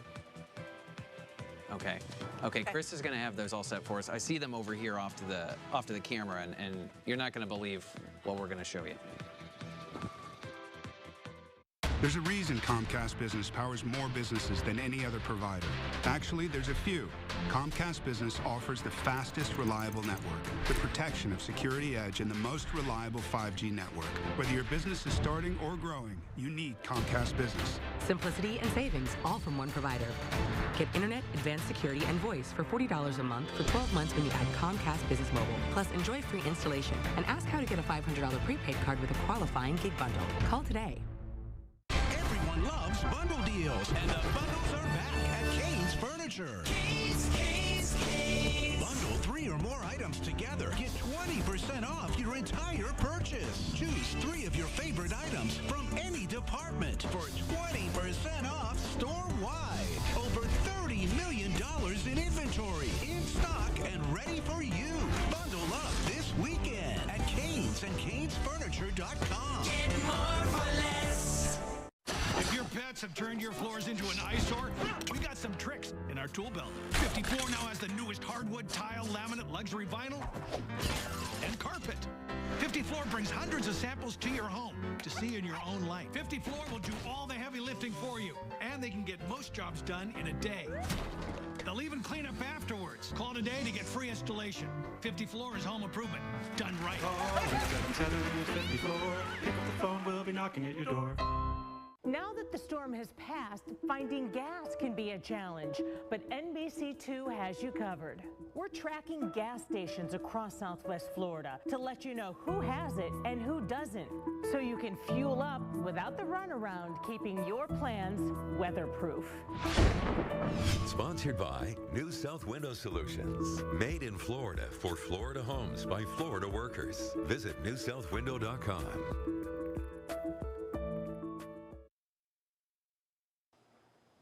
All right, coming up on 10:49, and Greg, you saw over our shoulders some of new images of Fort Myers Beach, and Chris Redfern is in our alert center, and I want to get people ready at home for what they're about to see, Chris. Yeah, so I'm going to start with kind of your welcome to Fort Myers Beach for all of us. You drive across the bridge, you come down, and it just feels like a total beach town. All right, let's show you what it looks like now. Look at that. That's just... It looks like a bomb went off. And That, in a way it I did. mean, that is a really popular beach shop right there. Yeah. And I've been you in could there multiple times with my daughter. It's one of our favorite places to go. Just chill, hang, find some fun stuff. Do you happen to know the name of that shop? It's okay if you don't. I can look it up real quick. But I don't. So for those of you, if you can picture coming over Fort Myers Beach, you look down to your right in that first kind of little parking lot where you have the option to either go to the pier to the right or down the rest of the beach to the left. There's that very iconic kind of turquoise blue building with the little red kind of osprey on the is the logo there next to, I think there's an ice cream shop across the street. It's Cold Stone Creamery. Yeah, that's right. Yeah, Cold Stone across the street. And this surf shop, this little beach shop, you can see straight through the thing. I'm gonna pop back and forth real quick here so we can see what we're looking at. But yeah, the glass windows that surround the entire shop are now gone. You can literally see through the shop from coming down on the bridge into the parking lot. It is just stunning. I do have one more I also want to show you guys. I can't even identify that. I can't identify it either. This is, again, I'm told, from Fort Myers Beach. For those of you listening, not watching, we're looking at a different area of Fort Myers Beach, and there is debris everywhere, massive pieces of cement and cinder blocks, and this tree over to the left. I mean, a tree that's dwarfing a house over to the left that's collapsed, uprooted. I mean, this is just shocking. We knew it was going to be bad on Fort Myers Beach. I remember talking to Megan Miller, who will be on together here in about 10 minutes, but talking to her ahead of this, because they're, she and her boyfriend love going down to Fort Myers Beach, one of their favorite spots to go down and enjoy. And I told her, I said, I am really worried that during the peak of this, you're going to go up over that bridge and it's just going to go straight down into the water and you're just going to see the roofs of buildings. Yeah. My daughter and I love going down to Fort Myers Beach, and one of our favorite places to go is the Diamond Head Beach Resort. Yeah. And I've been trying to reach out to the GM there, and at one point yesterday, before we lost cell phone service, before we lost email service, Neil said, "You're not going to believe what it looks like down here." The name of that was shop, when the waters were rising, not this. Yeah. Not this. It just... Well, whenever that moment yesterday when Kelly was live FaceTiming with that family trapped in their home up on the second floor, and you could clear as day see the water coming in around them. Yeah, I'm just hearing from my producer. I do have some more pics that we can flip through as well. So, Lisa, these are the ones from Matt Lachey you were talking about. Right. And I actually did figure out a way I can kind of zoom in a little bit, which should help for y'all watching at home.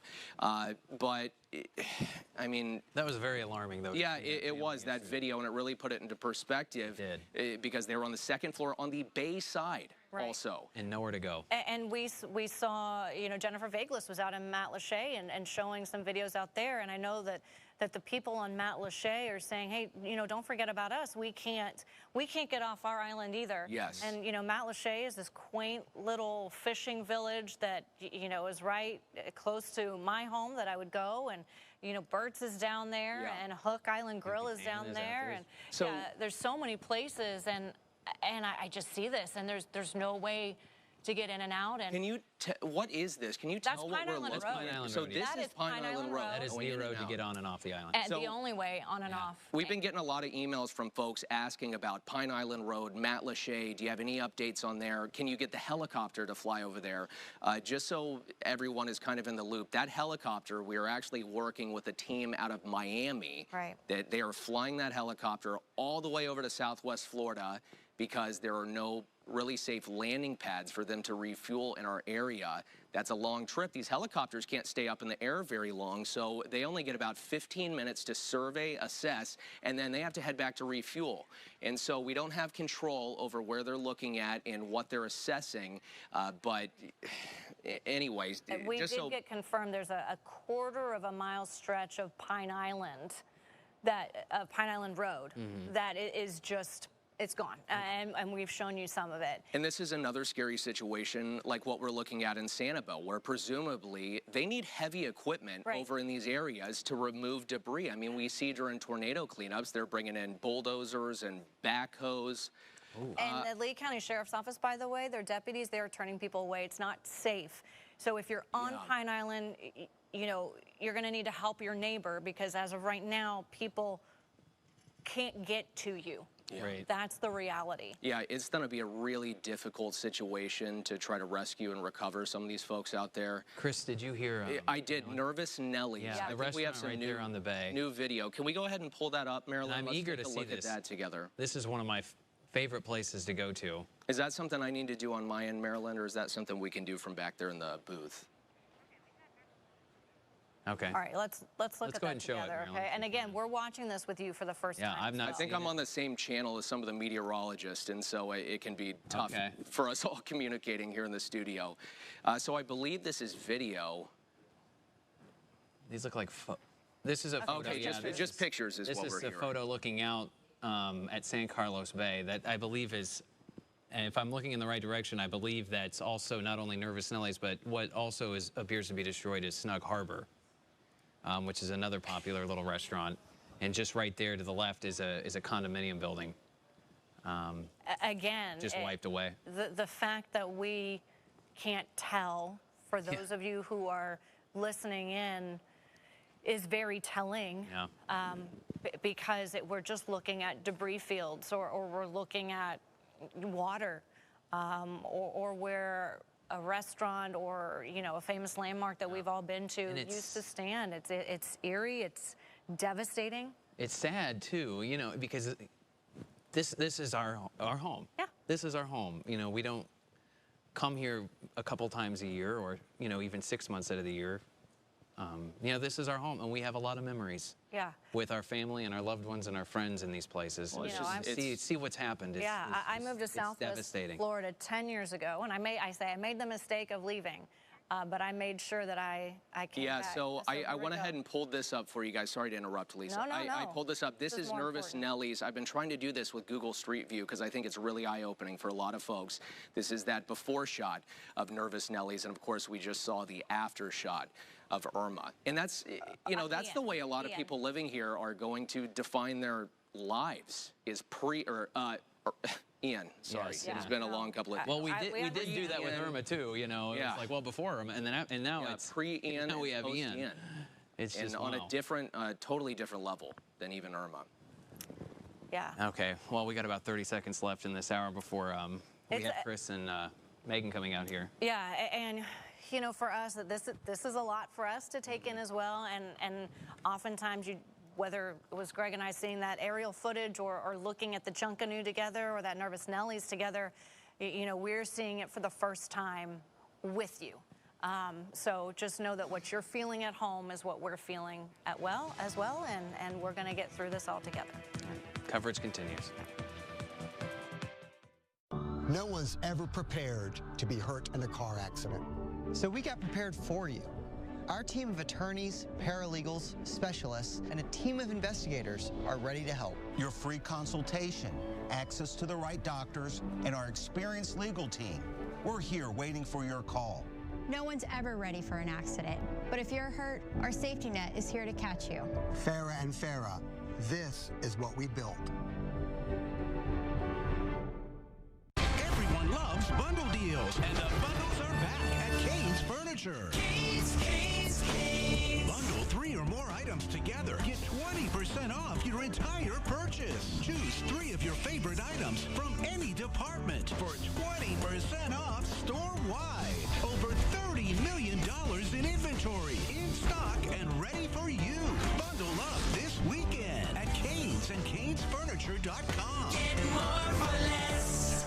There's a reason Comcast Business powers more businesses than any other provider. Actually, there's a few.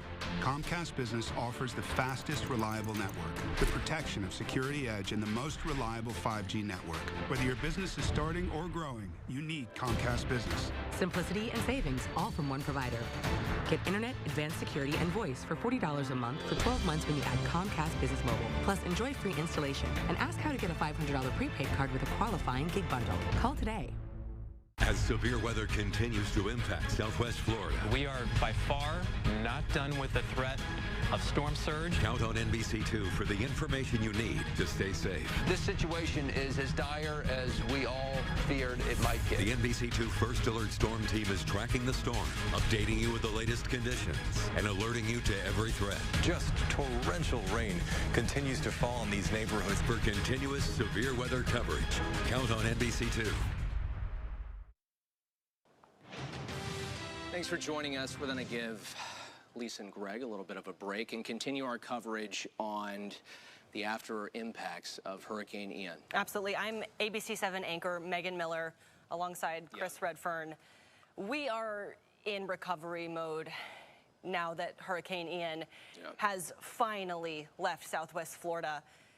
Again, this was a worst case scenario for us here in Southwest Florida that we were hoping would not happen, but now we are getting our first looks at the complete devastation, to be honest. Yeah, just within the last 15, 20 minutes, I was showing you guys some of the first images we're really getting of Fort Myers Beach. They're just devastating, heartbreaking, and now I'm told that we do have a crew down there. We have Rachel Anderson down there alongside one of our meteorologists, Justin Hobbs, as well. Rachel, what are you seeing? I'm at Legacy Harbor Marina in downtown Fort Myers, or should I say what used to be Legacy Harbor Marina. When I say just about everything we've seen this morning has been more intense than the next in a way. I mean, everything we've seen is just absolutely jaw-dropping. As we were crossing the bridge coming back into downtown Fort Myers, that's the US 41 bridge, we noticed Legacy Harbor Marina doesn't exist anymore. You can kind of see some pilings in the water as you're crossing the bridge. And then you see dozens of sailboats, of yachts, of other boats that were docked here, piled up on shore. We're actually standing on top of what once was a floating dock that was a part of this marina here. Even as you take the exit off of US 41, there's small boats, dinghies, all the way over there. And I mean, that has to be 3 football fields away from where it should be over there in the water. So this is just kind of a shocking thing to see. We see boat owners out here too, just kind of talking on the phone, running their hands through their hair, because this was not something that, I mean, you could ever really prepare for, and just seeing it even is just honestly astonishing. But I'm here with Justin Hobbs this morning, and we're talking a little bit about the storm surge and the wind, but you also have a little bit of a personal connection with one of these boats. Yeah, for sure, and I'll get to that in a second, but you know, both of us, when we came over the bridge, all 3 of us, we just gasped taking a look at the marina as you go over 41. And you got to think, you guys, this really puts into perspective just how powerful this surge was and why our team of meteorologists kept urging people to evacuate when those evacuation orders are in place. And I know a lot of our folks who are tuning in are listening to us on the radio, so I want to try to explain what we're seeing to you guys. For my camera person, could you turn over here towards that burnt out boat that's Malibu Lake, California boat? This boat, it looks to be about a 2-3 story boat. The entire right side of it, the wall, it no longer exists. The hull has a big gash and cut. It looks like apparently, I think there's a cut all the way down to pretty much where the water line is, and it's jammed right into this dock. And it's all been shoved in from all of these other boats. And folks, think about this. These are 2 to 3 stories motor yachts. How much weight that is. And this powerful surge, 7, I think it was up to even 8 feet at times, pushing all of these boats just into the marina. In fact, you see that sailboat, and it's actually further out from the other ones. But I want to tell you one thing, too, is this is just one part of the view. I actually put my drone up in the sky a minute ago, and on the other side, there is, I'm going to say, estimate, about a 50-foot yacht that's completely turned upside down in the water. Now, personal connection I was telling you about a second ago, if my camera person could step over here real quick. So a lot of you know that I was looking at getting a catamaran. This orange catamaran I actually have looked at purchasing that before. Me and my partner had looked at it before, and I mean, look at it now. I mean, there's another boat that's completely destroyed the whole. It's really bringing this, you know, this feeling of just heartbreak. I mean, these are people's livelihoods. A lot of our family members here, our family here on Southwest Florida, a lot of folks live on these boats, and I pray that no one was in these boats. I can't imagine. I'm glad you mentioned that, because you can see people's personal items. There's pillows, there's baskets, there's storage containers on these boats. That's now not where they're supposed to be. And another thing, these floating docks that are supposed to be out in the water, I mean, check out how thick that is. This is concrete. Yeah, I mean, this stuff doesn't really move when you're walking on it. I mean, talk about a powerful storm surge that has to have pushed these up football field, you know, hundreds of yards away from the water. Especially when you get that sky eye view, and I'm going to be posting that video, when you just see where all the boats would have been, and I mean, the water's clear there. There's not boats there. The only ones that are there are actually turned upside down. Also want to mention, too, Joe's Crab Shack back here. When I had my drone in the sky, it really looked like that back in. I mean, it took a devastating hit. I'm sure many of you all listening and many of you all watching, you all have gone to Joe's Crab Shack, enjoyed a meal out on the water, out on our beautiful waters. You know, it's very hard to see the community like this, but you know, I think we now cleanup begins. We have to lean on each other. That is, I mean, the key right at this point. You know, we have to lean on each other. We got to be there for each other. I mean, people have lost their homes. People have lost their floating homes, and I mean, I'm without words. 100% for this scene here. I mean, this is rebuilding begins now. It does. But for now, I'm live in downtown Fort Myers. Rachel Anderson. And meteorologist Justin Hobbs will send it back to the desk. Rachel and Justin, thank you so much. Absolutely heartbreaking to see this damage, destruction revealing itself. And of course, we are thinking of all of our communities, and we will get to all of these communities as soon as we can to show you the destruction. I know we're thinking of our folks on Pine Island, Matlacha, that area, of course. Let's talk about Cape Coral for now. Cape Coral residents, they're starting the cleanup process this morning after Hurricane Ian devastated parts of the city. And with debris in the roadway, down power lines, very dangerous. Of course, a lot of water flooding the streets. This cleanup, of course, could take a while. Anissa Bohannon is in a neighborhood on Country Club Boulevard. She's getting us more on what we are starting to see out there. As the sun comes up, we are starting to see some of the devastation that Hurricane Ian left behind here in Cape Coral. Take a look at this road here. This is Country Club Boulevard and Southeast 7th Avenue. You can see the water here is still several inches deep. It has gone down a little bit from where we were out about 3 o'clock or so this morning, but it is still, as you can see, a mess out here. We've got downed branches in people's yards. We've seen residents already going out and surveying the damage out here by their homes. Take a look at this a little bit ways down the road here, this downed power line. We have to be really careful in this area, and we've seen a lot of that around here today. A lot of debris, a lot of downed power lines. We're talking trees completely covering streets. We spoke with some residents in other areas of Cape Coral as well, and they say they have been through storms before, but this is some of the worst they've ever seen. It looked like a river was coming down the street on 47 Terrace. We're right at Chiquita and Cape Coral Parkway. As devastating as Irma was, I would say this is definitely in the same ballpark. We've also seen neighbors this morning helping other neighbors as they start to pick up the pieces going forward. We're going to keep looking at all of the damage that we see throughout Cape Coral this morning and throughout the day. For now, I'm Anissa Bohannon in Cape Coral. Thanks for the update, Anissa. Alrighty, so we've been tracking damage on Fort Myers Beach. Megan, I want you to weigh in here because Megan, lovely boyfriend Zach, love Fort Myers Beach. It is their little local spot. They love going. Megan, I don't even know if you've been able to see some of these yet. So this is what was Junkanoo. Let's go ahead and pull these up full so we can get kind of the full effect of these images right here. Megan, you're familiar with this area? Absolutely. I mean, for a while, I primarily covered the beaches of Lee County. I'm sorry. I know we're all very emotional this morning, and I'm trying to keep it together. But, you know, just to be honest, in this moment, it's okay to not be okay, and we're all in this together. But it's absolutely just heartbreaking to see this. I mean, I can't help but just think about, you know, this is our paradise. This place is perfect until it's not. And we saw yesterday just the complete damage and destruction that a hurricane can bring. I've truly never seen anything like this. Yeah, now you're looking at, this is, Megan, I'm showing you before and after. This is the junk canoe we all know and love, you know, that you've been to so many times, versus, excuse me, that's a different one, versus what we're looking at now. It's still, you know, in these images, these are just still photos, so obviously I can't pan left and right. You know, maybe the bulk of the restaurant has kind of shifted slightly on its foundation, but I mean, just looking at these images, you can't see it. You just cannot see it. Another iconic spot as you come over that bridge in Fort Myers Beach, winds.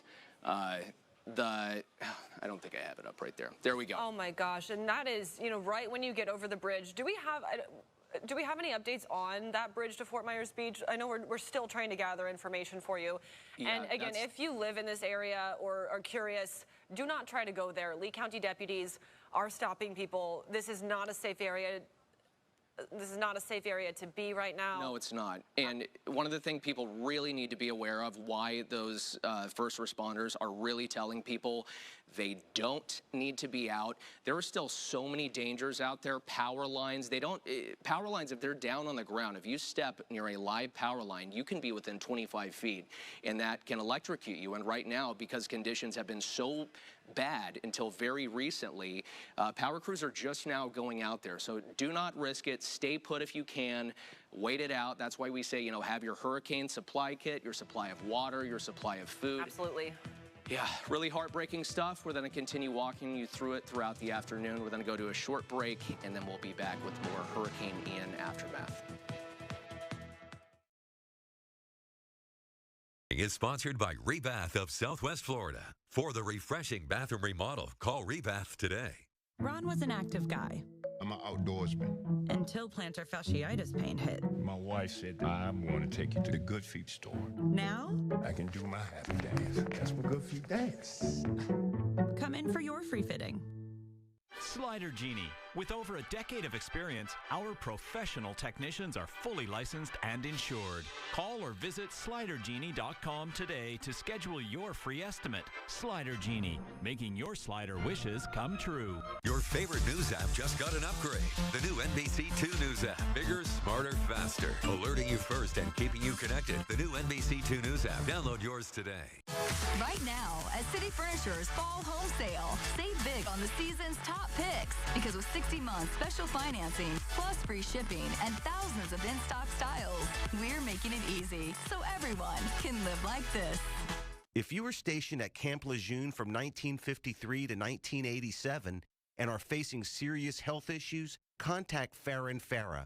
You may be entitled to significant compensation. Call 1-800-HURT-247.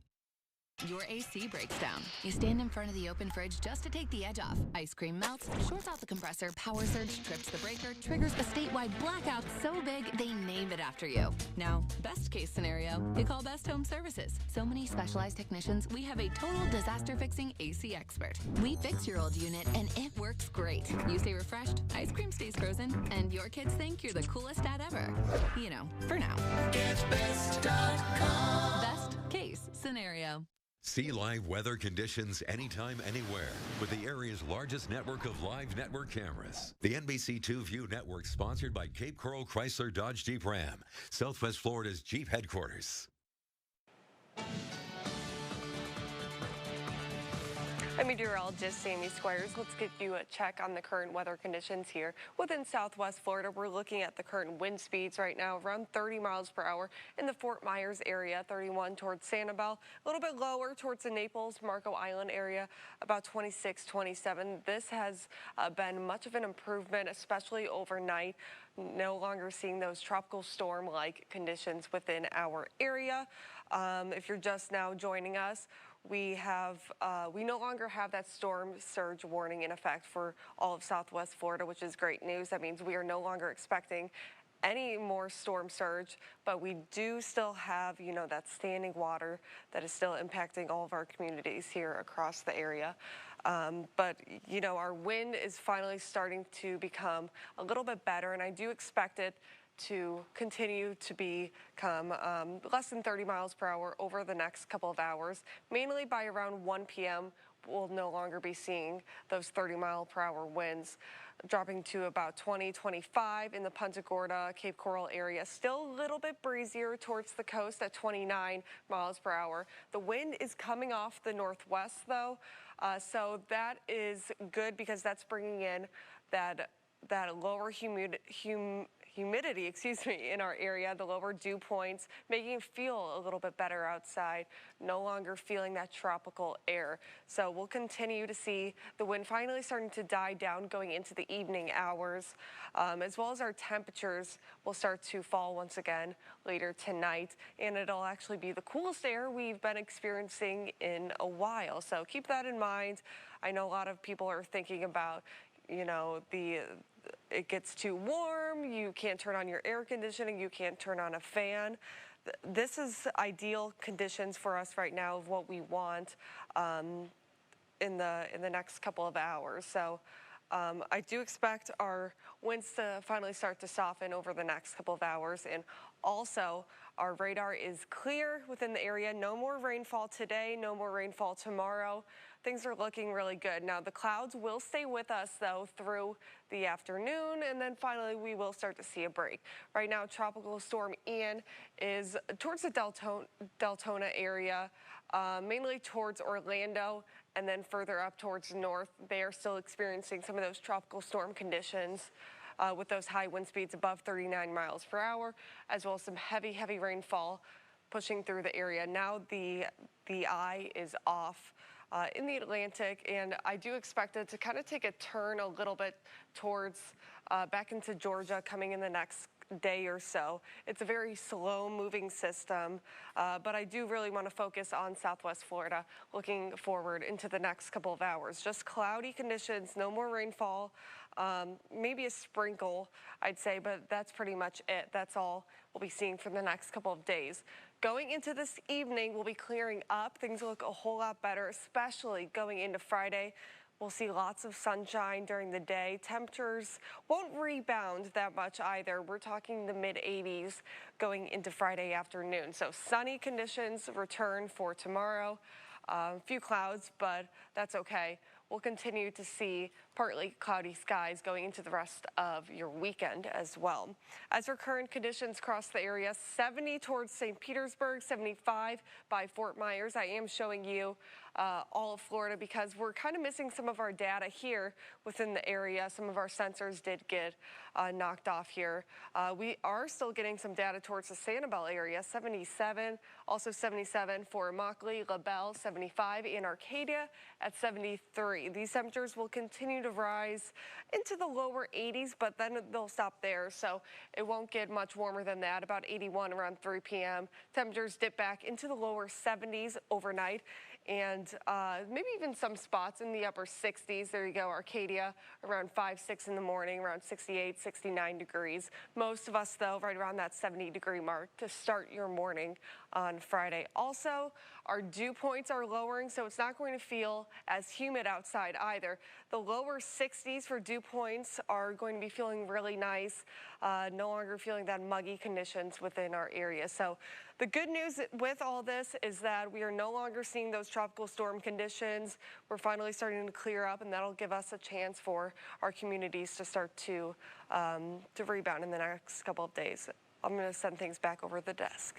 Sammy, real quick, so I'm being told by our producer right now there is a helicopter en route from Miami across Alligator Alley to our coastline.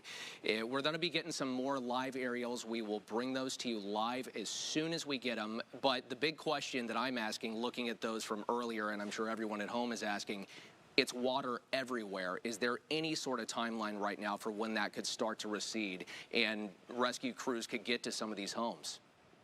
You know, I am having a hard time hearing you. You kind of have been going in and out. So hopefully I could get back to you with that in a minute. Can you hear me a little bit better now, Sammy? Yeah, I can physically walk in there if I need to. Here, hold on, let's do that, because I do want to ask you this. Give me just a second, folks. I'm walking into Sammy's studio right now. Yeah, come over. They're saying my mic isn't going to work, so I can can't come do over that. to you. My mic should work, right? Will my mic I think work we can in the get NBC this studio? question answered in just a Live TV, we're working through technical issues right now. I just want folks, is there any sort of timeline on when the water could recede as we get this other live look from the helicopter coming over from Miami? Is there any sort of timeline on that yet? You know, that's a good question. We just kind of have to wait and see when our river levels finally start to go back towards normal. They are starting to lower, which is good. Just still some of that standing water within the area that will kind of stick with us, I'd say, through today and maybe even through the weekend as we slowly start to clean up within the area. I know some relieving news that the rain has stopped. I mean, that's the last thing we need is any more water. I mean, we've seen some of that damage to those businesses, people's livelihoods. And again, remember, there's so much water in some of these people's homes where, you know, that's where people live. Yeah. It's still to come, you know, some information about what's going to happen for those people. But we've heard, you know, there will be hopefully federal assistance, state assistance to help these people find temporary shelter. We're going to take just a quick break. We will be right back as we continue our coverage of the recovery of Hurricane Ian.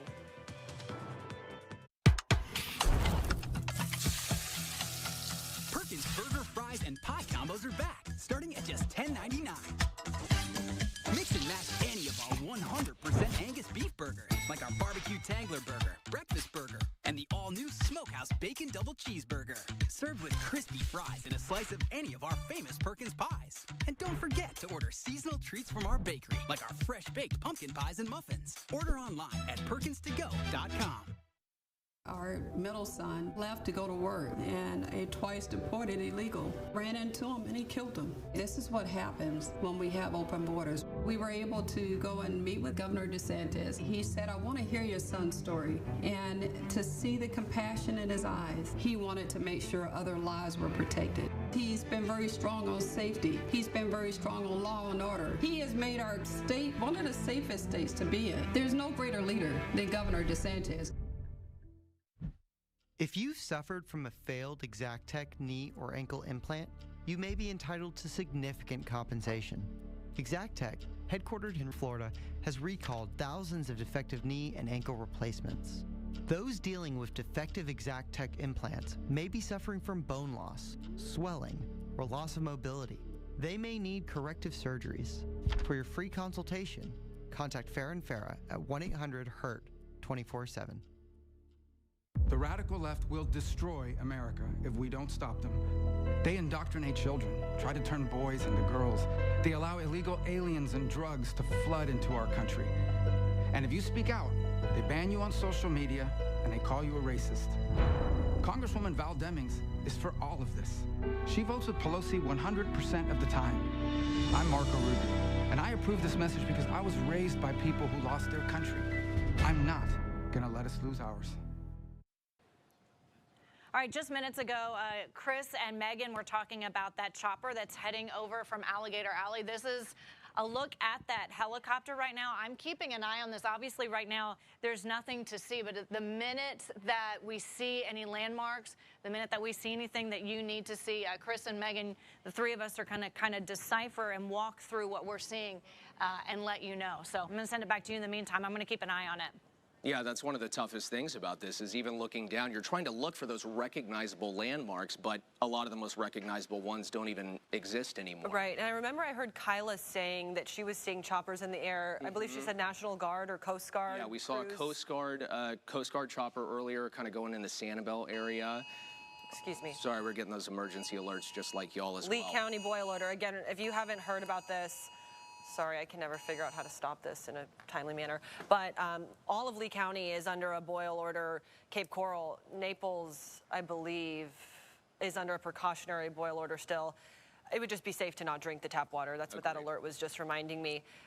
We did have a reporter, Joshua Cole, that was out in the field this morning kind of getting first looks at some of those recovery and cleanup efforts. Let's go ahead and send it over to him for an update on that. Cleanup can now begin for people who live here in Cape Coral and all over Southwest Florida. Debris found in the yard, trees that were knocked over in the winds of Hurricane Ian. But some people are dealing with a whole lot more, including boats washed ashore. They said to get out, but I felt like this is probably one of the safest places here. We found Mike and his Cape Coral neighbor David outside overnight, looking at the damage left behind by Hurricane Ian's winds. Just were watching our boats. Thought they were going to sink, but they didn't. In daylight, we see this boat broke free of its dock, washing ashore just up the canal in this Savona Parkway neighborhood. We'll start calling the insurance companies and getting things fixed. Ian's winds mangled businesses like this gas station and roofing all over.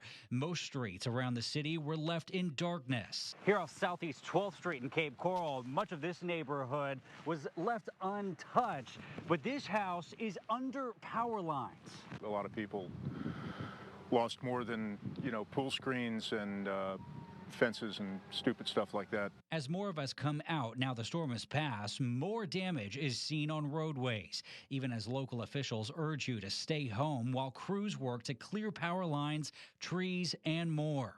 Anybody who suggests riding out a strong Cat 4 hurricane, I don't recommend it.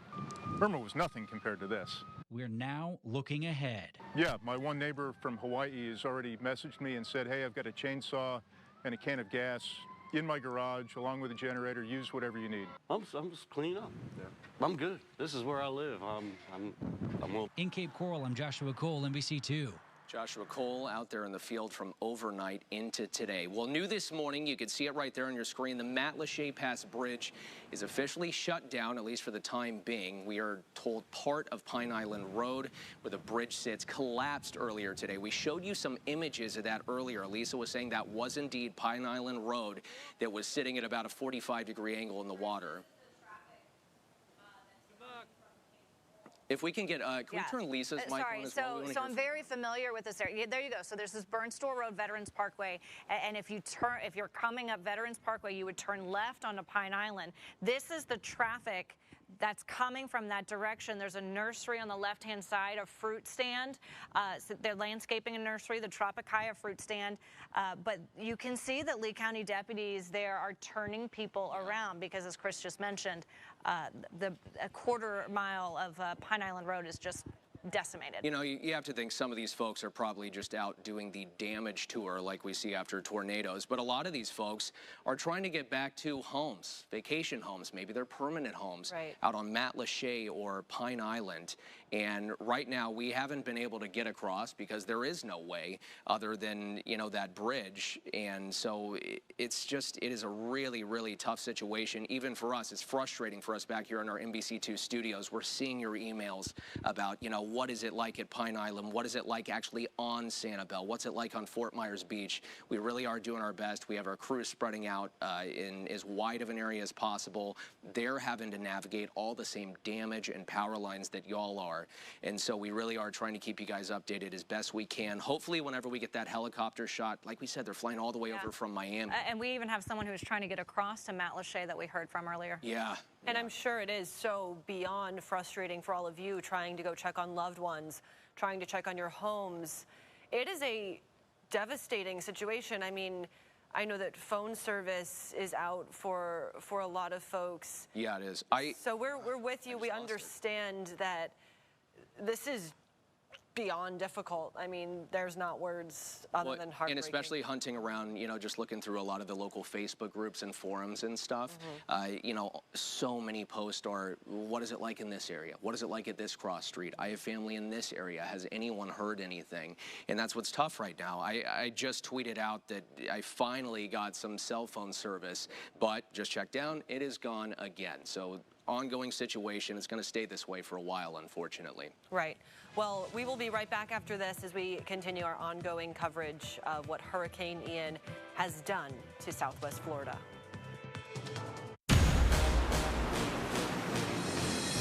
The new Florida 300 times the cash offers 28 prizes of $1 million or more. Get your hands on one-of-a-kind winnings.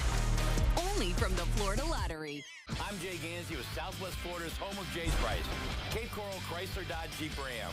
During Ram Power Days, Get 0% on select 2022 vehicles in stock and save thousands for the best price in Southwest Florida, period.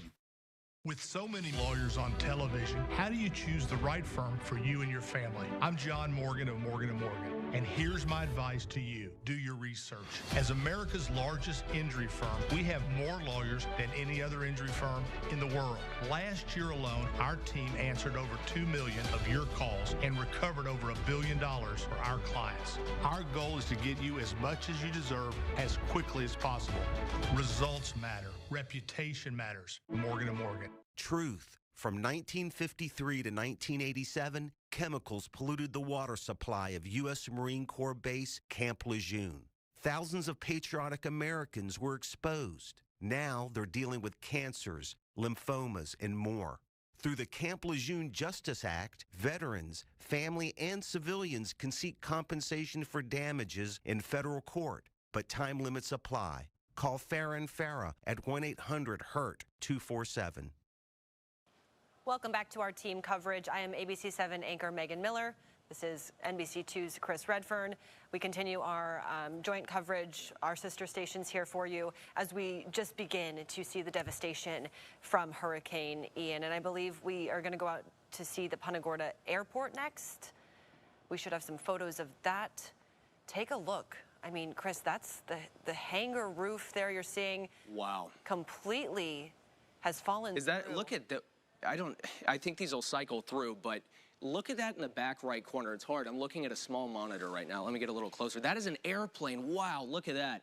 In the back right corner, completely up on its nose in the corner of that hangar. Keep in mind this area, Punta Gorda Airport, that was right in the path of the eye as it came over. And this was an extremely powerful storm, 145, 150 mile an hour winds as it ripped through that area, and for hours too. I think that was one of the things that really stood out to us here at the station. Even some of our grizzled Florida vets that have lived here and been through some of the most extreme hurricanes in Southwest Florida history, they said yesterday was unlike the others. The winds were so powerful that it was literally rocking the monitors hanging from our ceiling in our Cat 5 hurricane-proof NBC2 and ABC 7 studios. Absolutely. And what's insane to me is to see some of that damage at the airport.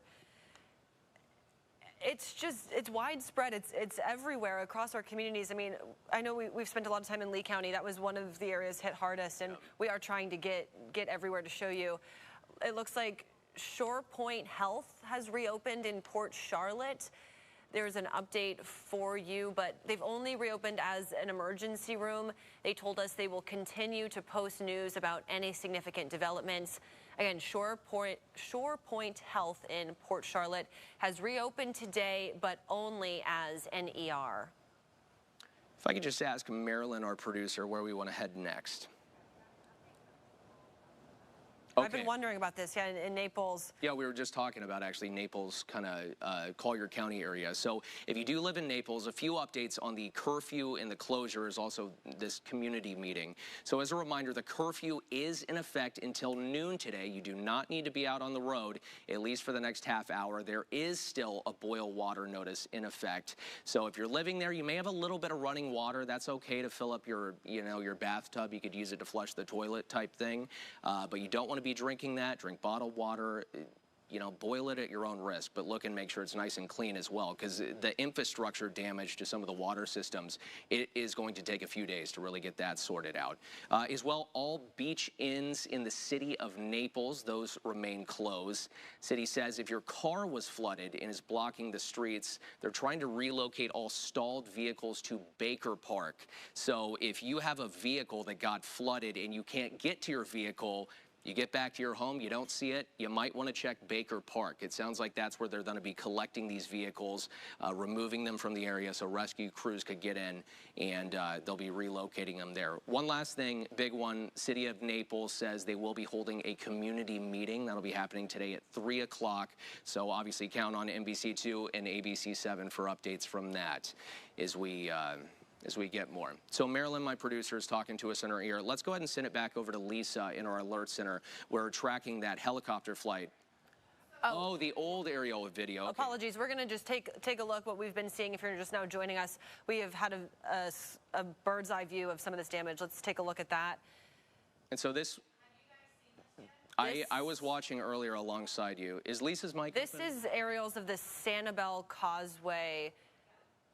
I apologize. This is South Lee County. I'm just trying to assess what we're looking at.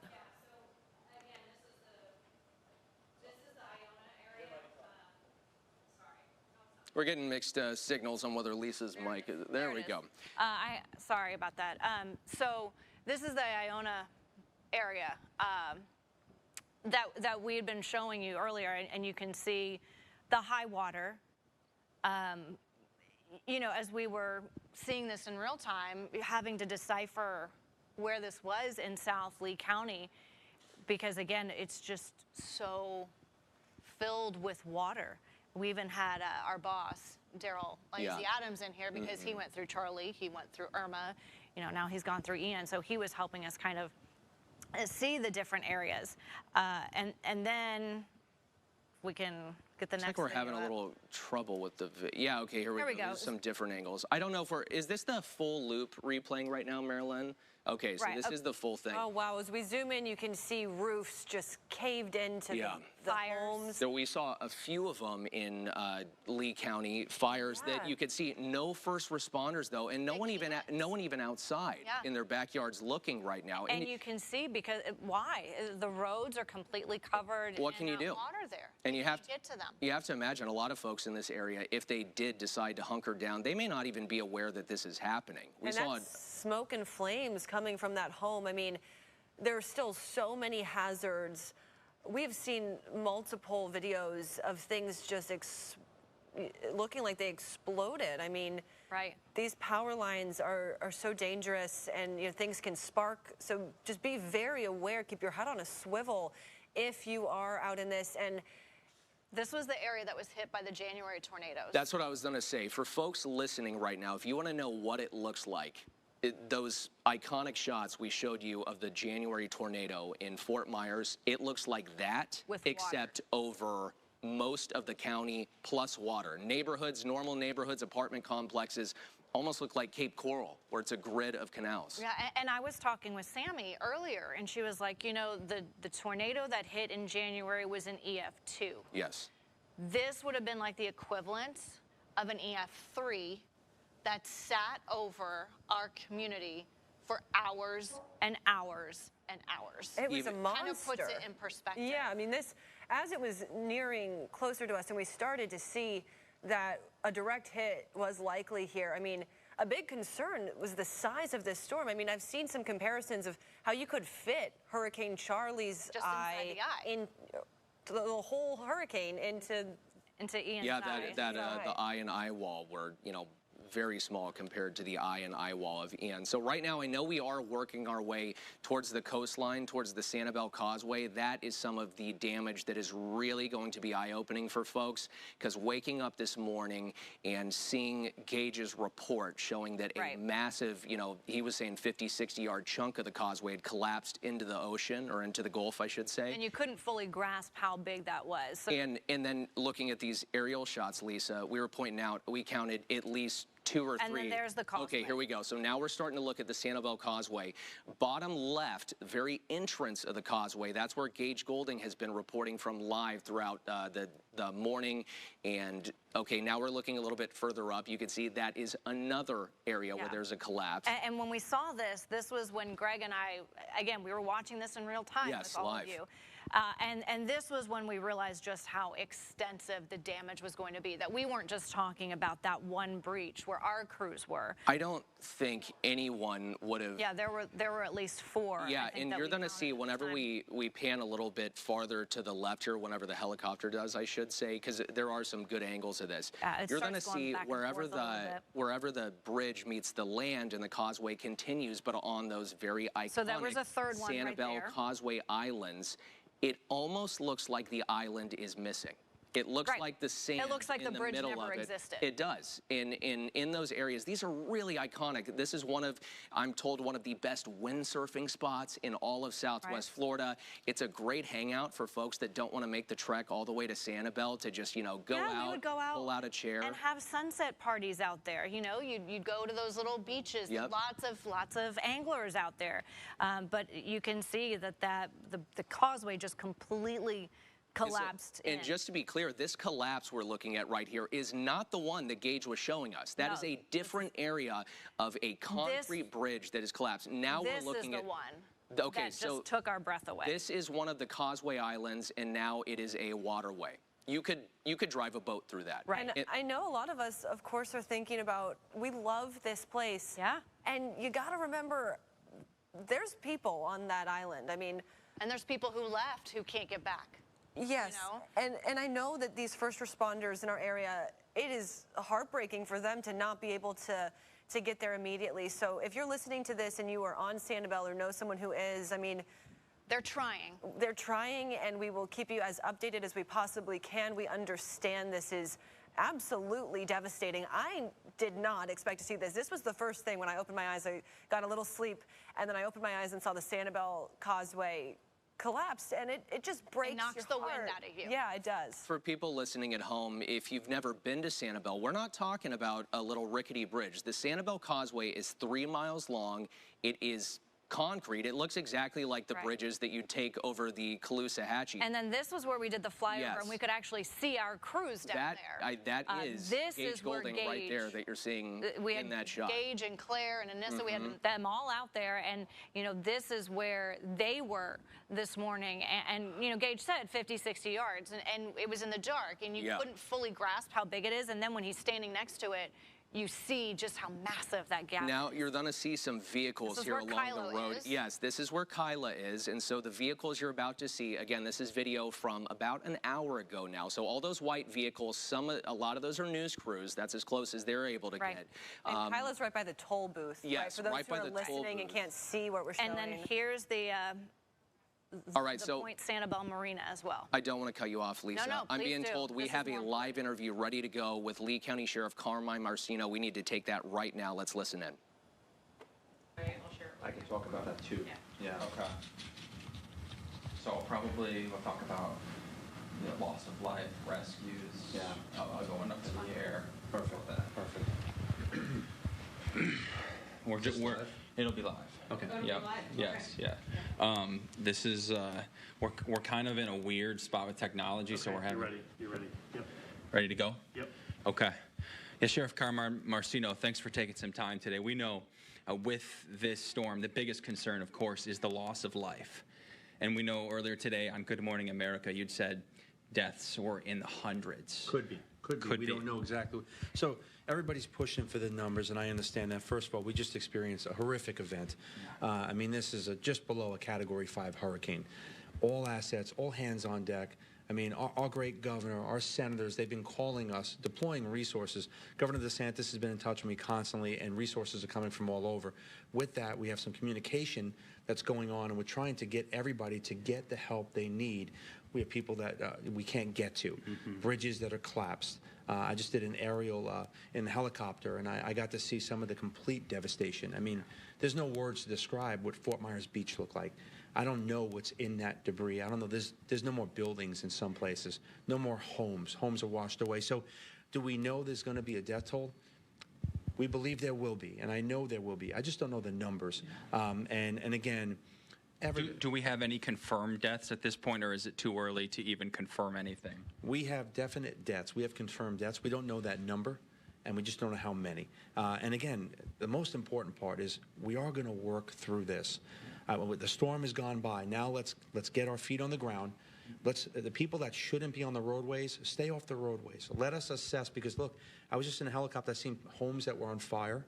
Okay, the Coast Guard, everybody's out there. There's so many great people trying to help. I want people to be safe. I want them to stay indoors, because what looks nice and looks great might not be safe. There's electrical lines, there's fires. So this is ground zero of what we're doing now, and we just got to move forward. And it's going to take time, but we will get the answers as soon as we can and deliver them in a transparent way. Of course, we have people at home who are hearing this, whether on the radio or on television, and they can't reach their loved ones who might be on Fort Myers Beach, Sanibel. They're terrified. What can they do to contact you? I know you guys are conducting rescues, welfare checks. What is your advice to them who can't reach a loved one and they're worried about their safety? Obviously, there's no words to tell someone when you can't reach your loved one, you're going to panic. I'm going to tell you there's a lot of people that just communication's down. There's no way to get in touch with certain people. We are having a difficult time communicating between each other sometimes. So just sit tight. Don't panic. Don't assume the worst. And let's get through this together. I mean, these calls are coming into 911. We had a couple thousand calls that we prioritized during the hurricane, and now we are immediately out there deploying resources everywhere. But we strategically placed hundreds of deputies all over our county in places so that when we could go back on that roadways, we could assist people immediately. So the great residents of this county and this state, rest assured, the best of the best are helping you. At every level, our government is working for you. Just work with us. Stay clear so we can properly assess. And we know, obviously, there is a line in which people can call for welfare checks. It's not the emergency line. It's a separate line. We've got that information that we've been sharing.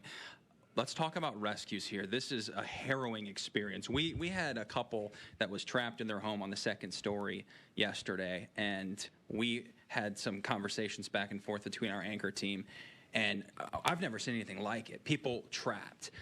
Have you conducted any rescues? If so, do you know how many? Do you know how many more people you have to get to? I know we've conducted those rescues. Our Special Operations Unit and these TAC teams have gone out into waterways that we can't even access people that are calling us. And we're taking all different types of vehicles and boats to get there. Our dive team is out. We're out in full force. Those calls are coming in again. And the worst thing in the world is when someone needs help and you can't get to them. So we're doing the best we can, and things are moving very, very quickly. Again, know that everything possible known to mankind is going to be happening to make certain that we preserve and protect lives. And we are going to be out there in full force. I've seen it firsthand as I flew over with the Coast Guards and everybody else. Do you have, any ballpark idea of how many people need to be rescued? I know that, it's a huge effort, and you're just Lee County, but do you have any idea of how many people you're trying to get to? And it's so hard to tell exactly what that rescue is. I mean, as we fly over, there are people flagging us down on what used to be a roadway, and now it's a waterway. I see inlets that are formed through Sanibel and Captiva that were never there. The A-span and B-span of the bridge is basically gone in certain places. This assessment is so new, and this is obviously it's a horrific event, and we got hit very hard. But again, the First Lady, Casey DeSantis, Governor DeSantis, they just called, we just spoke. We have assets coming from all over. So just sit tight, stay clear of any debris. I don't know what's out there. There may be some real bad electrical lines, fire. I want people to be safe. Stay indoors if you can and allow us to do our job. And know that we're going to get through this. We'll get through it together. Yeah, and Sheriff, when you think about looking at, the causeway on Sanibel, seeing it like that, seeing Fort Myers Beach, what are people to do if they're trapped on these islands? How are we going to get resources to them? How are we going to get food to them? How are family members going to reach them? First and foremost, there are no words to describe when you look down at Fort Myers Beach and this causeway and different areas. I mean, it is a horrific sight. We're off the grid. The people that are stranded out there, just sit tight. The resources are coming. I can guarantee you, we have boats that are going out there. We have helicopters that are going to do rescue missions. As we speak, we're deploying in every which way to get to everyone. It's just going to take a little bit of time, but we're going to make it happen. What was that like seeing Fort Myers Beach? Because not many people have gotten that view. You just got down from a helicopter ride and came straight in here. What did you see, and what's going through your head when you see that? First of all, you can't even, there's no words to describe what you see when you look down and there's just nothing there. Major homes with nothing there, just sand, washed away, boats. I got cars inside the bay.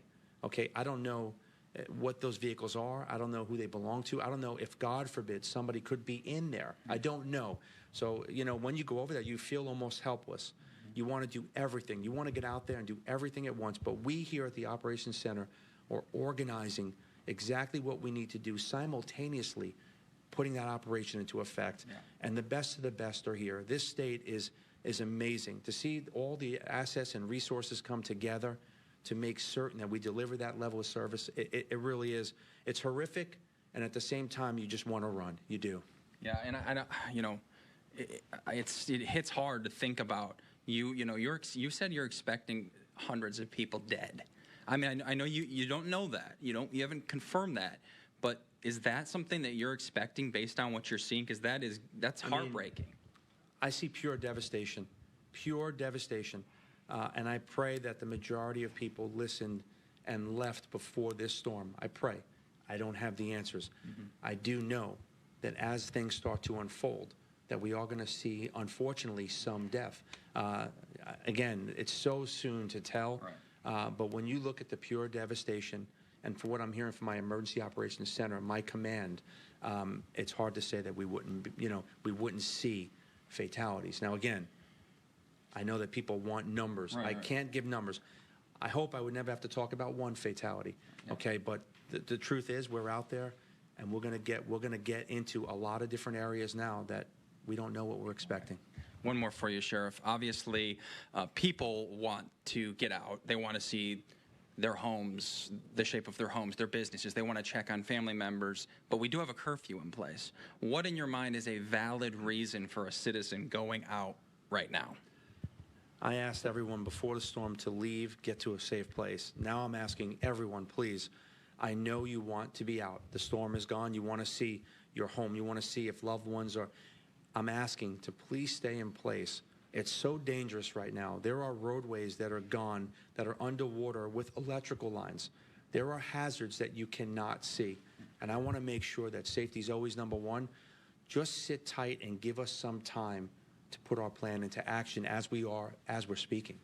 Appreciate you taking some time. This obviously is something that we know is going to change, has changed our community forever, and the devastation and the impact is really just starting to be felt now. We have so much work to do, and of course we're praying for so many families who have loved ones that are in these spots. We can't reach them. The Sheriff's Office is doing their best to make sure that they can get in touch with those families, and of course we will continue to follow this as these rescue missions continue, as this restoration effort continues. You can count on us. We'll be there every step of the way. Thanks so much, Evan.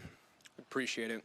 So we did hear from the sheriff right there. He did confirm an unknown number of deaths. He did say earlier on Good Morning America, that's where some of those comments came from, that he feared hundreds could be dead. Right. And he did reaffirm that based on what he said he was hearing from his team. And he did tell us there are deaths. We just simply don't know how many.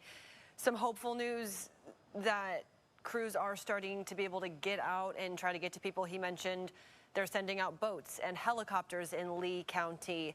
Which is going to be the only way to get to a lot of folks in the hardest hit areas right now. If you are in Sanibel, Pine Island, much of Fort Myers Beach right now, it seems like the only real way that they're going to be able to get to you to help is going to either be by boat, helicopter, or they have this, I think it's called a swamp buggy. It's kind of like a lifted four-wheeler type vehicle that they can use to go through deep waters. But it is a really, really dire situation. The reason, so Evan, he was just talking to him. The sheriff just did a helicopter ride, his first one now that the sun's up, where he got to really kind of survey at least some of the damage in Lee County. And after going up in the air, he said he feels worse about it, not better. Oh, it is. It really is like a gut punch to see some of this stuff. He did say state resources, local resources are coming together as a message of hope that as much as we can, we are going to recover and rebuild from this. So we'll continue our coverage of these recovery efforts. We're taking a quick break, but we will be right back. Hey, Fort Myers, the kids are back in school. It's quiet, so now is the perfect time to renovate your floors.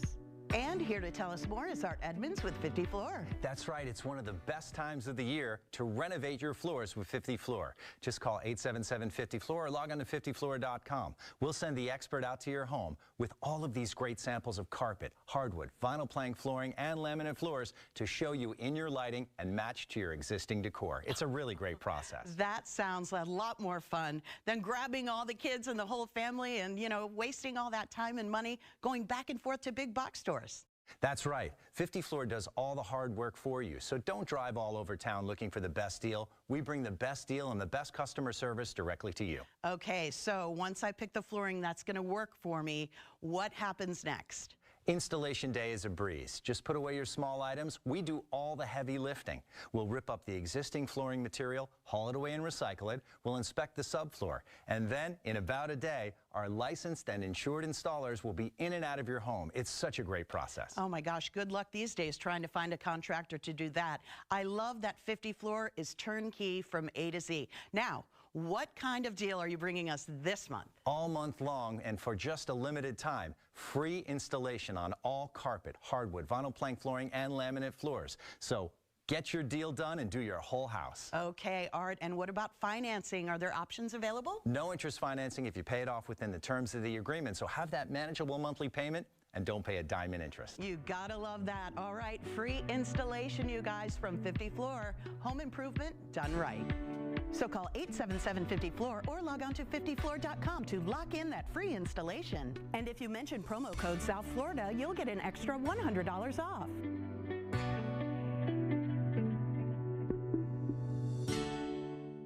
Is your patio ready for a summer upgrade?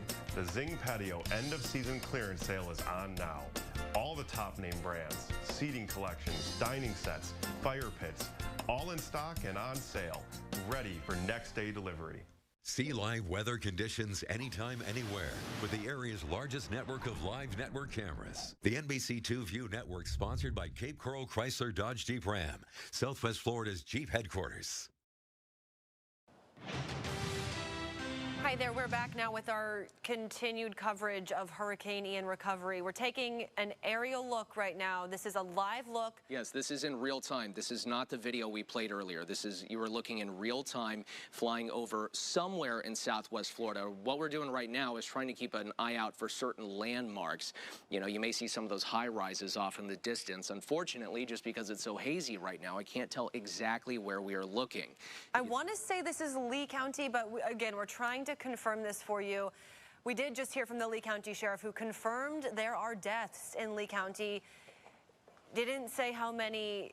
We're just beginning to assess that, he said. So we have Kelly Burns coming into the studio right now. No one more familiar with the area. She's going to help walk us through this with her experience living here for decades and kind of help us walk through some of the damage right now. We're literally getting her mic'd up. She just walked in. Kelly, thanks so much for coming on and helping us walk through this, you know, our first looks really at the damage. She's getting mic'd up right now.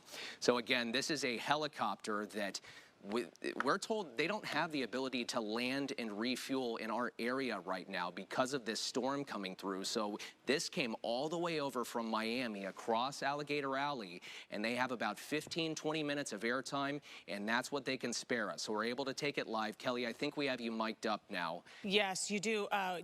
We're looking out over Lee County. It looks like we're looking south. And let me just tell you, I was able to drive around a little today as well and see some of the devastation on the ground. Mobile home communities are no more. There are just huge swaths right now of devastation. I see ambulances in a lot of the smaller mobile home communities where a lot of elderly people live. Cars are literally stopped just along the road with the doors open. People abandoned their cars along the way. The area around Health Park is still very flooded. Lexington Country Club, Winkler Road, all of those communities back to that preserve on their way to Fort Myers Beach are very flooded. Here we go, our shot. All the marinas. Okay, there's some of the... Okay. Okay. Neighborhoods are still flooded. The neighborhoods I saw truly flooded still were off of Winkler Road in Summerlin back towards that preserve and right around Health Park, which is unusual, but that area lately has been so built up compared to what it used to be. It did not flood during Charlie. Well, and that was one of our crews out in the field overnight, Gage Golding. That's where he got stopped. He was trying to make his way towards Sanibel and the Causeway, and that's where he ran into issues, was right exactly in that area that you're talking about, Kelly. Yeah, right by Golisano. Right across from Golisano Children's Hospital, So and just Lexington Country Club, Winkler Road. There's Catalina Isles back in there. There is the Colony Country Club. There's several home communities back in there. Winkler Estates. And a lot of those areas are devastated. And you can see all the water still. My neighborhood in South Fort Myers had a 12-foot storm surge. So, I mean, imagine that. Our homes are built up a little bit and a little newer, but a lot of these older, I was shocked at the amount of water still on the ground. Now you're looking at the beach, and you can see the Gulf is still wicked. Look at those waves coming up. This looks like it's along Fort Myers Beach. Kelly, can you tell that Fort Myers Beach? I mean, that looks familiar to me as Fort Myers Beach. More of the middle of Fort Myers Beach, when you go past Times Square and a little bit farther south. Yeah, that's where you start getting into some of those bigger Diamond Head homes Resort is there, south. some of the bigger resorts. Wow. Okay, now we're really getting a little. And as you see, I mean, those are mobile homes. Those were people's homes. I think they're mobile homes, or maybe just those elevated homes. Usually, what Fort Myers Beach has a lot of is homes that were built in the 60s and 70s, beach cottages before the beach got built up. And they're one-story homes. And we were talking on the air to somebody yesterday who was stranded in their home right before you get to Fort Myers Beach. And I spoke to that person today, and they said there was a body floating down their canal. I was going to ask you, Kelly, did you confirm those people are okay? They're okay. Get out? They made it. No, they stayed and survived. But okay, this is so this is this is not looking live. This is some of that footage we have earlier, but this is definitely Lee County, Kelly. And you could see, I mean, this is southern Lee County, and you could see, I mean, these are neighborhoods that it looks like there's canals running through them. Those are streets. Yes, this looks to me like South Fort Myers and Jamaica Bay, south of Gladiolus. This is right around that same Iona area that got hit by the tornado in January. And mobile homes, anybody who didn't evacuate their mobile home, my heart goes out to you, because on 41 in South Fort Myers, there are huge pieces of mobile homes that were just torn off, the roofs torn off. I passed through early this morning around 5 a.m. and I saw ambulances trying to get into some of these communities and see just if anybody had stayed behind and needed help. So, Kelly, I know you're not plugged into the control room the way I am right now. We're being told this is shots from Bonita Springs right now, is kind of the area that we're looking. Bonita Beach, is that right? This is Bonita Beach you're looking at now. It's just devastating to see this. I mean, yesterday, as we were getting reports here and there of what was happening, I mean, the sun has just revealed worse than I could have ever imagined. I mean, these are people's homes, people's jobs. Yeah, this Southwest is Hickory. Florida's not the same. No, this is Hickory Island before you get to, if you're driving down Fort Myers Beach, and then you go over Lover's Key, and then you go a little bit farther south than that, Hickory Island, and then you get to Bonita Springs. That's the area that we're looking at here. These are, you know, $5, $6, $7 million homes, and they could not be protected. Newly built homes too. So, and that has been one of the things we've really been noticing, and Lisa pointed this out, is that a lot of the more kind of modern homes. We're looking at a Coast Guard plane right now flying above where the helicopter is. This is, again, you're looking live right now, and that looks like a large plane flying right over, you know, Lee County, Bonita Springs, Estero, this entire area. We do have the video kind of frozen right now. It's cutting in and out. It's difficult for us to get these images, but what I was mentioning, Kelly, is one of the things that we noticed is a lot of these older homes that you're talking about, 60s, 70s and stuff, have just been absolutely decimated in this storm, where a lot of the more modern buildings built post-Charlie seem to have held up a lot better, especially in terms of roofs and things like that. and if you head towards the Sanibel Causeway, which is what we're looking at now, out towards the beach, then Sanibel Causeway, there are a lot of mobile home communities off of Pine Ridge Road, off of Iona Road. And this is, we're back to the live pictures now, and you can see some of the images of just widespread devastation. In the past hurricanes and storms we've had, there's been little pockets of it.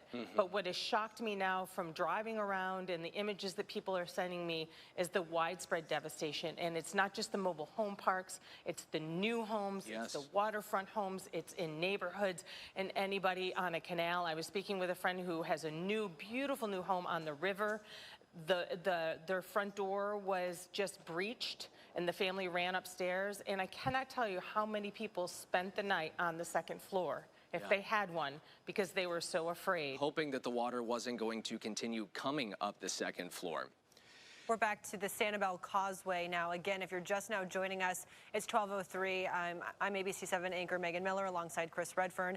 NBC 2 anchor Kelly Burns is here with us, helping guide us through this right now. Kelly, have you been able to see these images yet? I have seen some of the images. I had pictures sent to me. Okay, so what you're looking at right now, what I want you to notice is that it's not just one spot like Gage was at on the causeway that's collapsed. You'll see one of these islands, the lower island, it is now a waterway. You could literally drive a boat through it. It'll pan over in a little bit. Well, there's 3 spans to the Sanibel Bridge. So we're now switching over to a different shot. This is again live. This is Fort Myers Beach. I'm being told. Yeah, there's Diamond Head Resort, I believe that was. Just spotted it. Yeah, and look at how far the surf is out now, how low the tide is. And one of the things, Kelly, we were looking at images earlier. There you could see a fire going on in Fort Myers smoke Beach. right there. No first responders to do anything about it right now. But Kelly, one of the things we were looking at earlier is that the sand is literally up almost across the entire island. You can't even tell that there is a, you can't even tell that there's a street anymore. It just looks like a sandy the beach came up, the Gulf and the Bay, you know, met last night, and Estero Island was totally underwater. My son's teacher lives on Estero Island. She stayed for the night, her and her family. They were on top of their counters for the night, frantically asking if someone could come help them.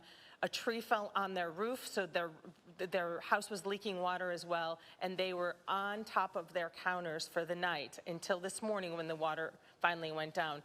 And most storms, the water recedes within a few hours. It did not happen with this one.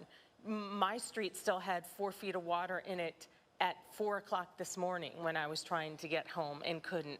So it's just shocking how long the water stayed around. And you know, our meteorologist said these onshore winds were going to continue. There was going to be another high tide, and it was not going to just disappear. And I can't tell you how many people now say, we should have listened, we should have evacuated.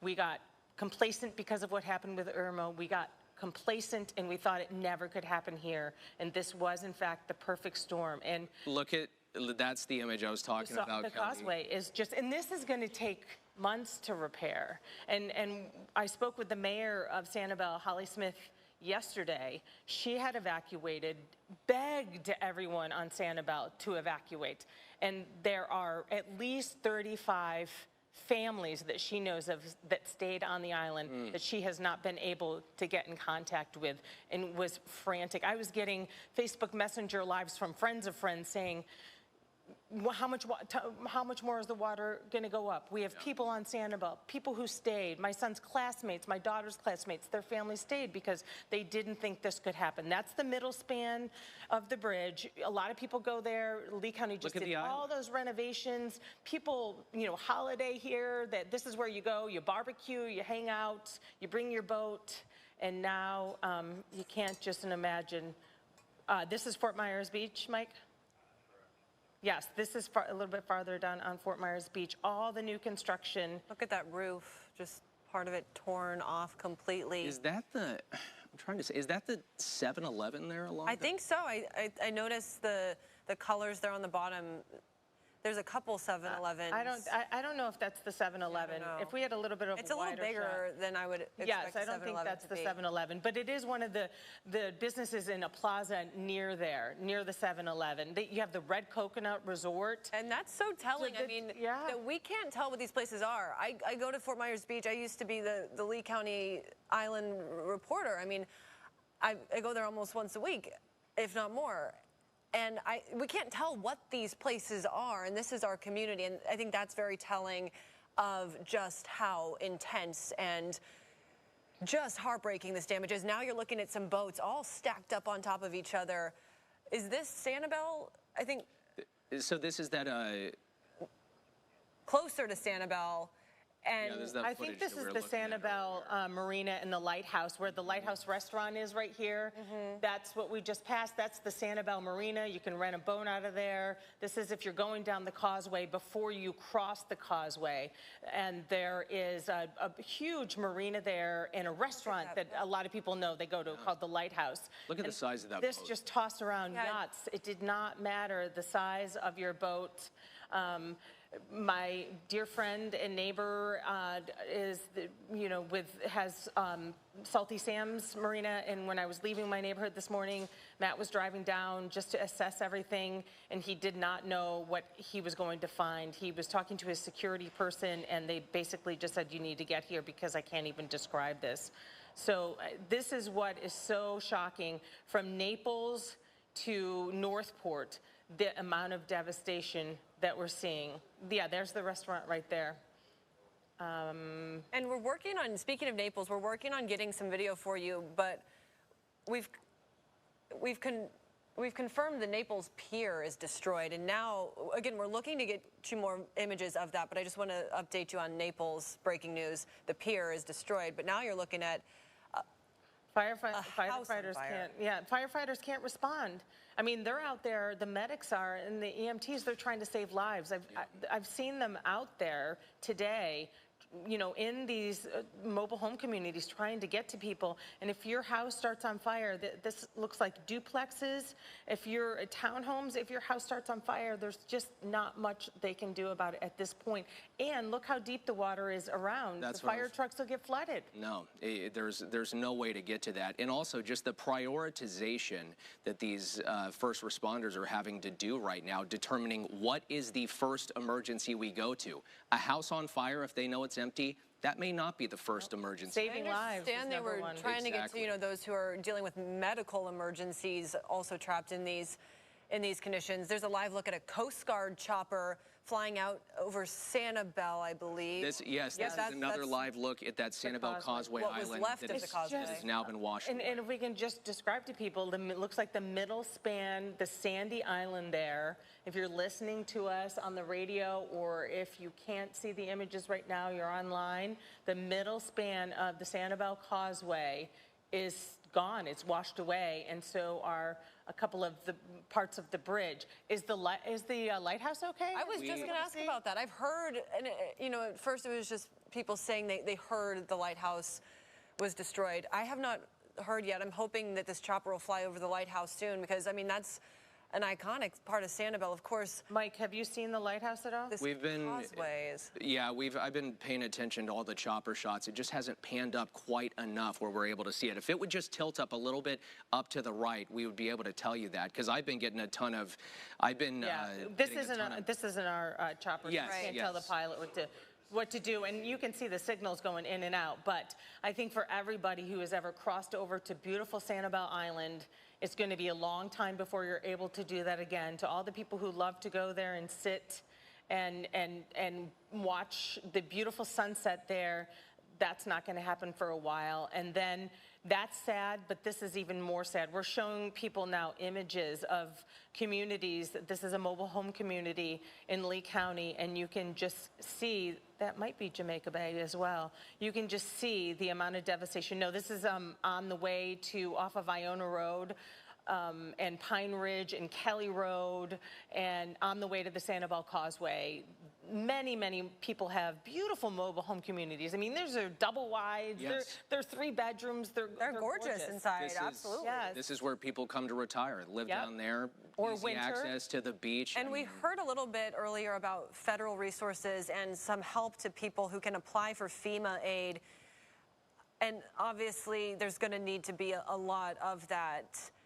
But these are people's homes, and we were starting to see that yesterday. I mean, a community off Davis Road right there behind the Sanibel outlets, I got some video that road had turned into a river, and pretty early on yesterday, that mobile home community off Davis Road behind the Sanibel outlets, that was underwater. Here's the problem, though. A lot of areas that flooded did not have flood insurance. Right. Because areas that flooded weren't required to have it because they'd never flooded before. So there are communities across our area, people who do not have flood insurance and will not be able to get compensated because it wasn't required. I live in a flood zone. I have flood insurance, but a lot of my parents' home is flooded all the way up. Flooded. They weren't required to have flood insurance because it had never flooded before. And so that is what we're seeing here. And you know, boat insurance, just the impact on the insurance companies and the insurance industry in Florida is going to be monumental. I just pulled something up because I thought I heard something on this earlier, but a message from President Biden had come in talking about that FEMA aid, and there was a mention of low-interest loans to cover uninsured property losses. And I mean, I know that in a lot of cases, a lot more than that is needed. I just wanted to update you on some things I had seen about that. Assistance can include grants for temporary housing and home repairs, low-interest loans to cover uninsured property losses, and other programs to help individuals and business owners recover from the effects of this disaster. That was from the President's office. Yeah, and there's a mobile... You know how bureaucracy works. That could be months down the road. Absolutely. And we are already having a housing shortage. Oh, yeah. We already have a housing shortage, and housing and apartments are so expensive. And now add to this all of these people who are displaced. You know, it's going to take this community coming together, which we can do. We've had devastations in the past. We've had hurricanes. We've had a pandemic. We've come together and helped people. We can do it again, but it's going to take a tremendous, tremendous effort. I'm being told we do have some new pictures and video from Fort Myers Beach. So Junkanoo. Yeah, so here's Junkanoo. We're taking another look at just complete devastation. I mean, that looks like the inside of the bar, just debris, chairs, everything thrown around in here mercilessly. And this is right down where yesterday NBC2's Kyla Gaylor was interviewing people, talking about, oh, it's not going to happen. It's not going to wash through here. We're just going to tough it out. And we have an entire major, you know, Fort Myers Beach iconic restaurant that has presumably been washed away. We can't see it in the shots. I was comparing the Google Street View images of what it looks like on a normal day and what it looks like now. It is completely unrecognizable. And as Kelly mentioned, I mean, even with that news about the FEMA aid, it's going to be a long road to recovery. These are people's jobs. These are people's livelihoods. And there are people on this island. I mean, again, for anybody thinking about heading there, it's not a place you want to be. The focus is on getting people off. Can I just speak to that for a minute? Because I just drove in here, and it's like the wild, wild west on US 41. There is so much traffic. Do not go out. No traffic lights are working, and people are just barreling through. You need to stop at each one. Do a four-way stop at each intersection. People are barreling through. They don't have enough resources to have a deputy at each one. No. It's dangerous. We are going to see so many crashes if people don't stay home. Now is not the time to venture out of your neighborhood to go look around and see what's happening, and I want to see the devastation. Stay home. Hopefully you stocked up on supplies, and you do not need to be driving because it's dangerous out there. And let the emergency crews and, you know, workers who need to get out to clear the roads do that before you go out. That's what I was going to say. I'm sure you ran into the same thing this morning coming in, Kelly. There's so many of these choke points with huge trees and power lines where it may be a 4-lane road. So that right there is at the end of Iona Road. Do you know if that boat, that large one, is supposed to be there? Yeah, I think that might be the driller. Okay. A well-known boat in town. I got to see. I think it might be Tim Youngquist's boat. Okay. It looks like it's okay, though. But that is St. Charles Harbor Yacht Club at the end of Iona Road. So, and you can see the yacht club there as well, and it's on the way to the Sanibel Causeway. But Kelly, I just want to ask, because you've been through several major hurricanes, you've seen a lot of aerial shots like this. Just on, you know, for getting these first images in, what is your take on it? I've never seen anything like this before. Even Never. compared to Irma. Even I was up in a helicopter after Irma, and Charlie had this type of devastation, but in one swath, one driving swath in a few neighborhoods. But and it didn't have as much water flooding. It had a lot of wind.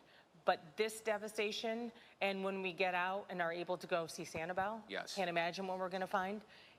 Captiva, the eye went over Cayo Costa, just, a half a mile from Captiva, which is, draws so much business. I mean, our economy is fueled by all the visitors who come, and they love to go to the barrier islands. And if there's not barrier islands to go to, there's all of those staff who won't have jobs, and small business owners and people who rely on them. And we saw all the beach stores that were flooded there on Captiva. There's a blogger who posted some pictures in the middle of the eye of the storm, and Captiva was devastated already before the storm surge came in.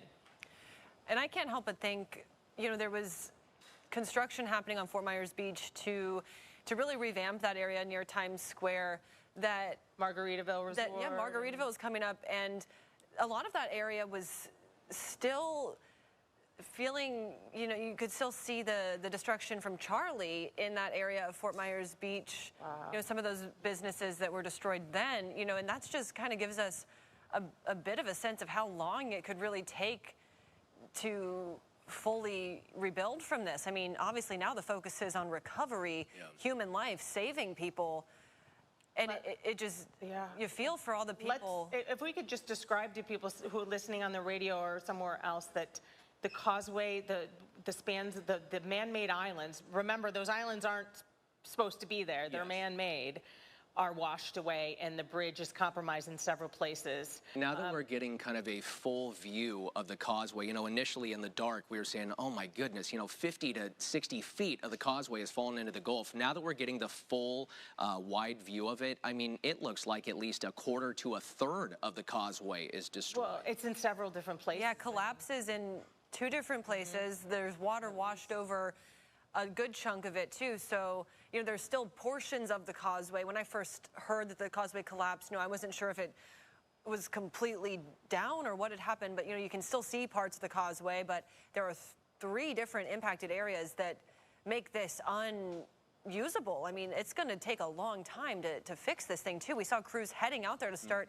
trying to move the debris earlier this morning, but we're looking now at the area like Bunch Beach. If you're headed to the causeway, if you look to the left before you get to the toll booth, you can see all the windsurfers love to go out there, and fishermen park on the side. One of the best spots in all of South Florida.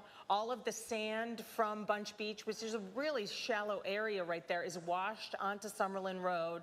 Now we're looking at the Lighthouse restaurant and the Sanibel Marina, which looks like the water just came over. There are boats stacked on top of each other, and we're not talking 25-foot fishing boats. We're talking yachts, major boats stacked on top of each other.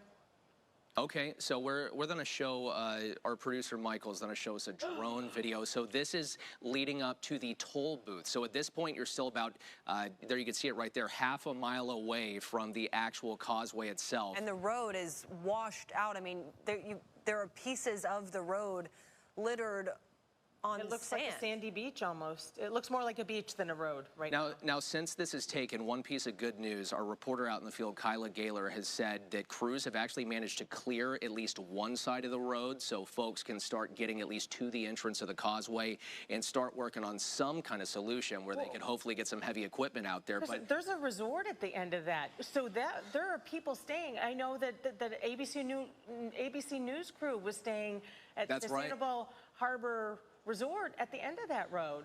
So, I mean, they're there right now. I think that's where Ginger Z was reporting from. That's the resort right there. That's Punta Rassa. So they can't get in and out of there. They're trapped there unless they can go by boat. And anybody gets in a boat right now is crazy because who knows what's underneath the water that you could run aground or hit. It's so dangerous right now. The sheriff in Lee County did say, they're going to try to get boats and helicopters to people as soon as they can.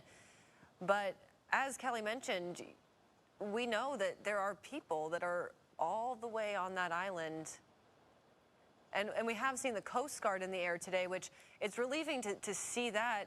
It's just a long road ahead. And we're seeing buildings now not just toppled, but pulled off their foundation 100% and broken into tiny pieces. Oh my goodness. Is this from Sanibel or Fort Myers Beach?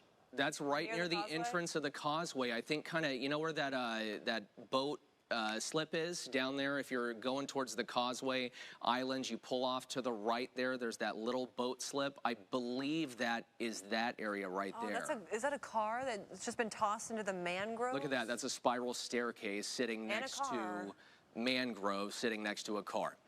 There are a lot of cars I've seen on Summerlin Road that it's eerie because they're almost in the one lane. The doors are left open, and it looks like someone just walked away, probably because they tried to drive through high water and their car stalled. And if you become that desperate where you're literally leaving your vehicle because that is the better option, that is a bad situation you're finding yourself in.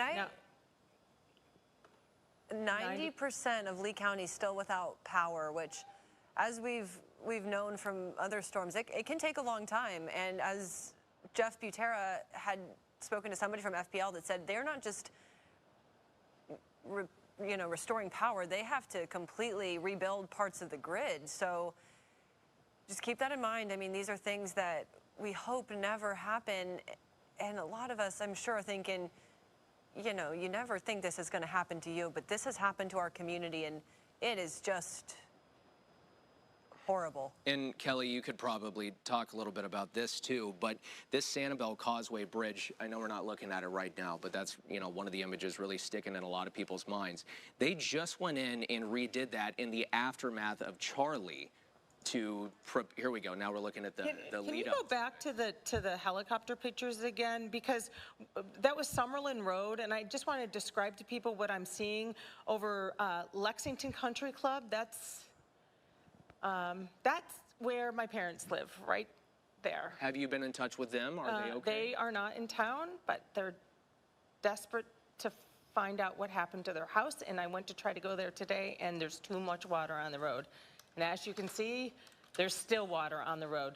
A lot of the communities off of Summerlin and Winkler have a tremendous amount of water. I was shocked. People cannot get back there. Cars are stalled.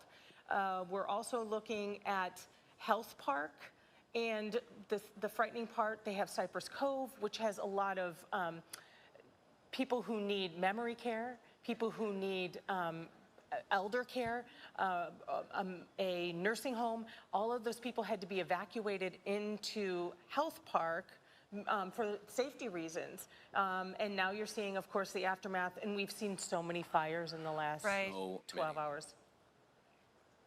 All right, so we're hearing, this is a brand new video from the Health Park, Kelly. This is what our producer Michael's telling us right here. Look at this sand there. Well, this was underwater last night. We showed you the images last night. The whole parking lot flooded.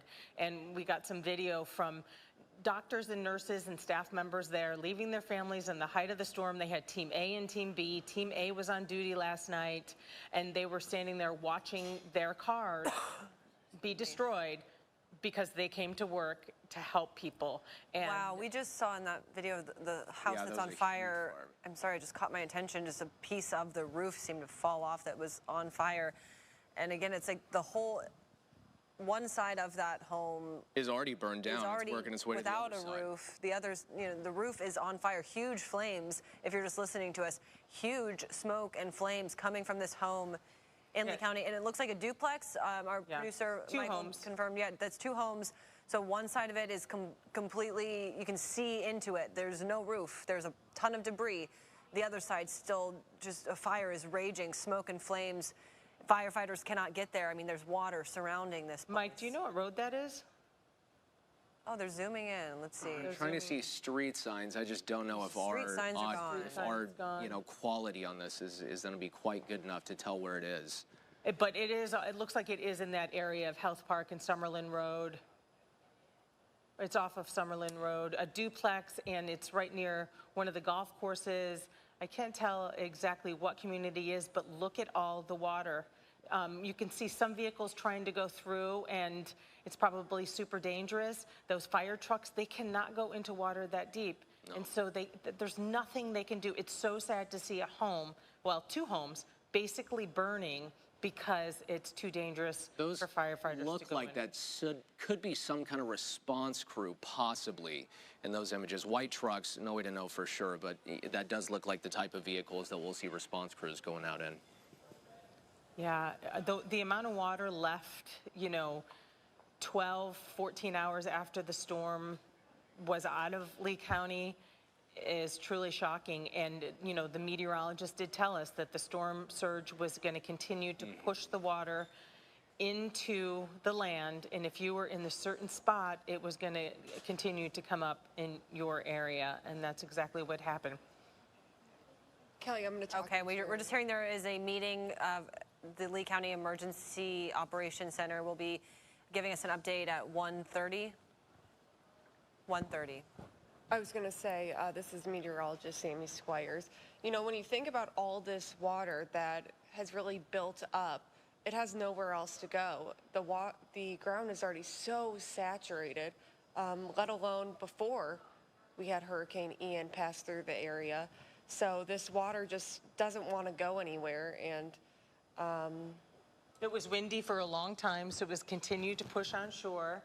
And it's salt water too. Salt water. So this is out, I know this is near, this is South Lee County near San Carlos Park area. Those pyramid rental units are kind of a landmark for me. So this is like out near Alico, and this is over Lee County.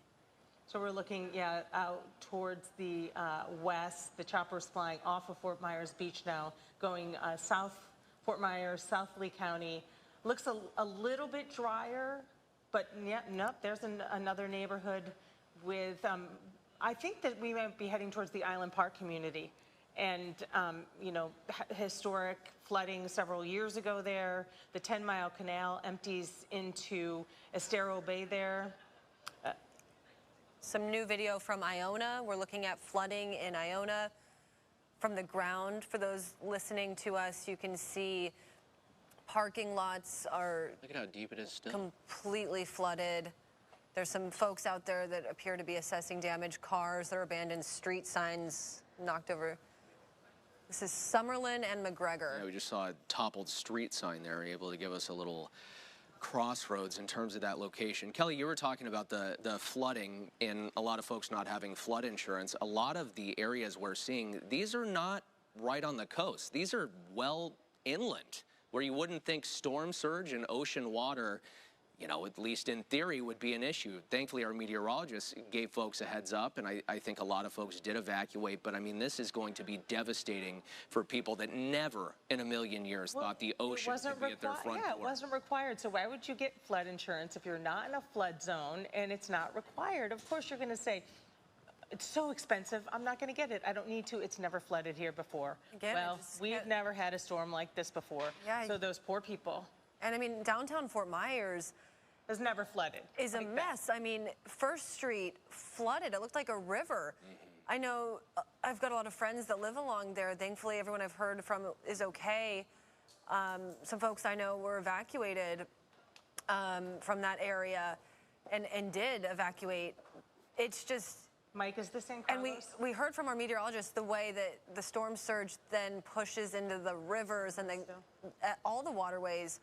So it is. It's like Fort Myers downtown is underwater at last check as well. And there's debris everywhere. I mean, that downtown area, there are huge chunks of concrete and just even unrecognizable debris flown all around that area. So it's just... Again, we've mentioned this, but widespread damage that I think, until something like this happens, you just don't even know what Mother Nature's capable of. I think